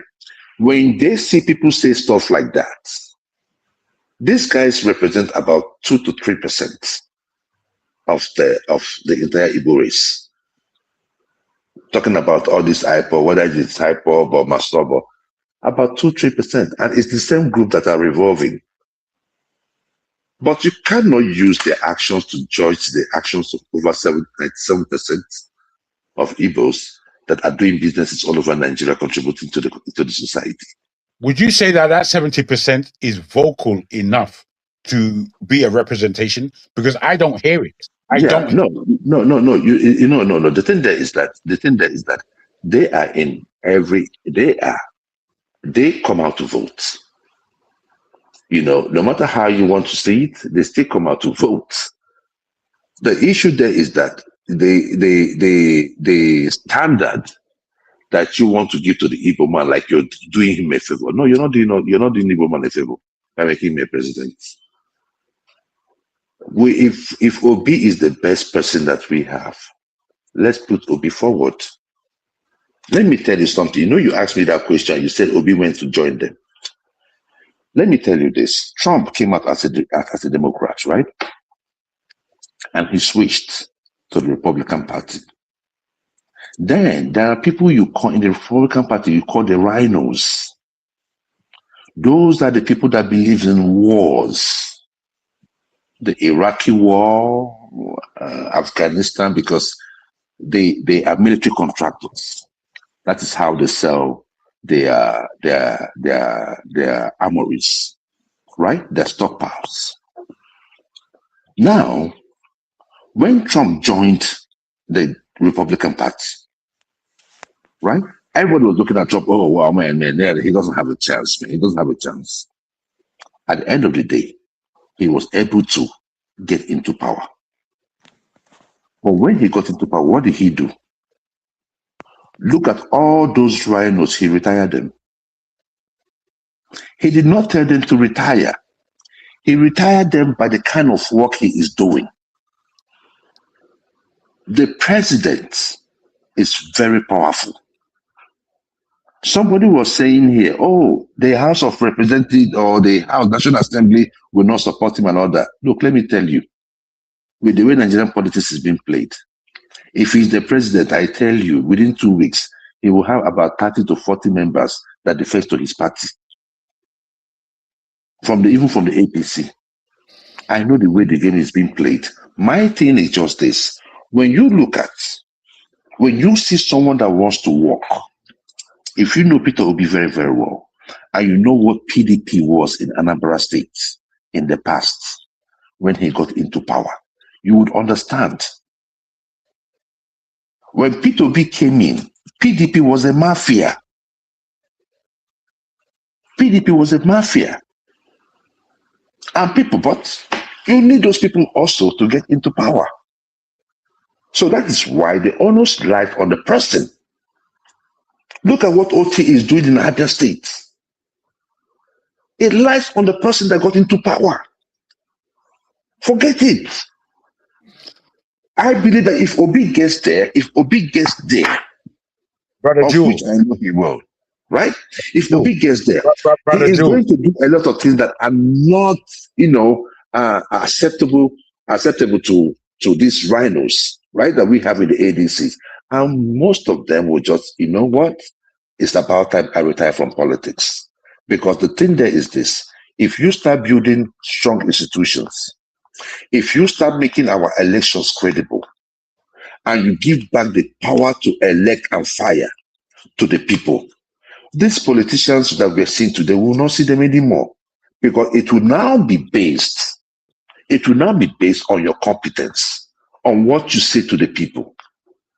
Obi is going to bring those things. That's the way we have heard you, sir. Brother Jewel, myself and Isaac have come to a sense of agreement on what I put forward as to the way forward in a country like Nigeria.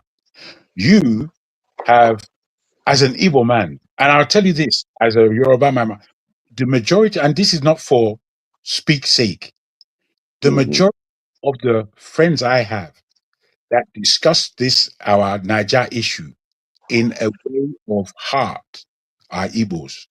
More than my Yoruba. My Yoruba people are slumbering, sleeping, almost accepting any nonsense, as long as they can grab a piece. I'm not. I'm my own individual.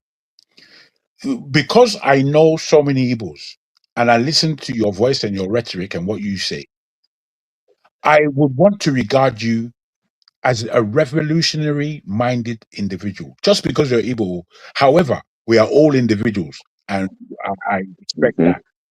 Yes.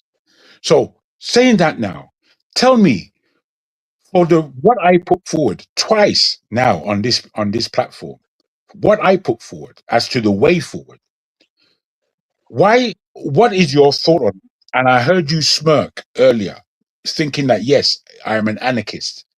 Tell me. No, I didn't think you were an anarchist. I never I take that And I back. think you were I wrong. take that back. It was the other person who said it. Mm-hmm.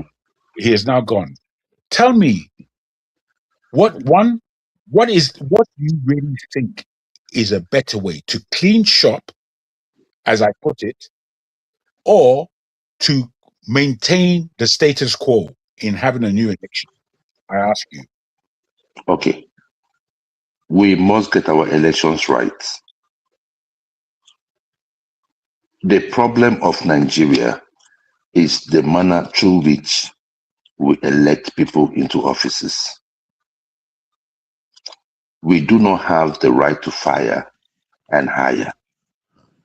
The politician knows that in order to get into position of power, he has to rig. So he is more he is more loyal to INEC and the judges, not to the people. If you are loyal to the people, you work for the people. If you are loyal to the judges and INEC, you owe their pockets. So the best way, I feel, we will have some type of revolution, not a violent one, but one that will be like very daring. And one of the best way we're going to do it, we're going to still do it through the ballot. We're going to go straight to the ballot and choose. Hopefully, we have someone that we have in mind that we feel that can change things for us. Because at this point in time, Joy, sorry, you will still continue with your answer. I think you are not answering my brother's question. Me, I want to ask more so that maybe no, you will understand. no. What you guys want is like this. See, we can do wait an now, operation. wait. I will take too long. Okay, go ahead. So Go that ahead. you can just stretch it all together. Now you say revolution, but it's still going to be through voting, ballot, and all that. Yeah. But we have to be very careful to choose the right person. We did that in 2023. We choose the right person. We choose the right person because the system is still there. You've not removed that system. INEC said you should go to court. What This makes is you my now problem, believe that 2027 you That- still yeah. need the right ballot? Choose the right Good. person. INEC will not tell you to go to court. What? But Good. give me very good answer. Now, Don't just tell me God will do it. No. Don't tell me by the grace of God. No. This is the thing. This is the thing, right? See, this is the thing, right? You see, good governance is a marathon. It's not an event.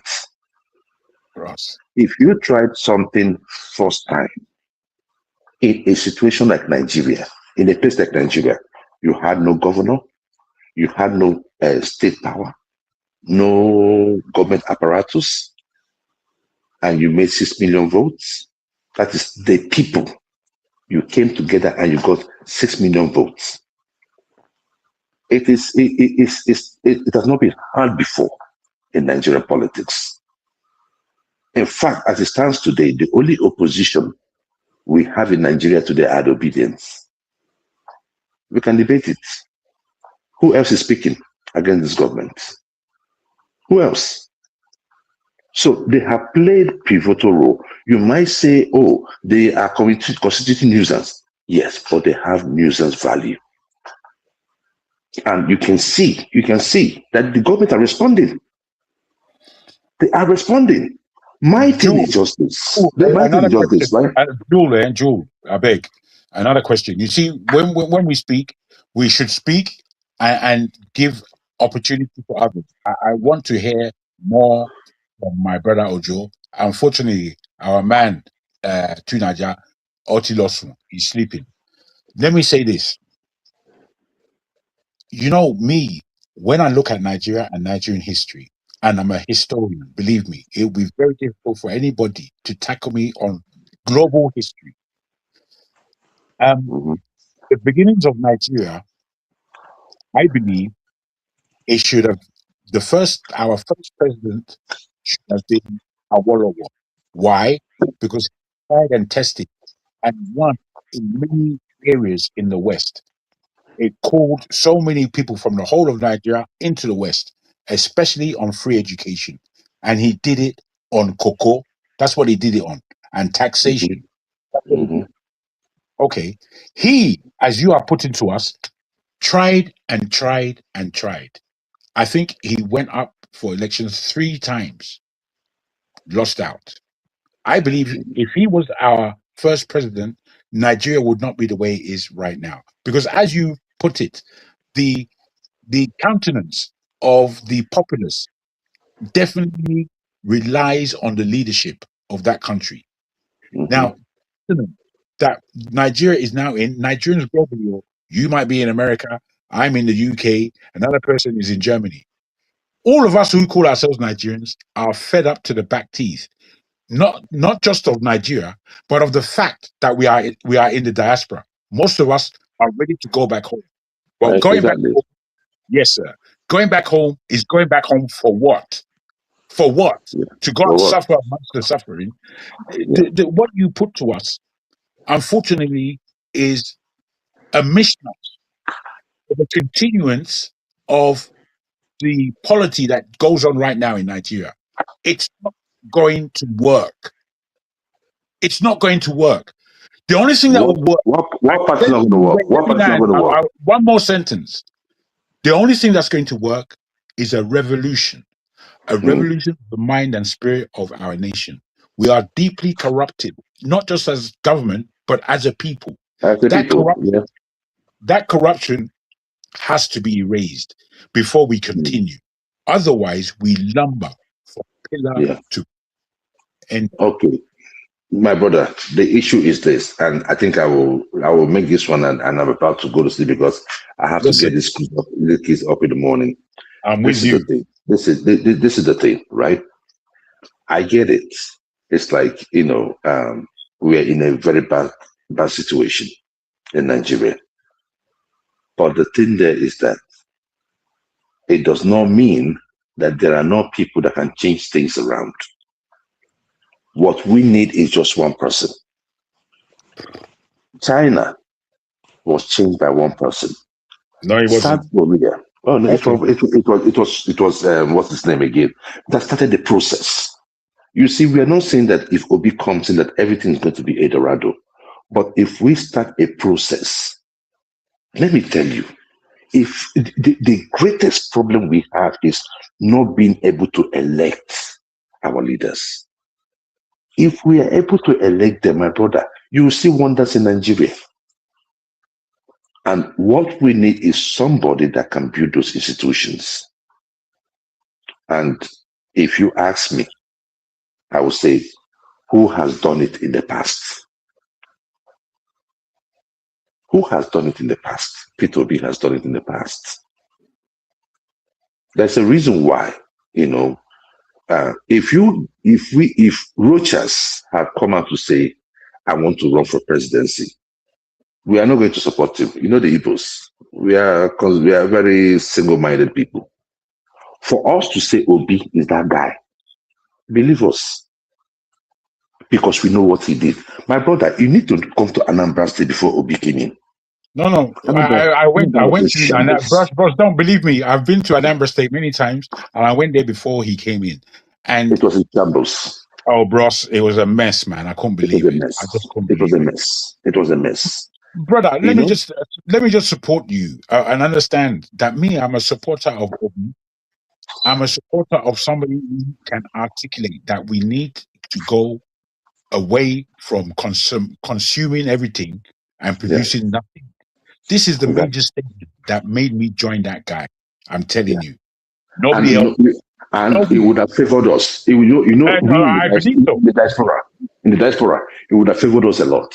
Because let me tell you, once they start doing everything agricultural in Nigeria, then we have sources now to open up companies. How much is it going to take us to open up a company in Nigeria? The thing is, my brother, 3 years. Wait. 3 years have now passed, and people like you and I have been watching. And as we watch, me and you, we come out with different ideologies. My ideology is to stop this rubbish because it's happening everybody. The look of Obi entering into ADC after all this time, instead of performing differently on his own, the fact that Dati, who I think is another person that we all respect, That he has stayed. He has stayed in Labour for his own reasons. I'm not a supporter of Labour necessarily. I'm more a supporter of those people I believe can bring us out of this mire that we are in. The thing is, my brother, you can't bring us out of a mire by Peter Obi joining the very mire itself. And I cannot go where you are going in your belief point, given these fundamentals. Again, fundamentally, if we as people do not take a stance to clean and clear Nigeria from its witchcraft that has been performed upon us, we are going nowhere. Nowhere. I get it. But the thing, Dati Ahmed is a fantastic candidate. Yes, sir. Right? But you know what? You know the problem? He does not have political value. That's the point. You see. That's why I said. Is that why he's been dropped? Because No. It's not. He doesn't have. It's not that. It's not that's why he's been dropped. Obi did not drop anybody. But you see, when you are making a move, you cannot say, "Oh, I'm coming there, and you're going to make me the candidate, and that is going to be my vice." You have to give in. Dati Ahmed knew the reason why he was against the move was he knew that he's not going to have the opportunity to be the vice if Obi gets the presidential tickets. But the issue there is this: he can still work. If Obi wins, he can still work in a bigger capacity. And from there, we Obedience, we know who we are supporting for 2031. We know who we are going for. But the thing there is that he needs to be propped up nationally. His work needs to be seen for people to believe him. The difference between Obi and Sowore is that I have not seen Sowore done it before. I have seen Obi do it before. Most people that are following Obi are following based on his records. Dati Ahmed does not have that records. But when he peaks, you can feel his intention. But in the last election, he lost his polling votes. His polling votes. I don't know if you get where I'm coming from. The vote Obi even got from Kaduna was from Southern Kaduna, not from Northern Kaduna. He lost his own polling vote. He does not have. Okay, he is from the core north. How much vote? Obi lost that election in the core north. He does not have any political value. Obi didn't lose the election. It was taken from him. No, I'm talking about see, we knew where Tinubu got his numbers from. Okay. Which you is understand where? what I'm saying? Were they legitimate? Are you talking legitimate? No. The thing there is this, right? One way to defeat rigging is by voting en masse, which Nigerians did. But what they did was that they cut down Obi's numbers. That is what they did. They cut down Obi's numbers. They left theirs, but cut down Obi's number. In Lagos State, Obi won far more than 10,000. But it was the one that was allocated. Now, with ADC, and then who do we have there in Obedience? It was just the people who were just doing the much we can. And whatever we are doing in the South, it wasn't corresponding in the North. So these are the stories we had in the past election. So now with this one, the main reason why Obi joined ADC was to get the core northern votes. Because we know that in the southern part of Nigeria, we will be able to pull our own. And in that case, if Tinubu decide that, you know what, I'm going to win this election, you will have people that will start speaking and people will listen. Obi was just a lone voice. Obi did not have the support of Southeast leaders. All these people that you saw him with in ADC, none of them will be him in that election. So he was a hurricane. But the problem was that we could not manage the victory. Why? Because we have a flawed system. So in order for us, that is why I said the revolution I'm talking about is if we all come out, if it's coming up from the north and it's coming up from the south, and Tinubu decides to rig the election, we are going to start it, and Trump will finish it. My brother, let me respectfully disagree with you. I doubt very much if you will see me on this channel again. I can be seen and spoken to on Dr. Damages more. I had an interest in this one man. I'm not a fan of one man at all. I find him an extremely strange individual. His false accent just puts forward to me falsity. I would like you who are on this platform to let him know that I came on board. Jagun, he knows me very well. He actually stopped me 3 or 4 years ago. It's okay. I don't believe it's just. It's okay. It's okay. I'm not afraid. I'm well past it. But he is a strange character, and in his strangeness, he even comes to Dr. Damage's show to pull them down there. And I'm wondering what purpose is he serving? So anyway, I would have to love you all and leave you. I thank you for your grace in hearing me out. Dr. Nisa Atunaja is sleeping. So both Brother Ojo, Isaac Ojo, and Mr. Joe, it was fantastic. Thank you. Lucky to you as well. I wish you very well in I wish you the best too. our present future. Thank you so much. No problem. Good night. Some other time. Bye-bye. Yes, sir.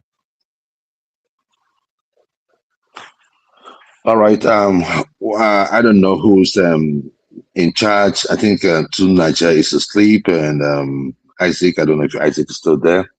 On this note, I will be calling it a shot tonight. Nigerians, it's about time we all wake up. 2027 is around the corner. If you don't like what is going on, make sure you get your PVCs and ensure that on election day that you go out and vote en masse. It's a better way to defeat rigging.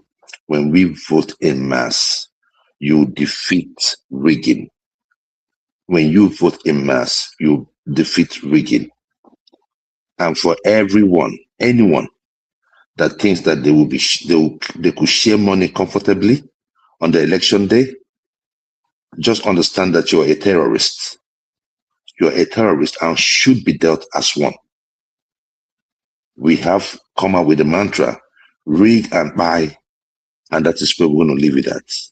Thank you, Nigerians, for listening to me as we hope for a better Nigeria. God bless you all, and a happy new year. Bye.